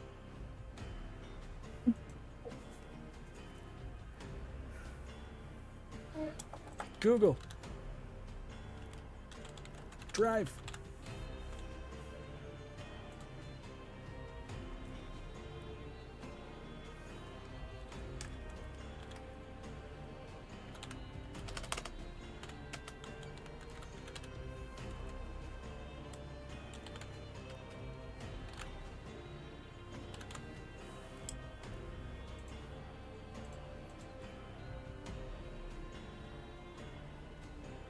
Scrolling back down.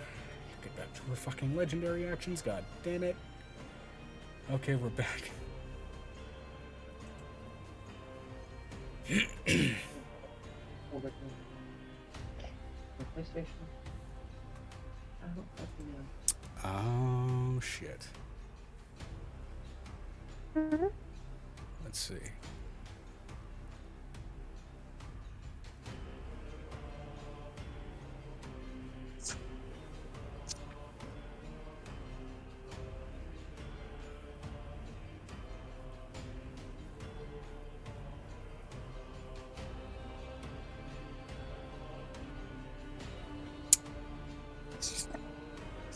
Okay. So she has lost access to that thing. That's a bitch.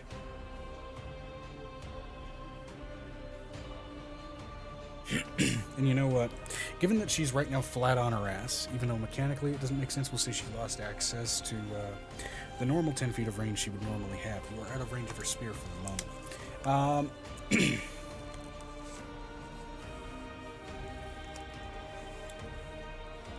But oh no, wait, no, yeah, wait, yes. Yeah, the cage is translucent. She's going to cast teleport using 2 legendary actions. Sorry. not cast Somebody counterspell that. I don't have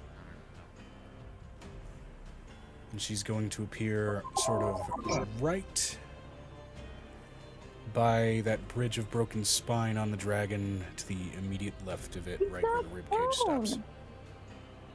He's not prone for a whole turn. She's still prone. Yeah.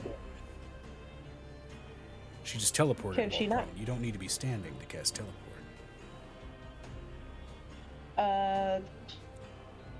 Does Amira counterspell? Okay, I'm gonna repeat this. If it fails, attacks against this creature's armor class are made with advantage, and the creature can't regain hit points throughout any means, and the spell remains in effect. Correct. An affected creature can end the spell by making a successful Constitution saving throw. But that's the another thing. So that's that one. The other one that I was working on. I go try that. Since Nicodemus is my other half, technically that would mean that he's also part of me. Would that give him advantage to attack her at this point? Unfortunately, it doesn't strictly apply like that.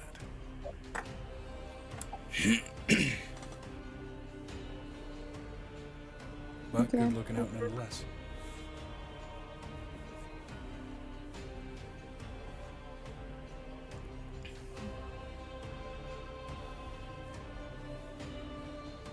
And either way, she has now displayed a clear sign of cowardice. She still has to amongst move rather outside of large the heights. spell, so he still takes the damage. She's She stuck in that absolutely 5 moved out foot of the spell, cloud. Joe. She can't She's just absolutely moved out of the cloud of daggers. just move through it. She teleported, which means she technically made no motion through the spell. She's simply out of that field. How far is she? She is northern part of the map. Looks like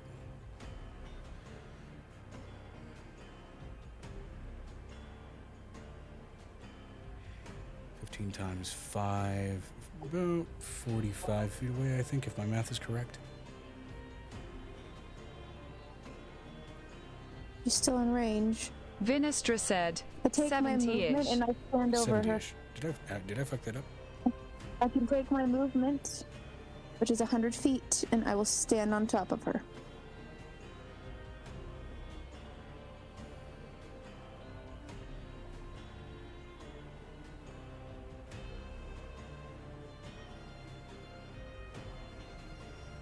Alrighty. Does that complete your turn? I have my move. Just put me near, put me 10 feet over her at this point. We can play this game all day. I'm a bard. I can go from one side of the field to the other.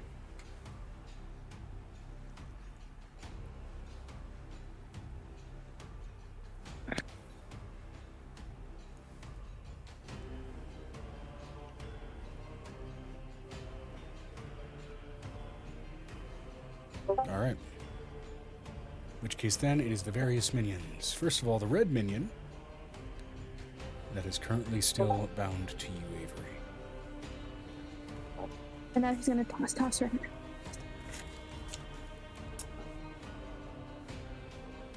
My skin's a burning. Okay.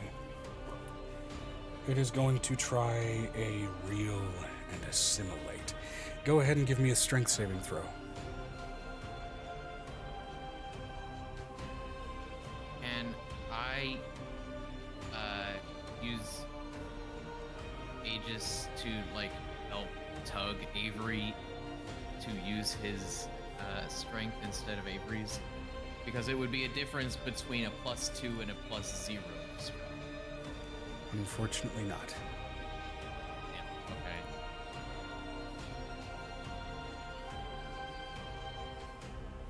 Save.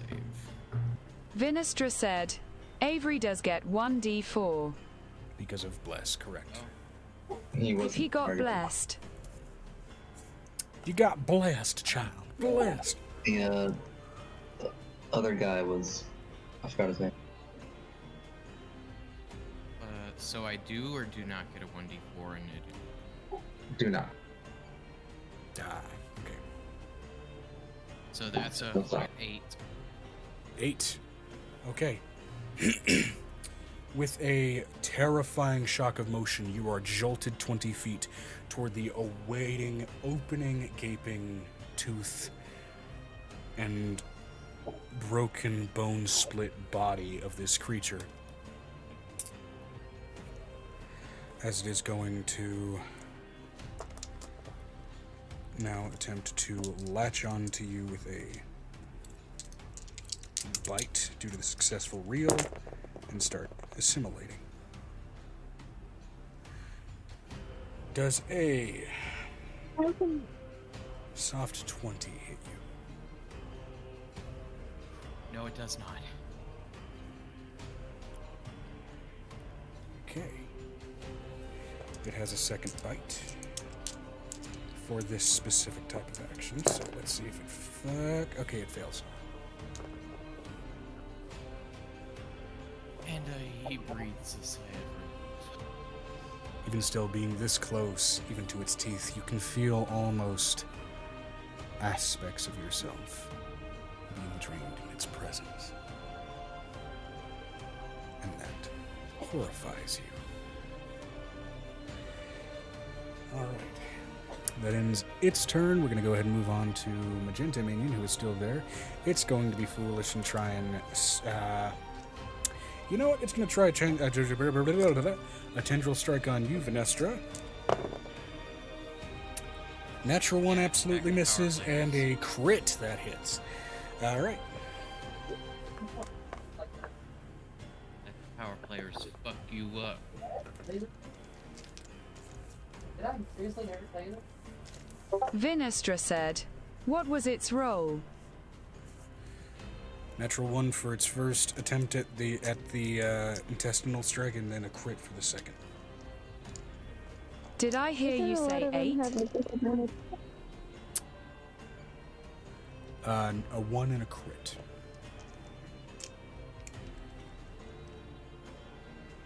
Oh, you motherfucker, I just realized what you did. It's 8 instead of a 20. Damn it, okay. Alright, so 8 plus... Does a 22 hit you? No. Damn. Damn. Fuck, okay. I want to show off this fucking mechanic. I want to show off. Alright, it's fine. What I expect. Okay, fine. Be that way. Indigo 1's going to go ahead and try it as well. Couple of intestinal strikes.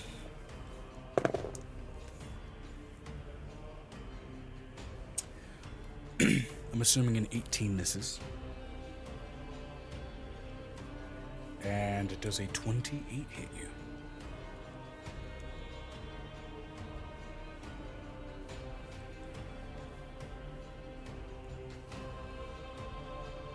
A 28? Yes. Yes.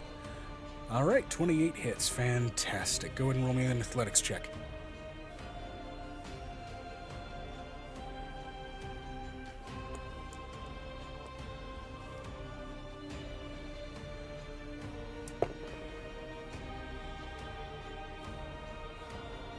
+23. Okay, as the intestine wraps around you, you shrug it off due to both your sheer mass and your sheer mass. As it is unfortunately unable to cling to your form. All right. Damn it. And let's see. Oh, we got. Just broke the combat, right? Hmm? Did she break the rules of combat? Who did? That woman. Supposed to be a duel to the death, and she's running away. To make sure that she doesn't die in a fucking blender. She has other things she can use, but that was something she had to use in the moment. Either way. Dodging isn't running away. True. Now. Let's see. Blue is dead. Ah, the yellow and green tag team. We did kind of just straight up make a whole blender, didn't we? We created a crystal Created a crystal cage, container threw some and filled cloud it daggers with in there. blades. Yeah. Green is it's a dead, blender. Joe. Green is dead. Yes, which means also yellow has been weakened fucking significantly. Shit. Alright, it's still going to go ahead and try. It's going to flank Avery here. And it's going to go ahead and go for Avery's already in trouble. It's going to go for an intestinal strike.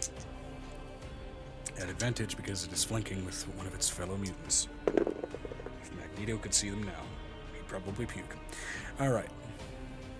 I fear for Avery. Avery is in a gooey sandwich.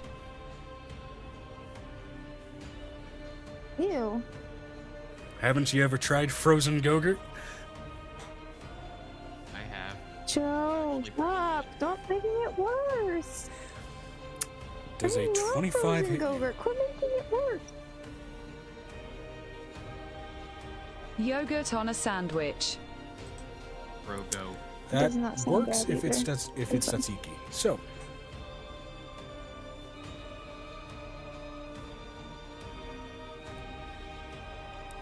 $25 hits you, I'm assuming, which means you do take. Where the fuck are my D10s?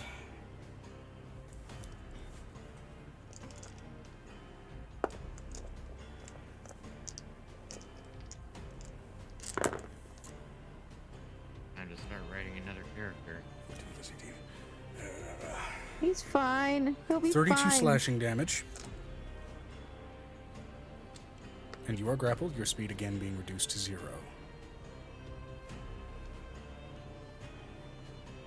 Wait, sorry. Athletics check and then you'll be grappled. I'm getting ahead of myself. Let's be real. It's Isn't a he skill check. already If you get a crit- grappled? He was, and then the one that was grappling him fucking died. Wait, isn't it? Is it dead? No, it's not No. dead.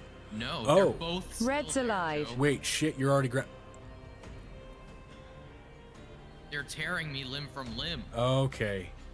Yeah, no, since you're already grappled, it's going to try a bite assimilate. Never mind. So scratch that 32 damage you just took. Heal yourself that amount. It's So gonna. heal 32. Yep. Also means I'm gonna re-roll the attack, which means there is a chance that I could miss you. How far is Avery? Also, they are right next to Aegis. They get disadvantage on that attack. Which means it flattens out to a normal roll because they are flanking you. All right, so how's a 19 feel? A 19 misses.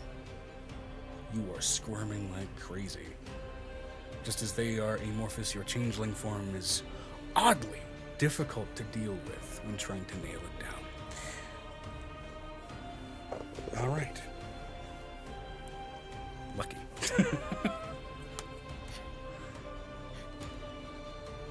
I don't know. I don't think so. Wait, one. Lastly, the cyan minion who is going to charge in right for Piper. 50, 60. No, definitely not.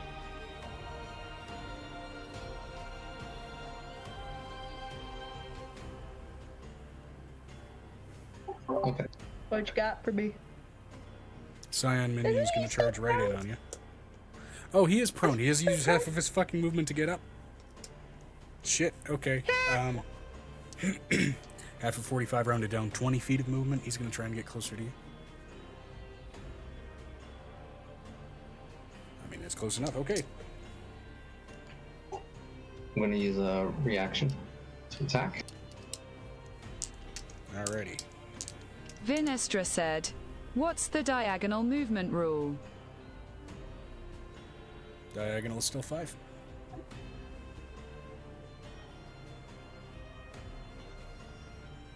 Oh, it's right up on you. Fuck. Okay. And roll to hit on your attack while it's going to go ahead and try its... Oh my god.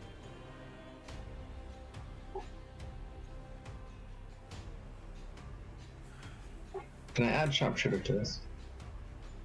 I mean, yeah. That's 2 crits. They don't do that much damage in the grand scheme of things. But Oh, I love how you say that.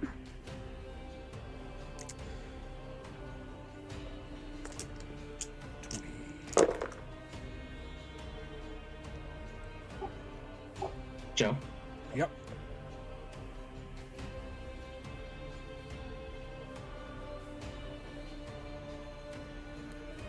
You take 58 points of slashing damage from each intestinal strike, and yes, you may roll to hit that thing.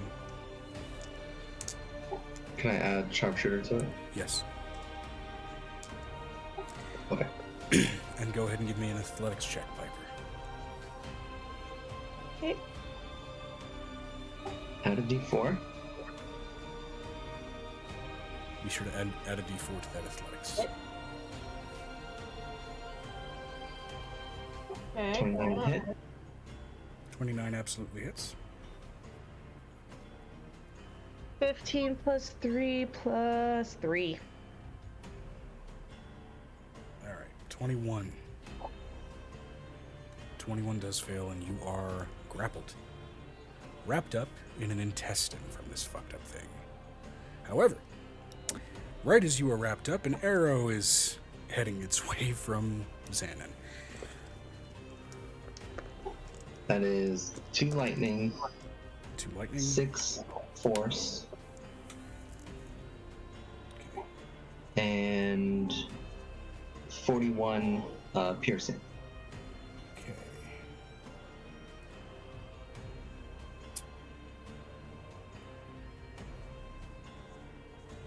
All right. Well done. It is still very much alive.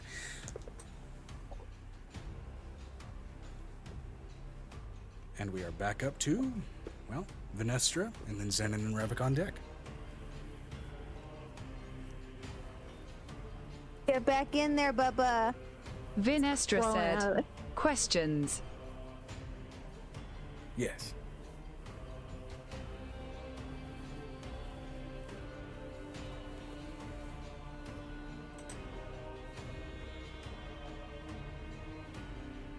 If Vey launches a mob while it's grappling something, does the grappled victim also get launched? Grappled victim will be dragged with him. That is how tight it is. Hold on. I have a question. Can another character rip another character out of a grapple? In other Yeah. words, make that Do strength the athletics check for them? the Yeah. character. Yeah, as their action, you can free another character who's grappled, yes. Awesome. That's okay.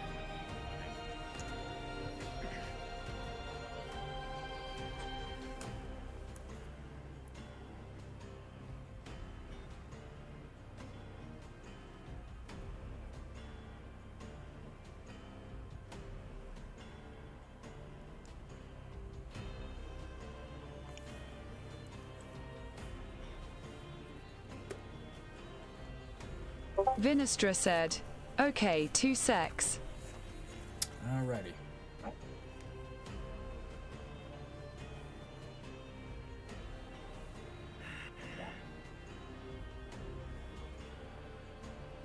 How far are they apart from that woman, Joe?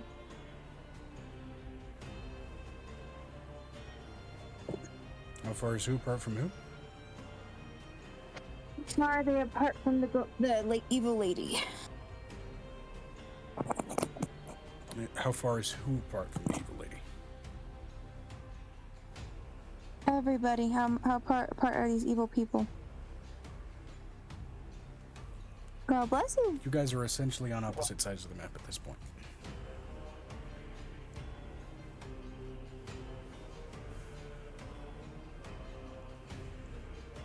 I mean, there's some people who are only halfway across the map from the evil lady. Some people who are quarter, 3/4.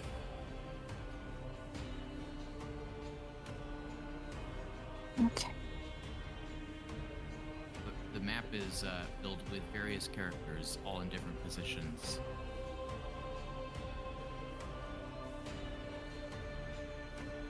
This is a D&D session, not a munch, but thank you.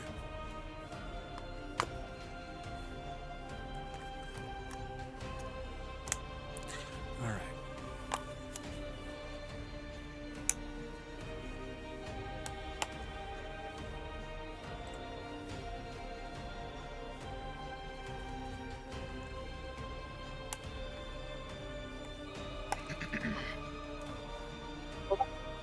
Vinestra said, "Vi would shout out to Xanan. Handle these two." Vinestra is going to briefly vanish from sight before reappearing next to Avery, bringing her maul down on Red, smacking it hard for 189 damage and 75 radiant damage, followed by an Eldritch enhanced tail strike to Yellow for 34 damage. Okay, 189 bludgeoning and 150 radiant, as Red is fucking Gallaghered against the ice. In one swift motion, That was the one that was grappling me to too, a so yellow I'm and free. red mist. As then yellow is swung at for 34 force damage.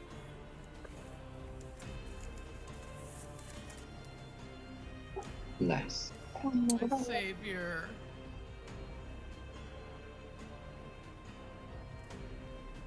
First bit of damage actually yellow is taken. Wow.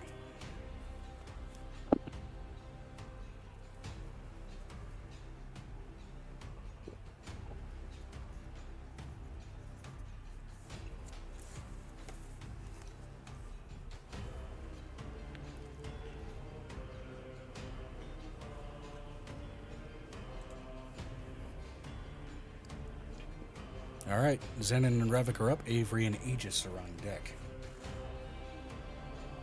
With Avery no longer grappled, so you have movement speed now. Joe. Yes. Yeah, but if I move, I incur an attack opportunity. Depends on where. Is switching weapons a free action? Yeah. Switching Making that like a weapons is bonus not a free action, is it? In this game it is, because making it a bonus action bogs shit down. Oh my god. I'm sorry, was that a rule that I changed? Yes. I apologize. We'll make it canon. I'll even put it in the house rules. Do you know how hard it is to change from your butter knife to Sundranak to every other freaking turn? Okay, and it is, we'll call this, for the sake of the game part of role-playing game, a free action to simplify things.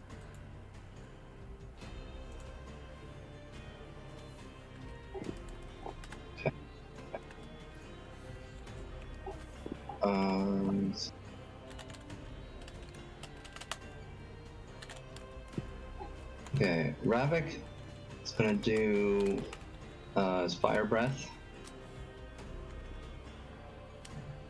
at the two in front of him.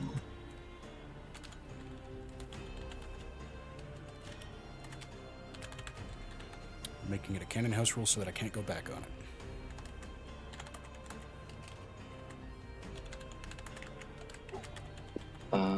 Let me see. Oh, it's a dex save from both. Okay, dex save. DC is 21.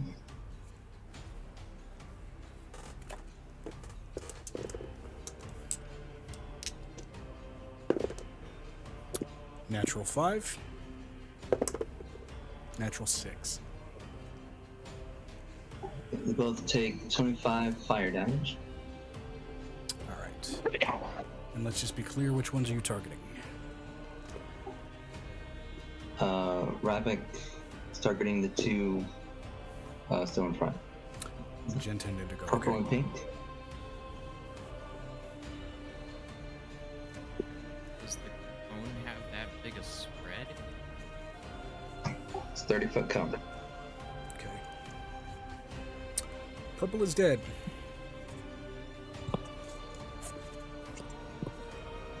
Oh, it's Ravik, not Xenon. Yep.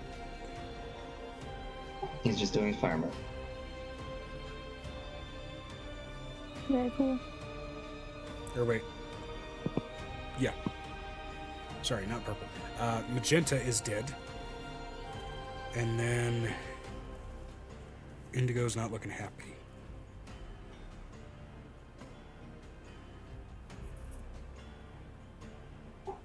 Okay. And then he's gonna move to be right in front of the pink one.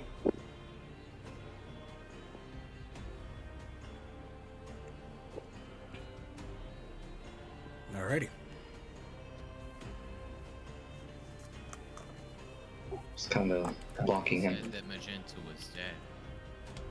Yep. Oh, okay. Which one's You Magenta? want to be in front of the Indigo one? Oh yeah, Indigo, sorry.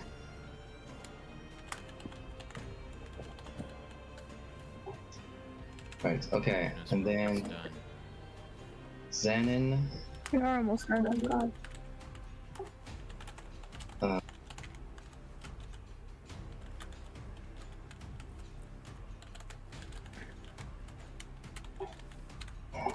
Want to do this. No. Okay. Xanon's gonna move 30 feet closer to Piper. Or no. 25 will be right in front of her.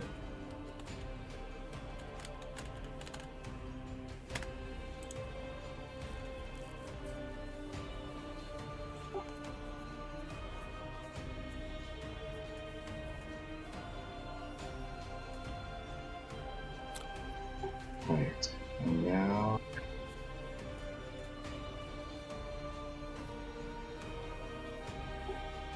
Okay, he's gonna take out his sword. Tana.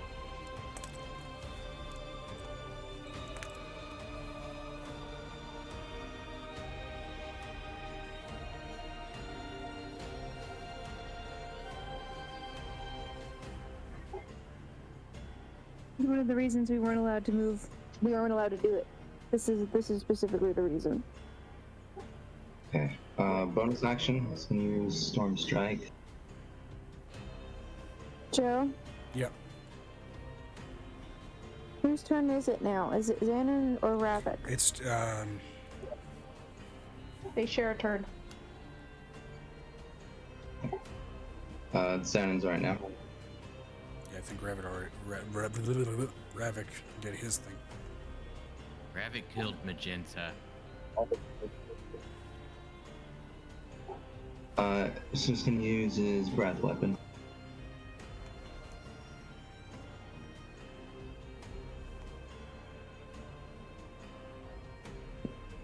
Actually, no, he's not gonna use Storm Strike. He's gonna use telekinetic shove. Shove Piper 5 feet away. And then use a breath weapon.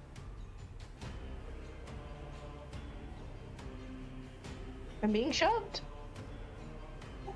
To get you out of the Yes, range of away its breath from weapon, the- I'm assuming. Away from the I know. bag. I know. So does mean I'm being shoved. You only get one bonus action, right? Yeah. Yes. So the shove is the bonus action. And then action is the breath weapon, which is a dex save. Alrighty. Natural. Okay, takes 23 lightning. 23 lightning onto Cyan. Alright. Looking a little hurt. Looking a little hurt.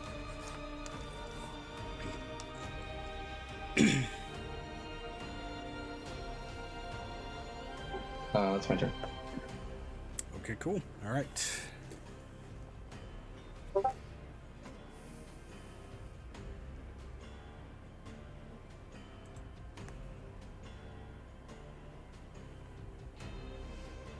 Fantastic, in which case onto Avery and Aegis. Avery, you are no longer grappled, however, you were still before one of the gross motherfuckers.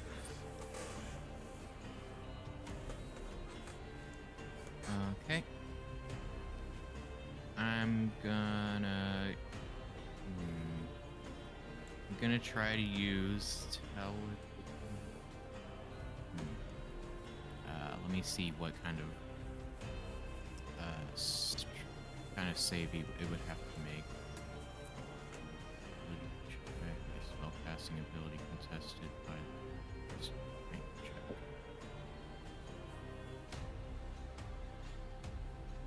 And nah, I won't. I think I'll pass on that. What I will do is use eye bite.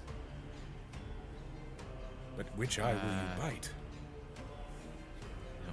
They will all pop For the uncomfortably. spell's duration, your eyes become an inky void imbued with dread power. One creature of your choice, Mr. Yellow over here, within 60 feet that you can see must succeed a wisdom saving throw or be affected by one of the following effects of your choice. That can be asleep, panicked, or sickened. So make a wisdom save.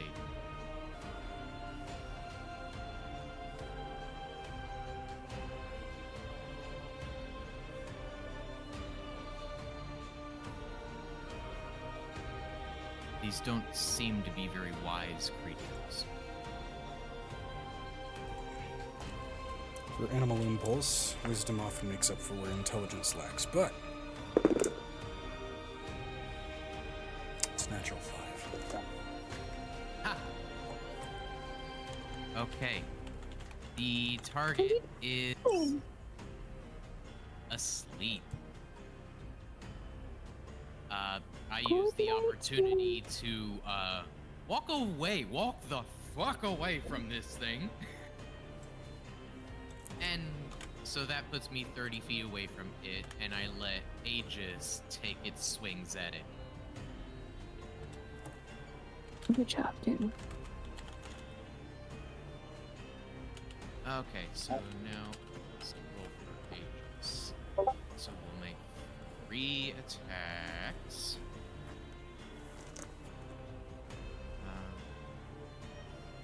It's a 1d8 plus. But first, I gotta see what it gets. Now, with multi-attack, is it he wakes up after the first hit, or do all 3 hit?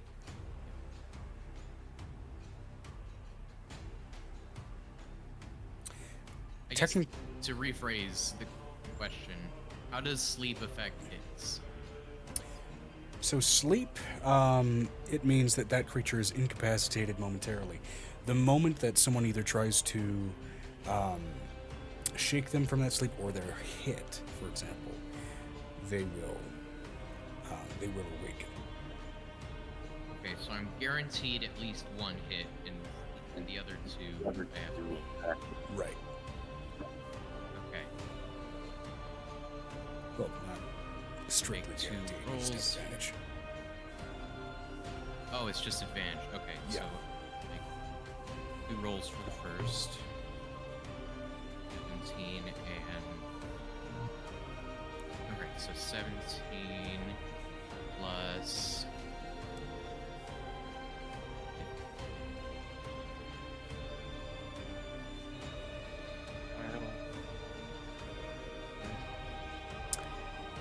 I believe you can What's the also modifier move. to hit? It is your spell, Oh, spell modifier. attack modifier to hit. Yep. Here we go. Yeah. Which is plus 11. 17 plus 11. 28. 28. Does That a absolutely 28 hits. hit? Yeah.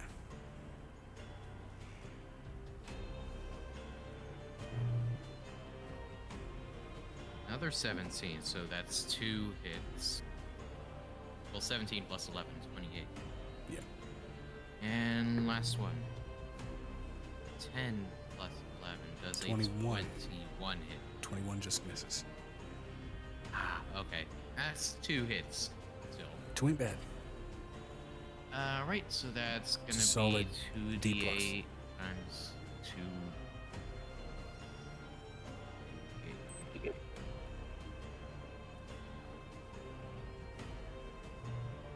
2 and 8. 10 plus 7. 17. Wait, nope. 10 plus 7 plus 7.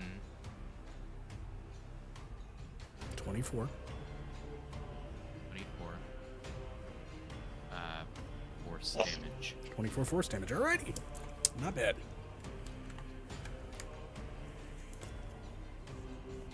Still up and kicking, but not bad. And Venestra, don't forget to move Avery 30 feet north.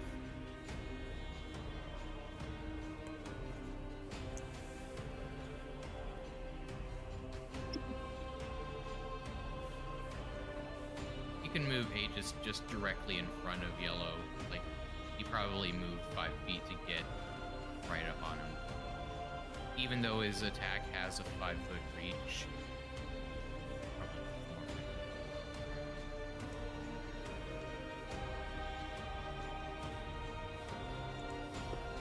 And that concludes my turn, I think. Okay.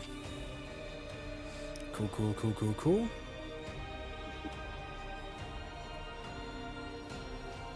Double checking. Okay, cool. Alright, Piper, you're up. Urkbach is on deck. Okay, so I'm gonna face step 30 feet towards Angel and the lady. Would that? I think that would put her in the cloud of daggers. We should probably go around that. Isn't the cloud of daggers disperse? The cloud of daggers is in. No, the cloud of daggers has already Still been up. dispersed. I mean, it's still And up then if she you got want out it of to be. there. You can move it if All right. you'd like. It's a thing. I'm just. Well, I this would one like if she's going to be able to get out. If she's moving over it, Piper can move through. I don't know what it. Are you moving around it, for it? What's going on? 30 feet towards you guys. You can move 30 feet towards us and not be directly in the cloud of daggers. Also, I'm on that the wall has an wall. upper limit, so there's that. Actually, the wall dropped whenever she disappeared Oh. out of it. Ah. Because what's the point of holding on a concentration spell like that if you don't if they're not in it anymore? He's gone.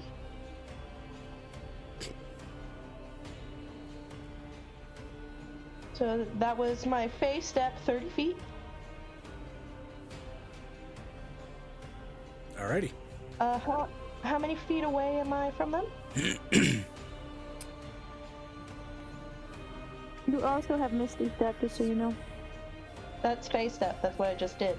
Well, I went 30 Okay. feet You're about towards you 60 feet guys. away, give or take. Okay. Cool. You could I'm still use already- your regular movement speed, right? Yes, but I'm not gonna get too close for interference this time. I'm gonna ready and hold my action to do one last wall of stone.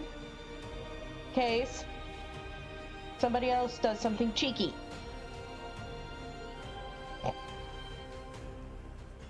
And that is my turn. Okay. Awesome. Holding your action onto Urkbach. Hmm. There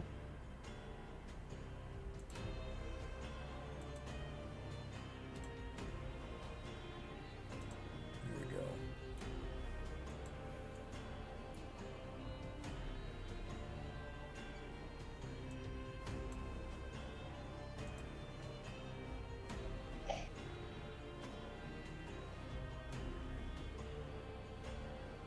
Let's see. Urkbach is going to...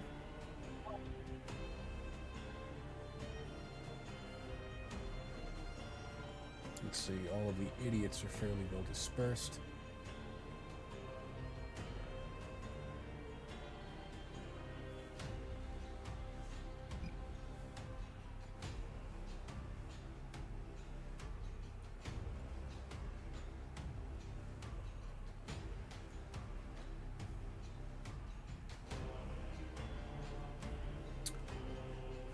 You know what? She's going to try, yeah. She's going to try Vicious Mockery on Cyan here. I have Toll Fungus more attractive than you.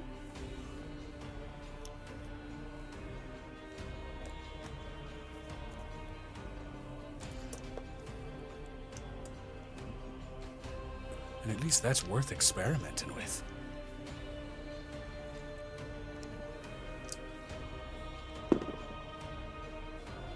It got a 4 on its saving throw. It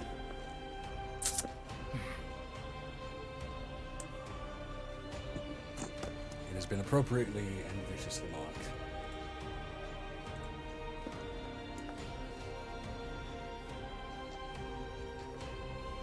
Right, in the meantime, she's going to go ahead and bolt up next to Piper. Yeah.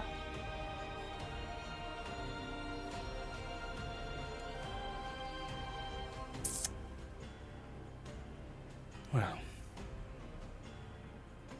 I can see how you and Sue made such fast friends.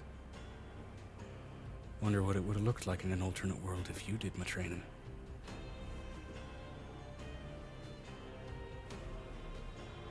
Oh, how do you know Angel's gonna turn around? There's gonna be like a jealous look over their shoulder. Piper just looks at her. Mom, I'm older than you. What are you talking about? You sure about that? And then she yells over, Angel, if you got friends, I'm allowed to tease them. Okay. Okay, if we're talking material plane, I absolutely blow you out of the water in terms of age. If we're talking Feywild rules, maybe, maybe not. You sure about that? I can do the math. Player can do the math. Hold on. Okay, so clear that. Hold on. It's been a long time since I've seen a full moon, lads. Oh my god. So if Yellow dies, I'll allow myself to go to bed. So don't eat the yellow snow.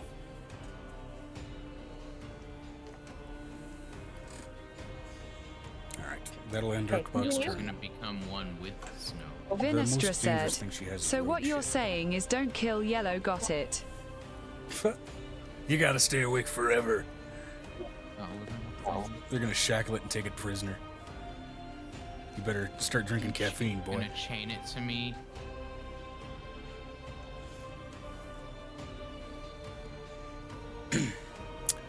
Alright, Amira is up, followed by Bitchface. Whoa. One leg McGee.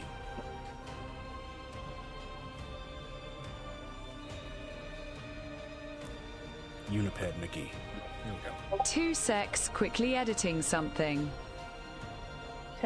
Amira would launch 5 long-range spears towards Indigo 5, hitting for 61 damage.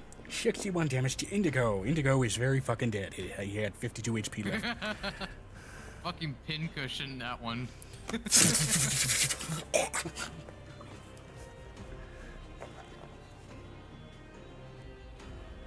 got an extra line through him. He's that dead.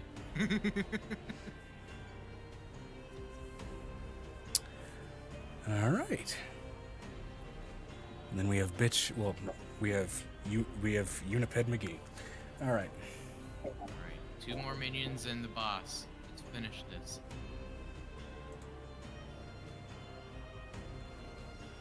I hope you're proud of yourself.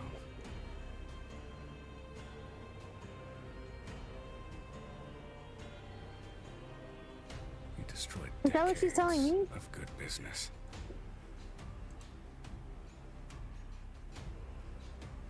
You're the only one in like 50 feet around, so I think so. Okay.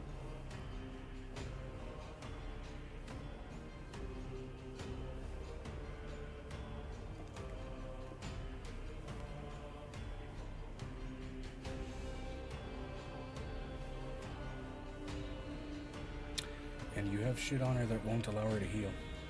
So that's... That I left up, yes.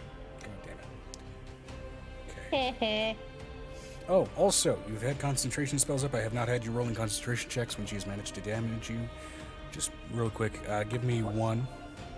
Just to see if you lose concentration on your spells. Okay, fair enough. That's a 20.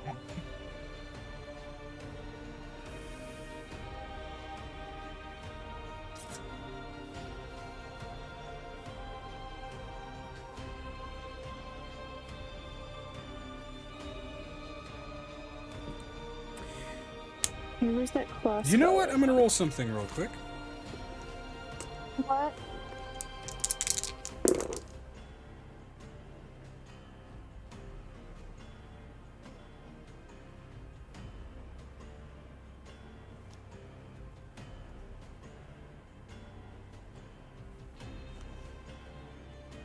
Yeah.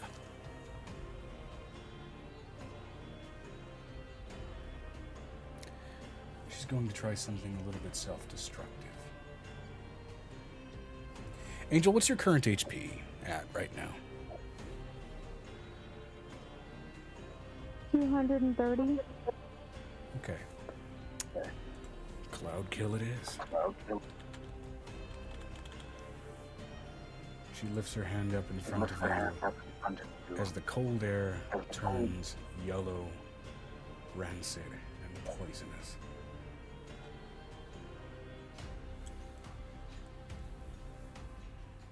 Okay, I'm gonna take half damage.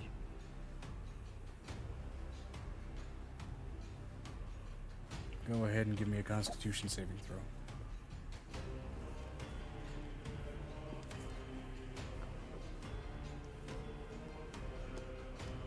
Natural 20 for stealth. Okay.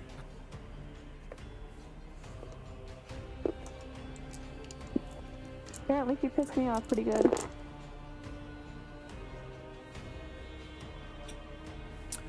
Alright, that is... You better pissed off the dice, I'm not sure. 40 points of poison damage, reduced to 20.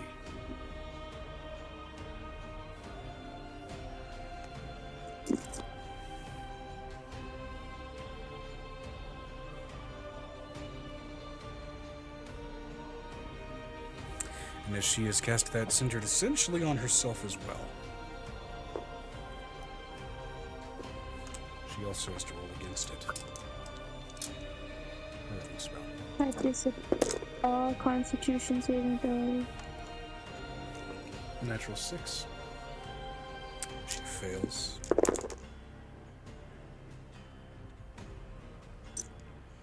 And takes 11 plus 6.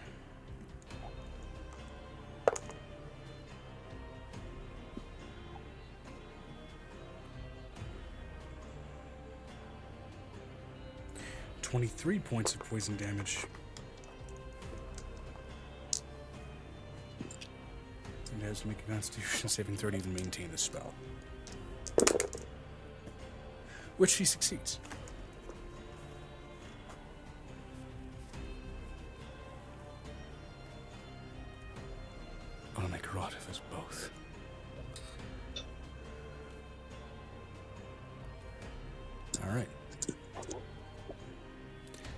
And she's going to go ahead, and now that it has completed her turn, she's going to use her... She's going to use a legendary action for a spear strike, thrusting it up toward you.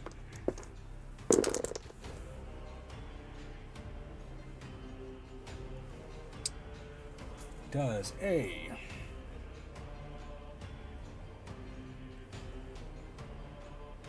29 hit you? Yeah. Vinestra said, quick pole dance dodge. I mean, it's in the right position, to be fair. I could totally roll down that pole. Yeah, she is just trying what she can at this point. She's not in good shape.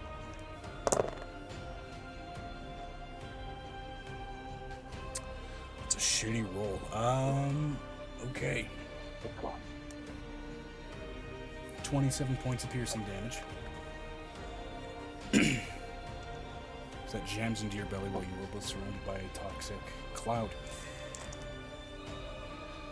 I would not let her touch my belly, Joe. Okay, pierces into your thigh.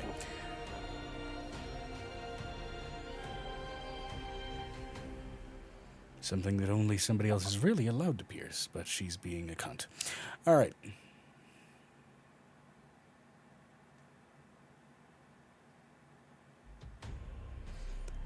In which case that is both her turn and her legendary action up. Onto yours. Because I need you alive so I can find out where you've hid every single changeling in the local ring. I have to kill you first. Just like Urkbach. We're not done.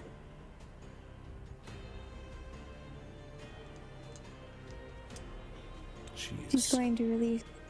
Silent. Looking at you. She's going to first hit her with the 40-12 radiant damage she's been carrying on her forehead. Because it lasts for an hour when you start the spell, and it was a level 7 spell starting. Okay, so it's not just 4d12. And I believe you can launch as many as you want at the moment, so how many are you rolling on? I'm gonna load on her limbs. Because I can actually, with those spells, I can pinpoint those spells because I have a spell sniper. Okay. I also It is a have called shot? twin spells. Yes.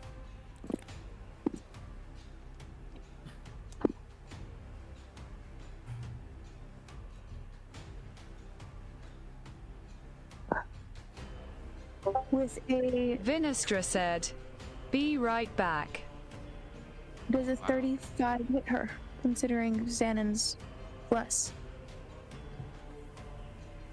35 absolutely Impressed hits that her. it read that out. Now it is a cold shot on an armored creature. By which I mean natural armor Not does armored. count. Natural Not armor does armored. count. Natural armor does count. For that You rule. want me to read the spell again? You have degraded her Yeah, AC. it- well- Whatever it means. If I recall, you just have advantage on the attacks against her. Yes, but there's also the fact that she can't heal. Right. Even if she wanted to. My point is, with a called shot on specific limbs, which is what you were doing, I would raise her AC for those limbs to 31. You still rolled higher than that to finish my sentence. Okay. So yes. Oh. So, Which limb are you attacking for that first roll? the other leg. Okay. She's a paraplegic. No, she can't move. It's dumb.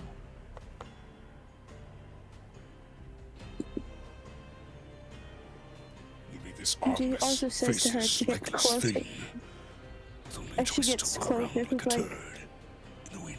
it's going to say every. Feel me? Joe! Joe! Sorry.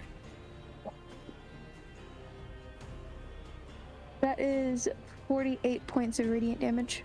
48 points of radiant. Great. She's not one of the malists, so she's not affected by that vulnerability, but it is still 48 points of fucking damage.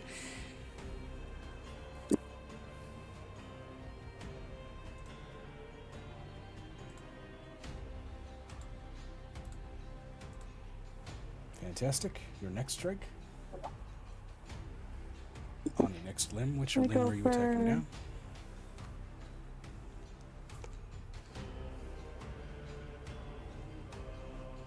People have to cast with their mouth, right? Like their tongue, they have to use verbal components. Depends on the spell.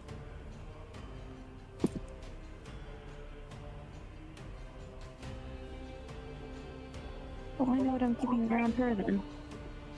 I know for sorcerers you can use meta magic to cast silent spells. Yep. She's going to, oh, the roll, Joe, was a 18 plus the 7. 25. No, 18 plus 12 plus 7. Okay. It's 12. So 37 that hits.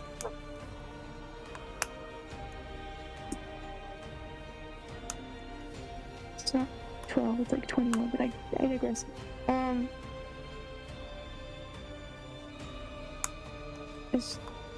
going to take off her arm on the right hand side, and then I'm going to go for the left one. Because it's radiant damage, I can cauterize the wound, I think, if I remember correctly. Radiant damage is more Or I like can a heal it up. sunburn from hell. It's not really strict cauterization necessarily. Okay. Then I'll use fire on her in a minute. But how much damage do you deal with that limb getting blown off? As the air is filled with naught but pained screams.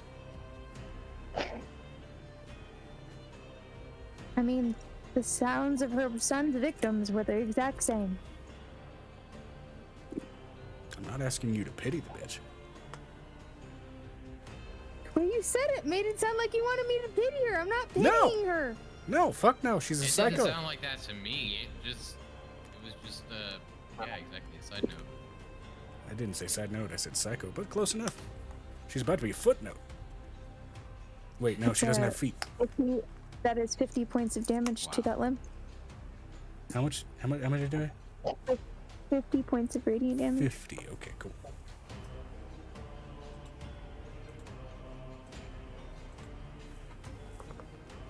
All right.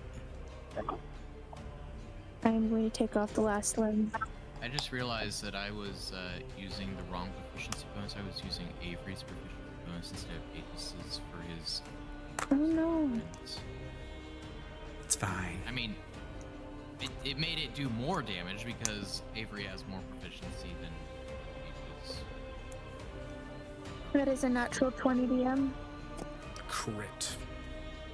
Which means you deal double damage. So, Double the damage. roll them bones. Roll the double the damage.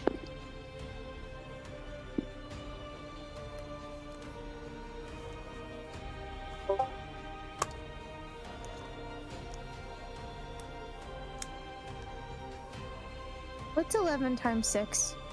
66. Never mind. I guess I'm gonna put 66 of radiant damage on her. Okay.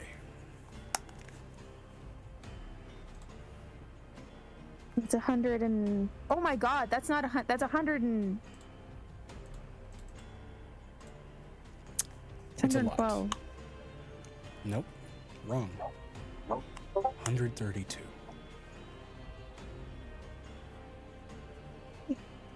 Awesome. Looks over at Piper. She likes them? I would say she's finally bloodied, but you took off all of her fucking limbs, so she's a little bit more than that. I'm letting her know. She goes, Toss. Fuck you. It's being weird. Pepper's still just like, I'm ready to protect the dude.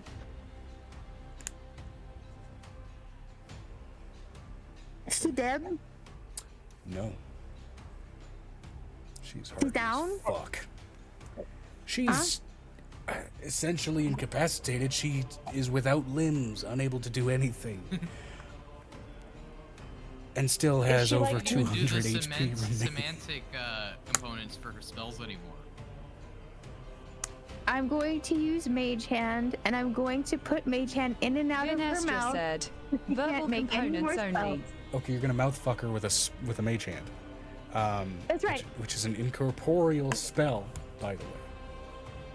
You'd be Okay better with just that, I'm leaning breaking down one and of my starting to spells. shave off her tongue like you're making lengua. I'm doing it on purpose, so she can't say anything for the next 4 rounds. And run away. Oh, that's the perfect gift. Sorry. I couldn't think of anything else. She's a spellcaster. I'm naked. I can stick my hand in her mouth, but that's the only thing I can do. That's gross. So Mage Hand's all we get. You're naked. And we have the right... There's so many ways you could have made this so much worse and still held up the title of a bard.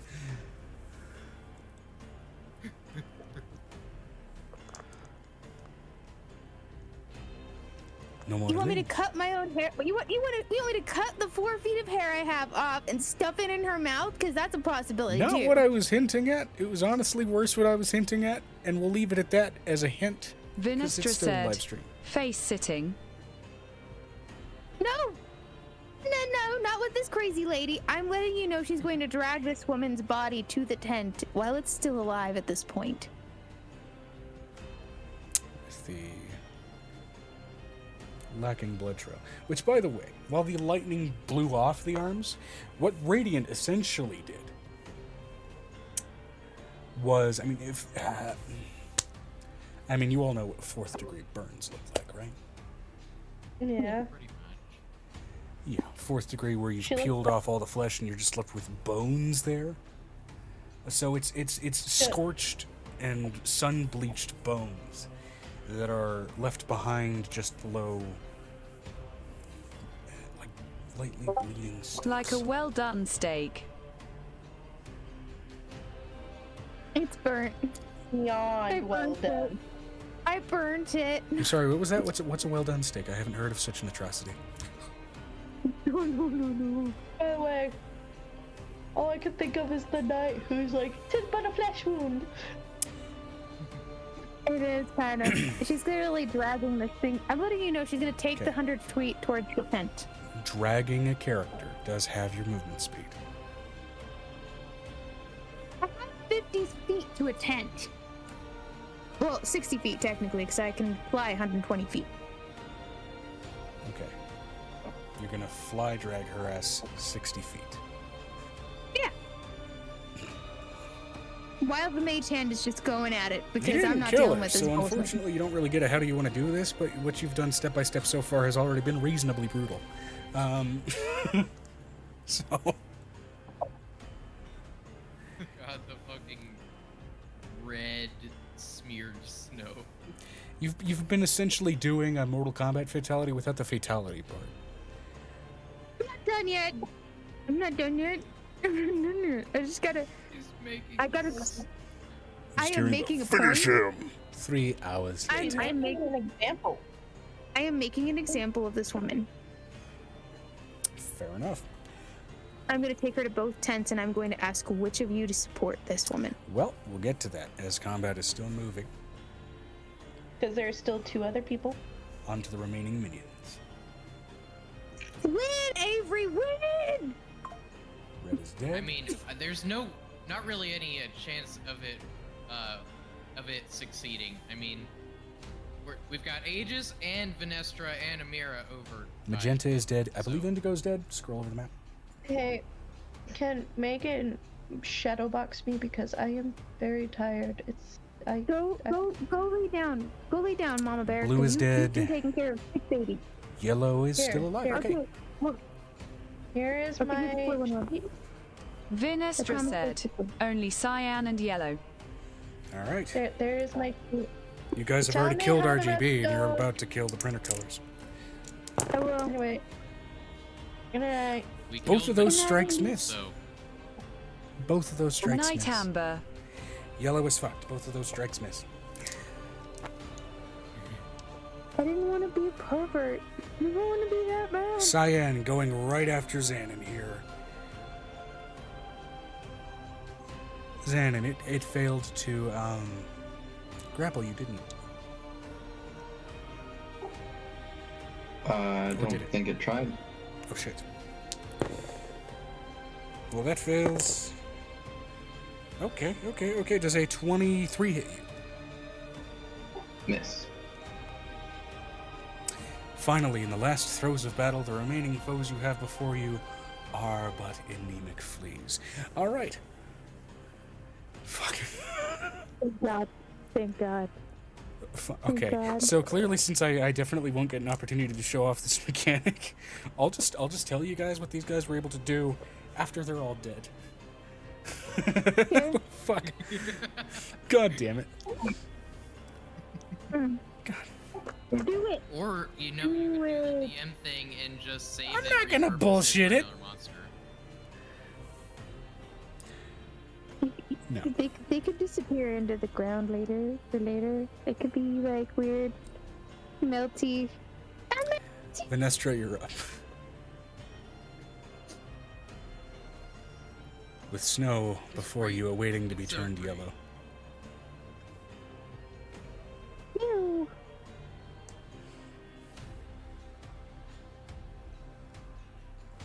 Definitely one of the later sessions and longer fights I've run. Is this, Vinestra said, Vinestra is going to bonk yellow. Alright. Also, I completely forgot about the acid splash mechanic that these fucking things have when you hit them in melee. I forgot about one of the combat mechanics for these fuckers. I'm not gonna retroactively say it. We'll just say, you know, that's the effect that your intimidation check had on these things, Vinestra. They stopped secreting acid. Find out who let this woman into the freaking this. Stop doing your background check. 10 hit. How much HP does it have? How much HP does it have? Good fucking question. How much abuse doesn't it have? How much abuse does it have left to take?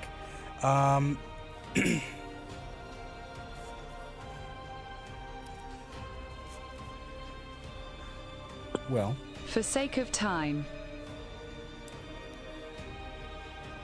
You know what? How about this? Given that these things are not going to be alive in any way, shape, or form by the time they get back around to their turns, remaining party members of forces, or how do you collectively choose to dispose of the remaining cyan Maliceful Guardsmen and the yellow Maliceful Guardsmen? I hope that Avery stomps on one of them. Oh, Aegis is absolutely pummeling this thing into a jelly. He will And it repair smells the acid damage fucking later. horrible. That aroma is getting burned into your sinuses, but nonetheless, it is a little more than a No.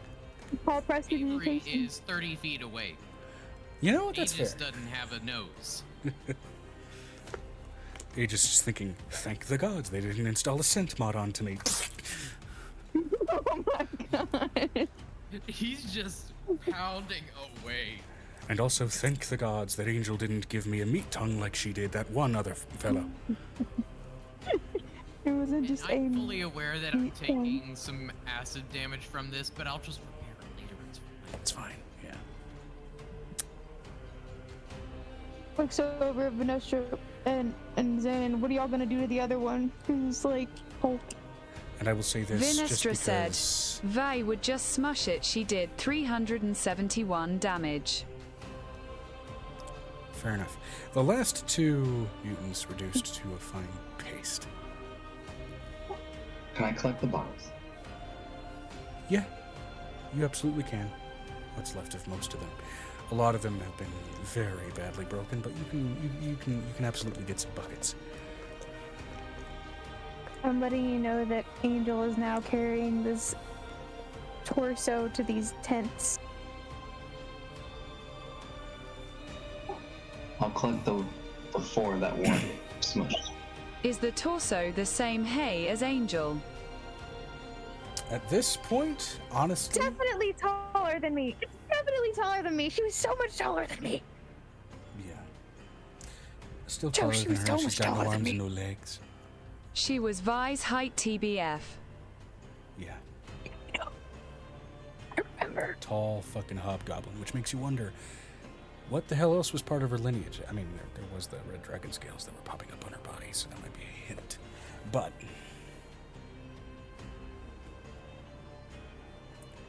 either way, given the situation that you have concocted, and insofar as taking your challenger prisoner in ways that would violate the Geneva Convention 6 Ways to Sunday, thank goodness it is an ancient doctrine that no one reasonably follows anymore, with the existence of magic being a thing. Combat has concluded. And I now have the narrative satisfaction of getting this woman and knowing who fucking put her in freaking power.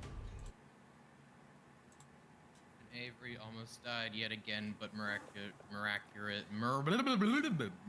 We're all fucking up English today, it's fine. Miraculous. Marabara. Is Urkbach following me Vinestra into these said, tents? question to Megan. Would Angel disapprove Please. of a soul cage usage on the lady? Yes. This one has to be done slow and painful and long. And I'm not the one who's going to be doing it. I mean, we could tailor a personal hell for her soul, couldn't we not? I mean, I could, talk to Edgerman about it. Force myself to talk to Edgerman about a personal hell. It's thanks to that Goku I got stuck in a hell being serenaded by teddy bears. Are these bugbear corpses? So what happens Now, is after she's their dragging veil this has been body across- dropped, give me a nature check, actually. Xanon, not you. On the inspection of the bugbear corpses. Guidance.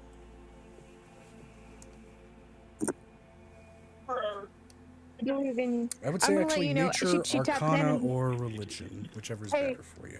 Joe, as she heads towards these tents, she's gonna put her hand on shoulder and go, "I believe in you," and that's her bardic inspiration for the day. That's an additional D10 right now, I believe. Oh, 12. And then D12. 12. We took our last 2 levels in Bard. Okay, I don't know if I'll need it. So I rolled a natural 20. Okay, great. Yeah, no. Total of the 30. You got this. Crit. As you look through the paste and the mutated physique and flesh, you find yourself really focusing in on those pale, sunken eyes.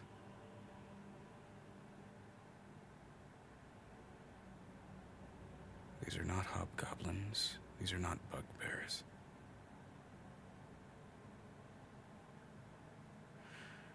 These were, before some horrid, insipid, wretched, and wrong mutation, changelings.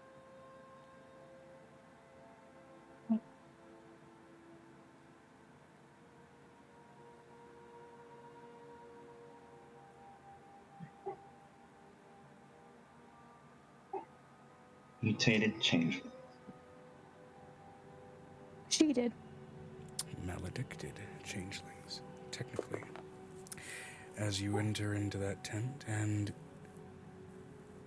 with the I'm new. sheer level of passive investigation that a lot of you are able to find the wretched ledger that details the exchanging of a number of old changeling specimens to a sect of the Spellbreakers called the Tongues of Life.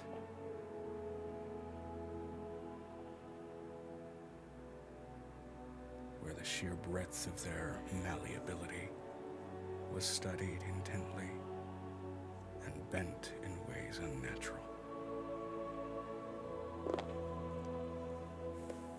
Can we take the ledger with us? Yes. Yeah. Which the ledger in and of itself, still being a ledger, largely just details the transactional side to all of this. It doesn't really detail locations or anything, just branding and specifications and requests. Going towards these grand tents, considering there are not just normal people, there's also the hobgoblins. Also, we're now seeing Urkbok alive for the first time. Many of them are now seeing her, yes. And again, there are, in vast amounts, are people that, in still disconcerted and angry ways, seem almost pleased to be seeing this woman in this kind of shape. Some of them still scared out of their wits, not even realizing or aware of what they were participating in. And others still staring off into space with seemingly dead eyes and sunken eye cavities. He looks over at Venestra. Venestra, can you undo the spell work? Can you and Amir work on it? I can't have them in my crew. I can't have them in the Whisper if they're going to be broken.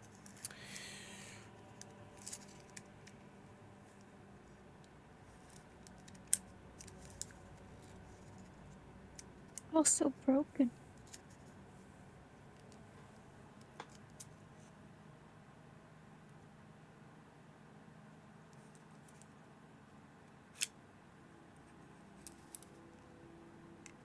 Vinestra said, "Very well. Just make sure to let me be there to collect her soul when you do kill her."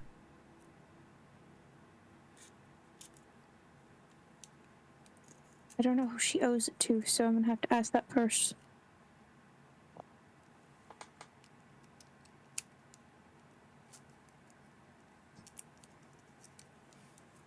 I'm gonna find out where they are. She walks into this tent. I'm looking for the leaders, considering they would be here for this questioning. Venturing in, you find, the leaders of the people that, helped ensure that this got organized properly. Yes, you do encounter them. A number of other sub-factions of the Whisper, some run by a collection of grey orcs, some strictly, it seems like, deep gnomes and halflings that have made their home down here. An intermingling of Duragar, a detachment of Drow, of course. Well, not down here, I should say. The Underdark Collective that have been brought here to bear witness to this. Is her hobgoblin army at least the leaders there, considering what happened? Do you send out scouts or emissaries throughout the camp to see if they can find them? Yeah. Okay. Roll me just a flat d20, real quick.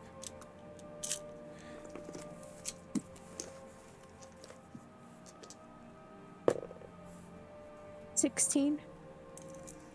Okay. Of the, let's say about 9 emissaries that you send out to scout out the camp, 1 makes their way back. Younger chap looks to be, young half-drow, maybe in his maybe about 17. Looks like he's seen a ghost, and you know this look. It's usually the look of someone who's seen a dead body for the first time. Did you bring it back?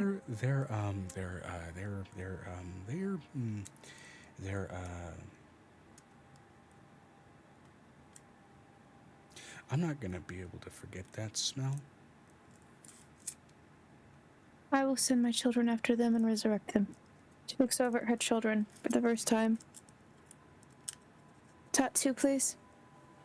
If you would. Prefer not to lose my cavalry. Tatsu bolts off quickly enough.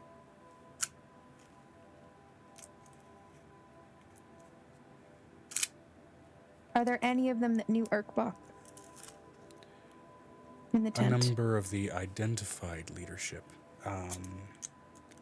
among the corpses found for this particular sect of the Whisper. Did they bring him back to life? As they are resurrected, yes, many of them do immediately recognize Urkbok. Having been dead, it seems, for at least a couple of years. I'm also saying for her people that would have questioned her and the hobgoblin in the castle. That other sect that is a completely different sect that are based off just the hobgoblins that she gave, the 80,000 that she has under her control. With those filtering in. One hobgoblin of a darker sort of hue, looking to be almost a sort of very deep, almost forest green. Much more indicative of usually what you would expect to find of a sable hearth goblinoid.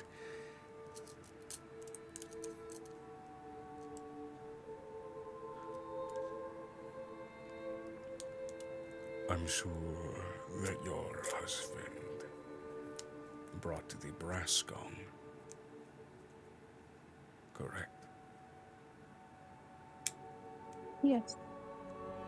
The challenge was in its entirety a farce. Understood. Understand, however, your defense from your challenge, both in and of yourself and from your allies, was observed no differently than how it would have been a normal challenge. And so for that, you have earned respect. Not done with her. I cannot bring myself to kill her till it is the right Her time. challenge was a farce. Her condition for a death match, therefore, also need not be respected. He hands them the ledger. I need anything with this handwriting on it from anything that you have in your books.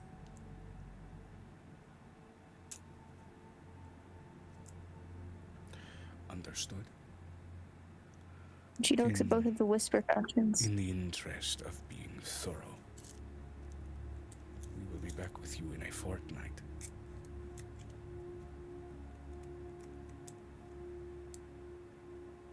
I am missing the kinder of my kin. The iron dragons that exist. Bay dragons. The kinder that Amora saved. I've not heard from them, and I need to hear from that leader before I consider this entire thing a farce. Okay. After about 10-15 minutes trying to summon the Kender that are part of your faction. Kender. Kender. It's Kender. Yes. They're called Kender. Like, it's like Kinder, like kin. But I dirt. Also, Kinder is just straight up German for child. They look like children. Vinestra said, "Yes, it is." Eventually, small, short little fellow who was just grabbing every little knick-knack that he can find on the tables before observing them quickly and setting them down, though one or two smaller things he does seem to pocket. Hello. Hello. You were summoned. Yes, we're summoned. He lowers his cloak, reveals this filthy, dirt-spattered brown hair. And yet eyes that glow with an intensity and a cunning that is unsettling, almost.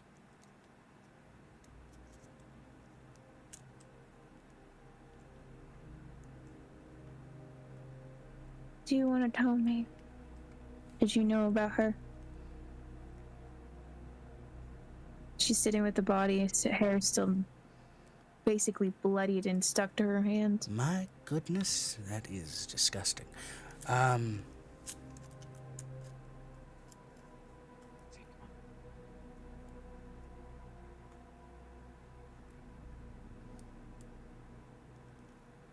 Who is I sent you on a mission. I sent you and your faction on a mission. I spoke to a different one other than you. He was taller than you. He was dark and full of shadow. Why is your hand covered in blood? They challenged me. Who? This factions of the Whisper. The faction challenged you.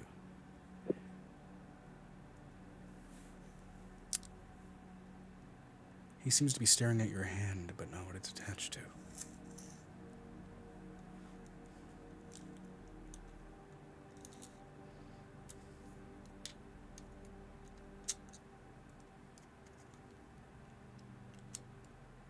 I'm confused by what he's saying, Joe.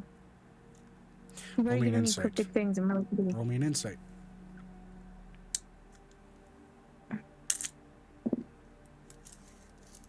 19 plus 11. It's not deliberately being cryptic. It is legitimate confusion, as almost in its own way revealing the nature of an enchantment. You look into his eyes, and off the reflection of his eyes, you do not see the hobgoblin woman who is in your grip. Just a bloodied hand hovering above the floor. Going to do something that she hasn't done, and her teeth are going to elongate in almost that dragon-like form, and she's going to take a piece of cheek off of this woman with her teeth. Okay. Keep screaming. And scream she does. She looks over to the Kendor as she pulls the skin from her teeth and wipes her face. I apologize. Can you come here, please? Sure. By all means. Got a few others waiting outside, but I represent. She brings forth a golden chalice with like the one that has the apples in it. I need you to drink of this. Each one of your families, each one of the people here.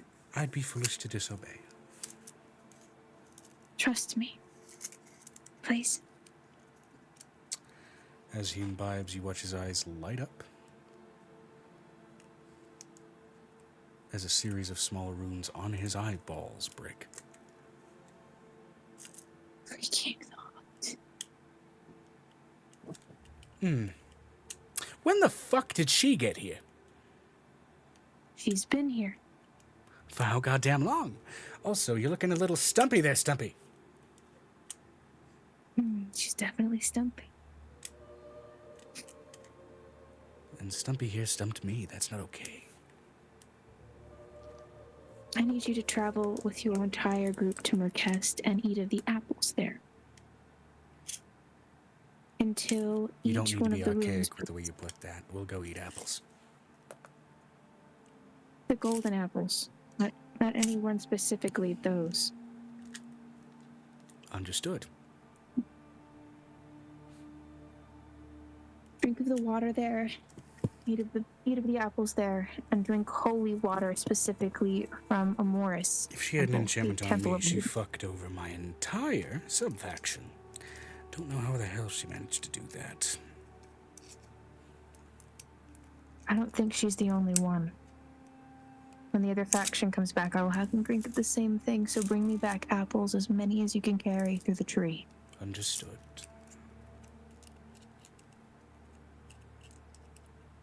They will grow back almost instantly, which is a thing that happens there. So, just be careful when you enter. Anyone with evil intent or evil darkness to themselves may disappear. Understood. He disappears. He's like, he's in a good mood. Having encountered that one in particular the few times that you have, better mood than he normally displays. He usually sounds pretty cross by default. I'm missing one. That's what the whole thing is. The leader of that faction is much darker and taller. He's a rogue in general stature. And among the many, it seems, trunks of corpses brought back, that last one on your list is found.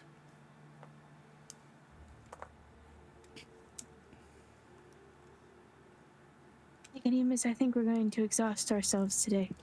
Yeah, we don't need to put this on us. We have clerics on the pay, and we can pay them for when they get exhausted. Fair? Our children can also do this. Yeah. Part of their own training. That they can. They are celestials. Let's not exhaust ourselves trying to do this. Better to look strong, look aware, and look helpful, you know? He pulls out the hearts. I have to help Avery's child. Now. She looks over at Urkbach. You hold her and do not let her go. She takes a big piece of cloth and stuffs it in this woman's mouth and covers this woman's eyes and ears. Putting a silence spell over here and a silence crystal in her mouth. Try to teleport, and I will make it so much worse. Subasa.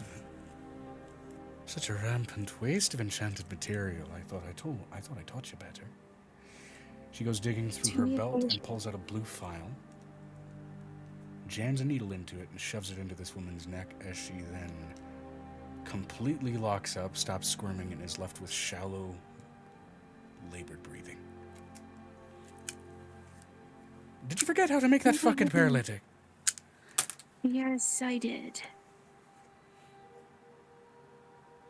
I haven't had to make it because I've been making my own weird paralytic. Well, you don't... When something works, you don't switch to something you're currently working on that will hopefully maybe work. I understand that, but I also haven't had the ingredients for it in almost 6 weeks. You come, you talk to me, we figure it out. Okay. I need you to put her and take her to Ezekrin. I need her chained up in the room with anti-magic. All right, I'll have Eras turn to jerky. No, you are going to do what she did to you. 3 times over until she gives me every location of every changeling. Right, and then I'll have her ass turn to jerky. That'll be Ezekrin's and his people thing. Oh, I have to do this real quick. I have to do that for me. Last interaction I really had with her, she told me to eat her ass. Ew. I'll take her up on that offer. Rump a lot of roast? seasoning. Not enough S there for a rump roast. Vinestra said. V was stood their eyebrow raised. Oh, sorry. I'm sorry, big dragon lady.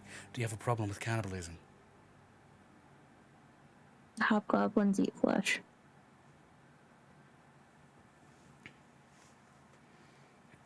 It's a cultural thing. They're only evil flesh.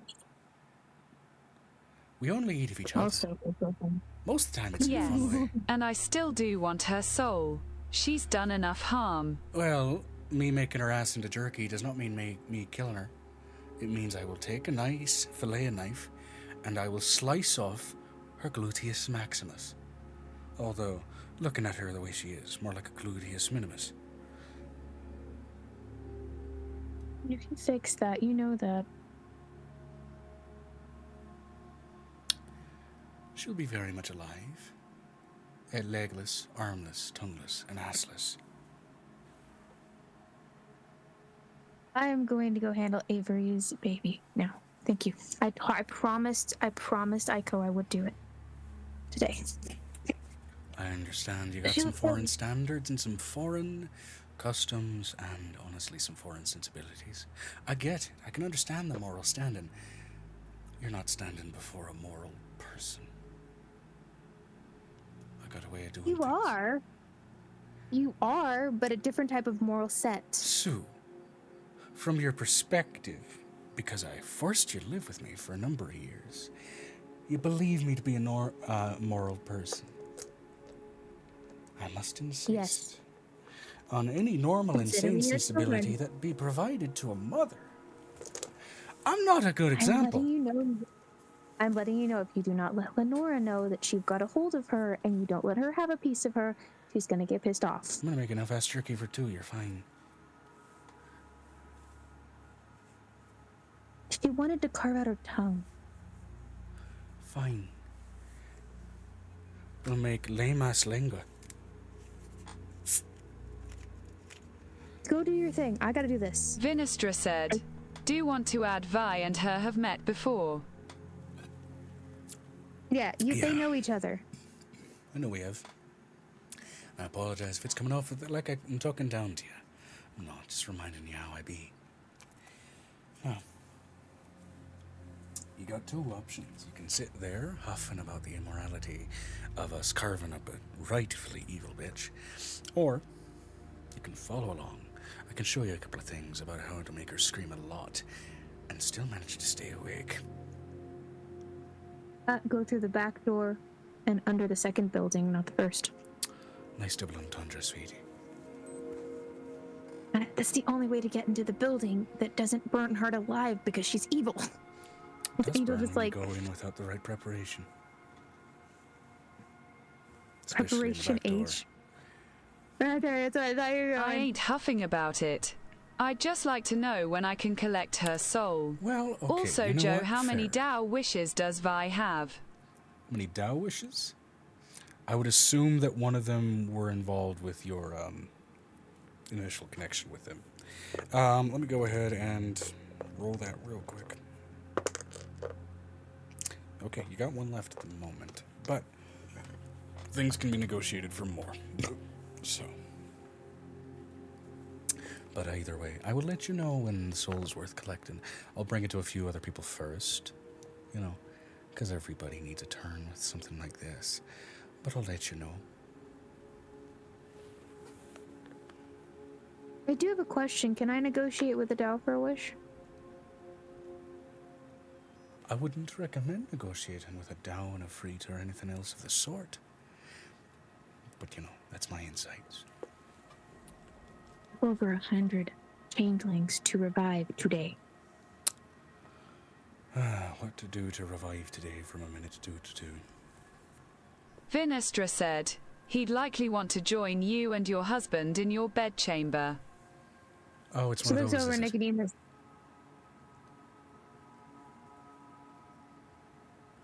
She looks over at Nick. Before any negotiating with any Tao, that's a negotiation with me.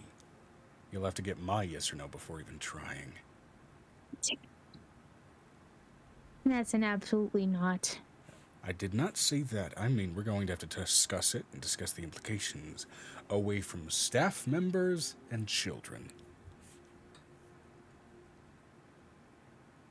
I don't know if I want him to be ever be connected to me like that.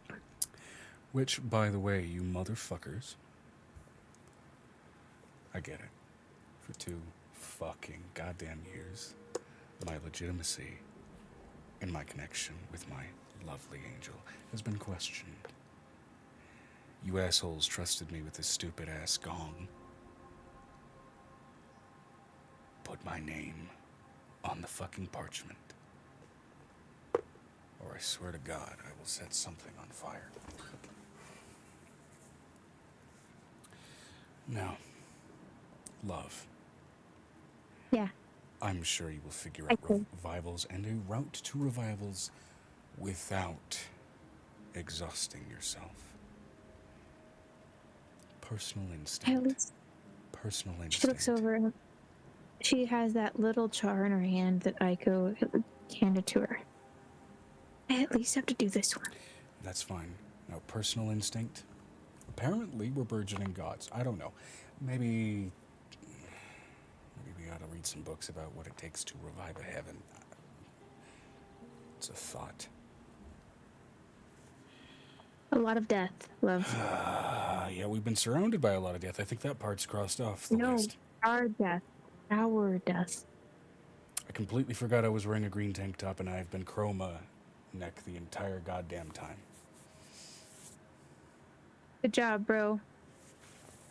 The fuck? You're now part of the background, bro. Good job. I've been a background character the whole time. Alright. No, I have to do this because Avery's gotta go to bed. She looks over at this little tiny Who's body. Avery? Ivory. Kidding. I thought you said brick, and I was about to be like, you're breaking the fourth wall. Sorry. I said that's me. Hi. I didn't realize I was muted. Okay. She looks over at this small little heart.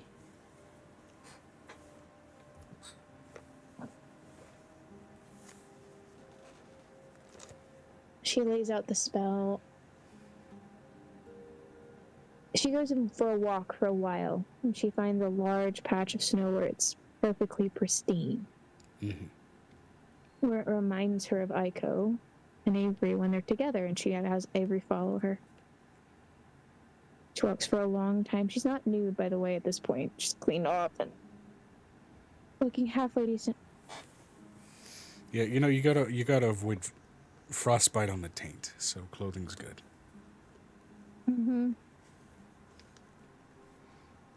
Consider I carry the core of the fire guide. I don't really have that problem, but okay. But she literally Magic leans over. wardrobe. How exactly does that work? Do I just pull it out of thin air, or? Essentially, yes. Like, yeah. Okay, so I do pull out something and put something on. Yep, in which case the previous outfit that you had pulled out of that wardrobe essentially disintegrates into vapor, and you are left incredibly nude for a brief moment. She finds the perfect spot. She sends Nicodemus after Aiko. I want you to bring her up here, and I want you to have her ride in a bar. It will tell me if she can handle this child. Understood. After not too very long, it does come back with Aiko in tow.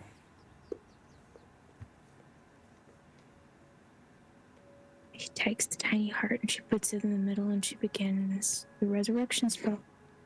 True resurrection. Okay. I only saved 1 9th level spell, okay? Due to the nature of this death and the form that it took at the time, I'm going to roll a percentile to see how this is going to work. Wait, who died? Aiko's baby was the one that was. If you Aiko's recall, baby was the one that was having I surgery. did mention that part of Aiko's worsened affliction compared to yours was due to essentially an enforced miscarriage when exposed to that radiation. Yeah. This little heart that Angel has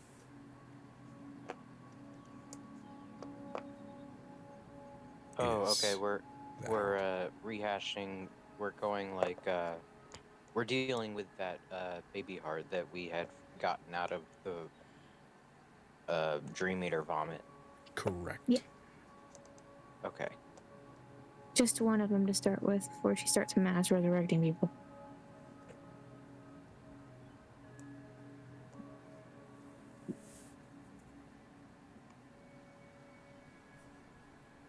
All right. Now I have a question.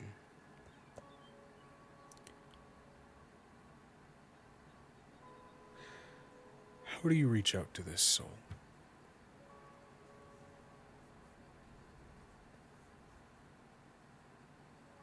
Put Nick's hands on the other side. You've taken enough lives. Why don't you help me bring back one? Okay. Avery, Aiko, Yeah. you two, hold on to the sides. One hand on my hand, one hand on Angel's. Same for you, Aiko. You two would be the parents here, so I feel like it's necessary. So put my hand on your hand and Angel's hand? Yeah. Then Aiko will do the same from the other side. She takes careful time cut, and she makes a larger circle than she usually makes. Or when she's just doing it by herself, as opposed to doing it with more people.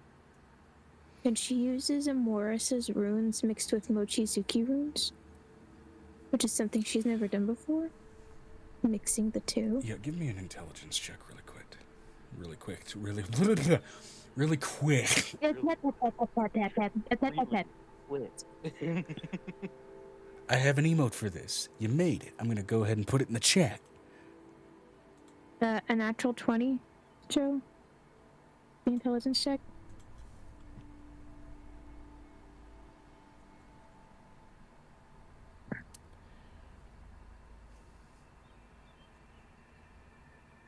Now I forget why the fuck I even had you ask. God damn it. Remind me. Roll me back. Put me back in the headspace. I tripped over my own tongue and I fucking lost my brain cells. You made me decide. I told you that I was going to make Mochizuki runes. Oh, right. Okay. into the resurrection. We're good. Okay. So, in trying to align Mochizuki script and Amora site runes,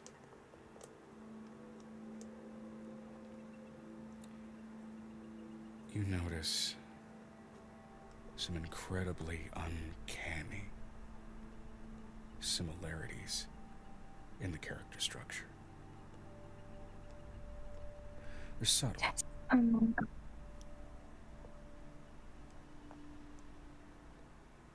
But you also know that this variation of the script, this perfection of it essentially that your father came up with, hasn't been in use for very long.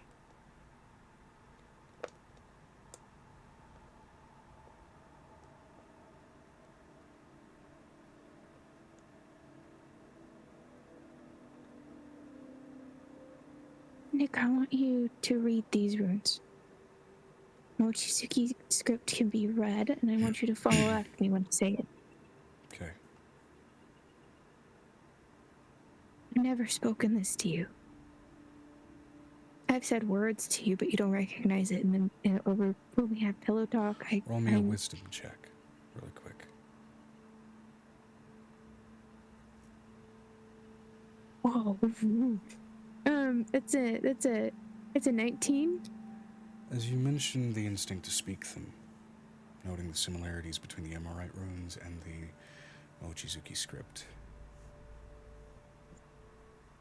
you wonder what might happen if you recite these words in that ever so potent, song-like tongue of the Celestials.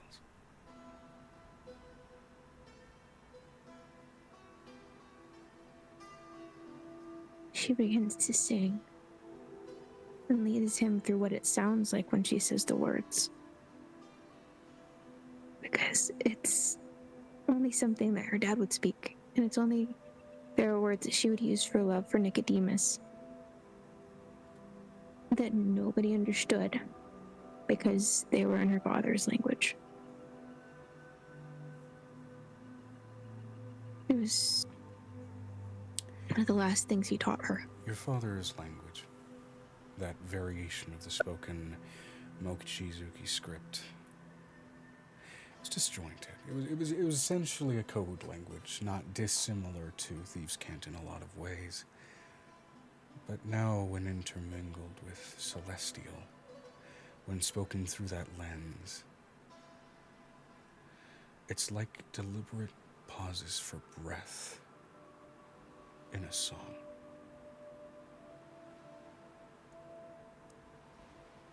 Letting a moment hang,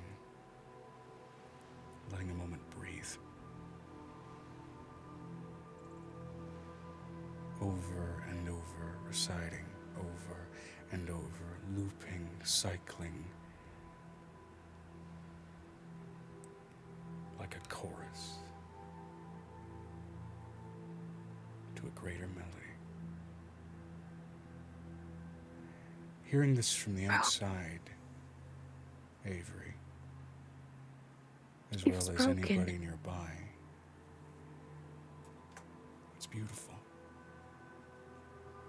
It's incredible.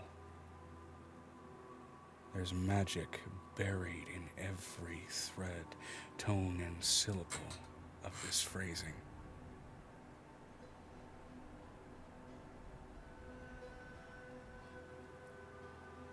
As if the soul sings.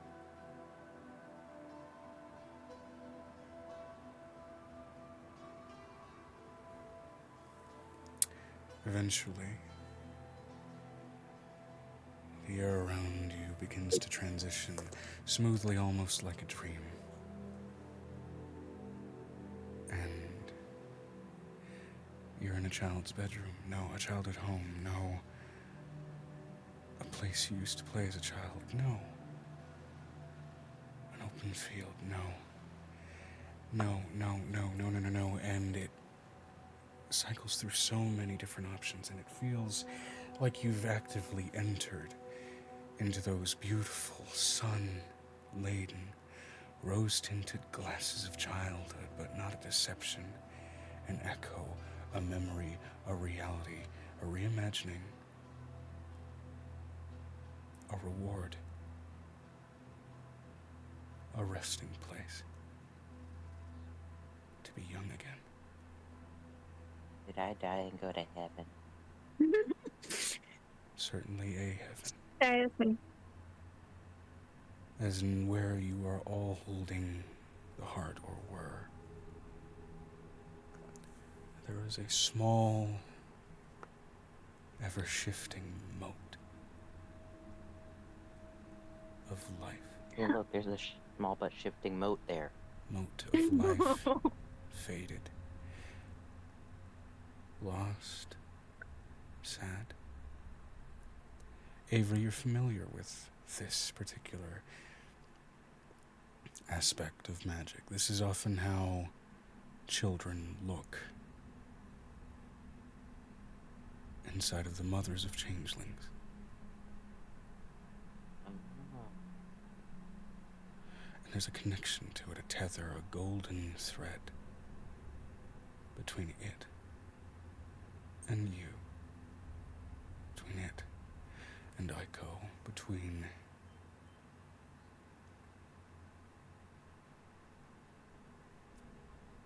them and the both of you.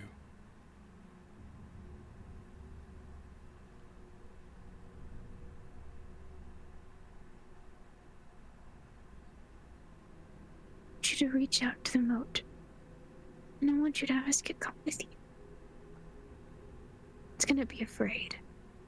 It's gonna be scared. You can hear an angel in your head. Yeah. Aiko, you should be the one to do this. It's our child, not mine. Let's do it together. We had to do it together for them even to happen in the first place. I mean, not strictly true, but okay, yeah. We can reproduce asexually, it doesn't mean we want to. Come on, let's do this. You have to be scared. They're very scared when you're like this. I need you, Avery, to roll me a vibe check. I'll have Aiko do the same. Someone roll it for me. I am in my bed. I am away from my dice. Okay. In this I've got brief... a natural 20 for Avery. Okay. In which case he doesn't need to roll twice. Because in this brief echo of a moment, this brief exposure to a place that hasn't really fully existed in so very long, there's a certain advantage afforded by being within it. That to those who would have it naturally in proximity to the arbiter of this place wouldn't normally have access until many decades later. Or technically, a few centuries earlier.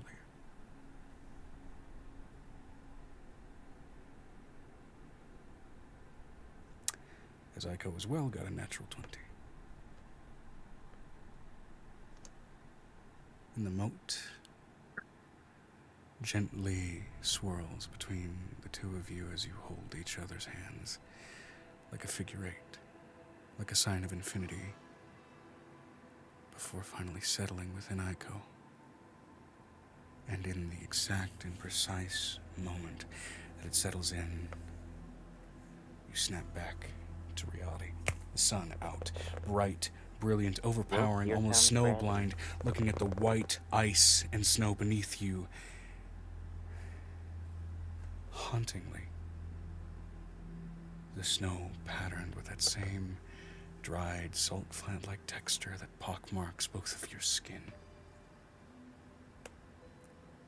And yet, the horrid and severe, worsened form of it that covered Aiko so deeply is now no worse than your own.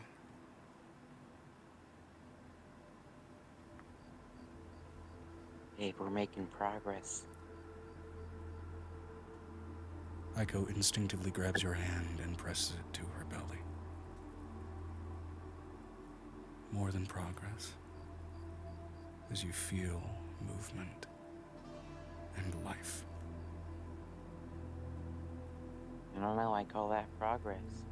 It does have a rubber band effect usually, which means she's probably going to give birth within a day, especially if her body is this broken as it is. Let's call that tomorrow's problem. Today's been crazy.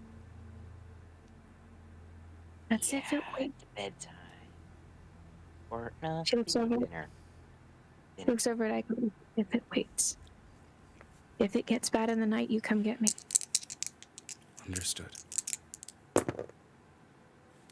With that roll, it will be able to wait. Good. Okay. She looks over at Nicodemus and back at the group behind them. So many bodies. Too many bodies. The children are missing from the ledger. There are these little, you see up on the ledger. There's notations.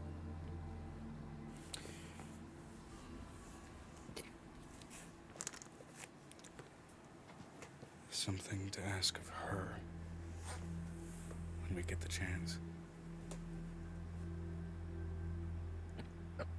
Something so dark. I am so scared of myself right now.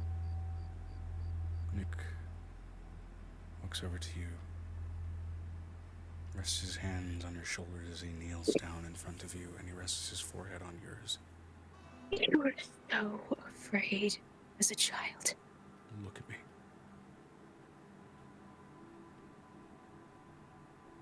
Right now, it's not our job to be afraid.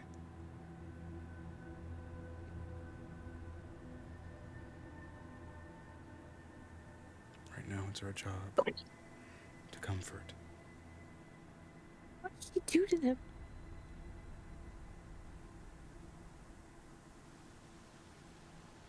I can't bear that thought. That's what scares me. They're so little. He pulls And you they're in, so old and holds old. you, and hugs you. You were so broken when I found you. I will never forget the look on your face. And you've been broken ever since I came back to you. Because of what happened to your dad. He may be alive now, but that wound isn't healed.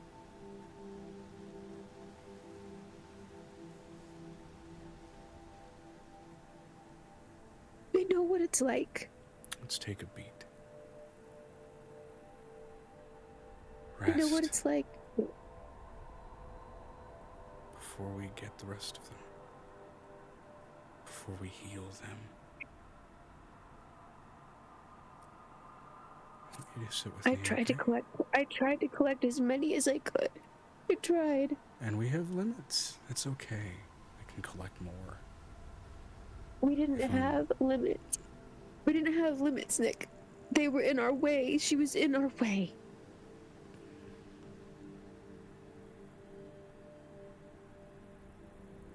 We didn't even know what we were diving into. It was much bigger than both of us. And now we're in a world much bigger than both of us, with friends that will help us do things much bigger than both of us. We have to keep Myron alive. Yeah. And we're going to. I promise you, we are going to. I need him to make a deal with me. With both of us. Okay.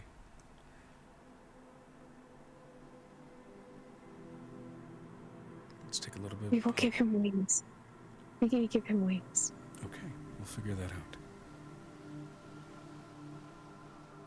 I can't let him die. He's working so hard. I can't let him die. Hey. You know how strong he's gotten, right? I know that. But Paul said it was so bad last time. I know. He had to regenerate every single body part. His wife had to literally bring back every body part. And she's a dragon. I know. I'm gonna need him to make a deal with me, and then I'm gonna have to he's gonna have to make it with Mervis after that. I know. That way he can reach her. And let's make sure that we are awake, energized, and working and functioning properly. Before we do that, we owe him that at least. We have to figure out how Adam was made. Yes, we do. I think we have books for that. We looked through her journals. There's nothing in the journal. The journals, no. But where do you gotta go to find writings on really obscure shit? Cast. Not just Mercast. Mercast is where everything else flows to. It's where all the missing things go. Yeah. Our library, though vast, is still having holes. I've got holes in the Hobgoblin history that weren't there before. And we'll take some time and figure it out. We have a pilfering thief. We're gonna have to figure that out too. Yeah. We're not playing this game in our own home.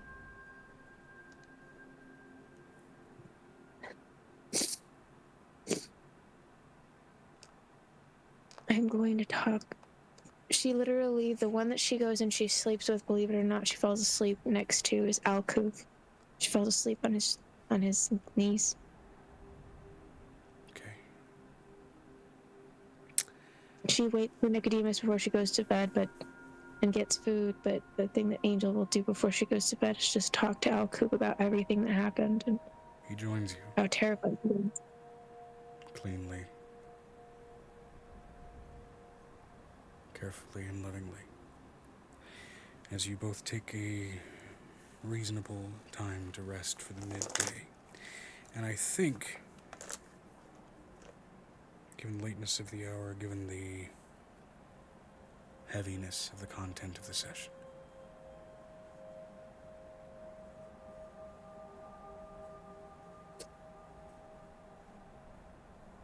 I think I'm comfortable ending here at the very least.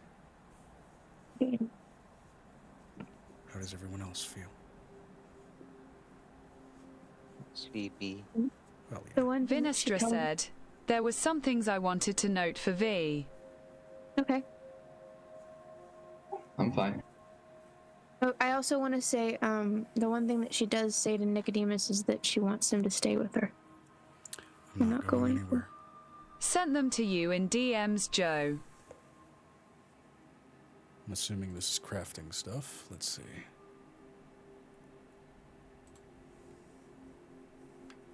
Ah. I mean, kind of. It's not technically incorrect. It's fucked, but it's not incorrect. Yeah, you can absolutely do that. He would enjoy that request, honestly. You can make that request. I can sit with here with Vinestra if you want to finish off that part. I don't want to listen. Okay. Yeah, In which but Avery case, can go to then, bed. Avery, go to bed. let's play this Night. out as a brief sort of epilogue to the session.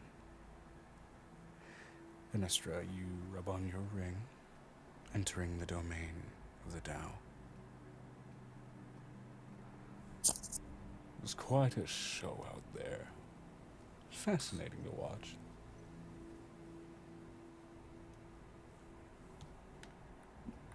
brought your friend with you. Be fascinated to watch how that unfolds, too. But I can tell you want something.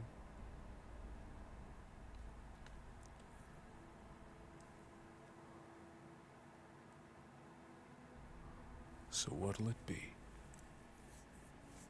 Vinestra said, "Quite. I've come to ask for a favor, a means to make an everlasting soul cage." I would say that's trivial, but oddly, a little complicated. I'd have to make sure that I make it correctly, you know. Because if I do it wrong, it becomes a bit of a necromantic nightmare. And by its own function, that being a soul cage, it can't act as something like a phylactery or something more powerful. It will be just that. An unbreakable cage. Is that what you're after?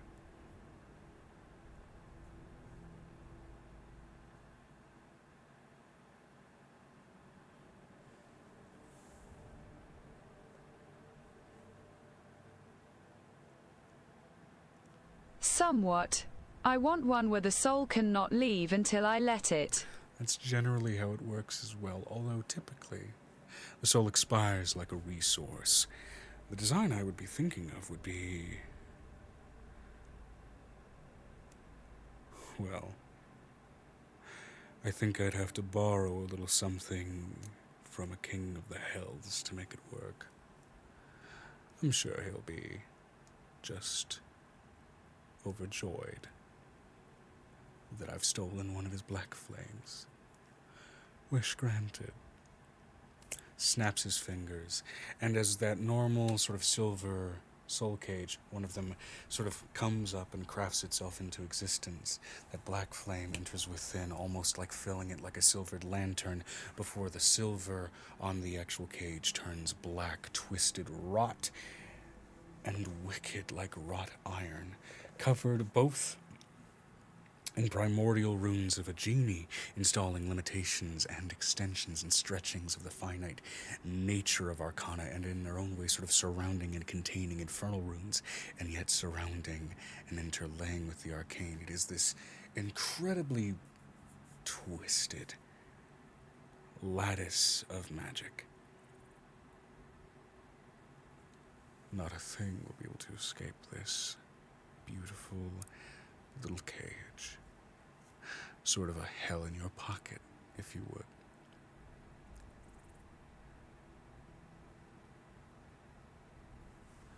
And unfortunately, I'll have to give something to a king of the hells in exchange. But nonetheless, there's your wish. Granted. Properly. And appropriately. Don't pray within 20 feet of it. It won't go well.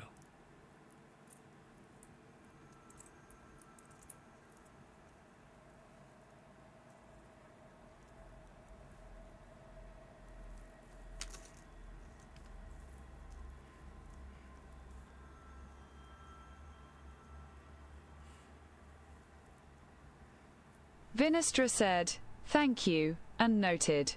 V would go to store it in her scarf of holding. An odd note when you drop it into your scarf. Usually there's like this sort of echoed light reflective of the world around you. The moment you drop it into your scarf, it seems to immediately almost swallow and absorb any light even present in that space.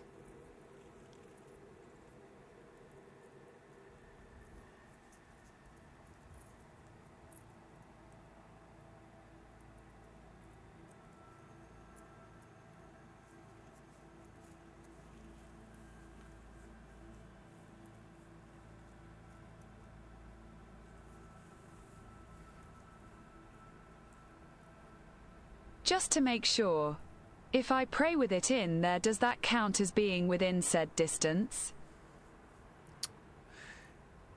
It is a more literal rule than an esoteric one, so unfortunately, yes.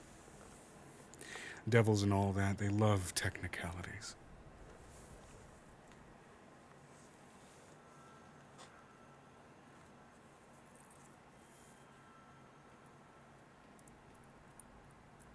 Very well. Quote.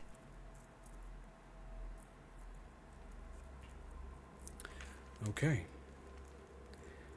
With that eternal soul cage now in your possession,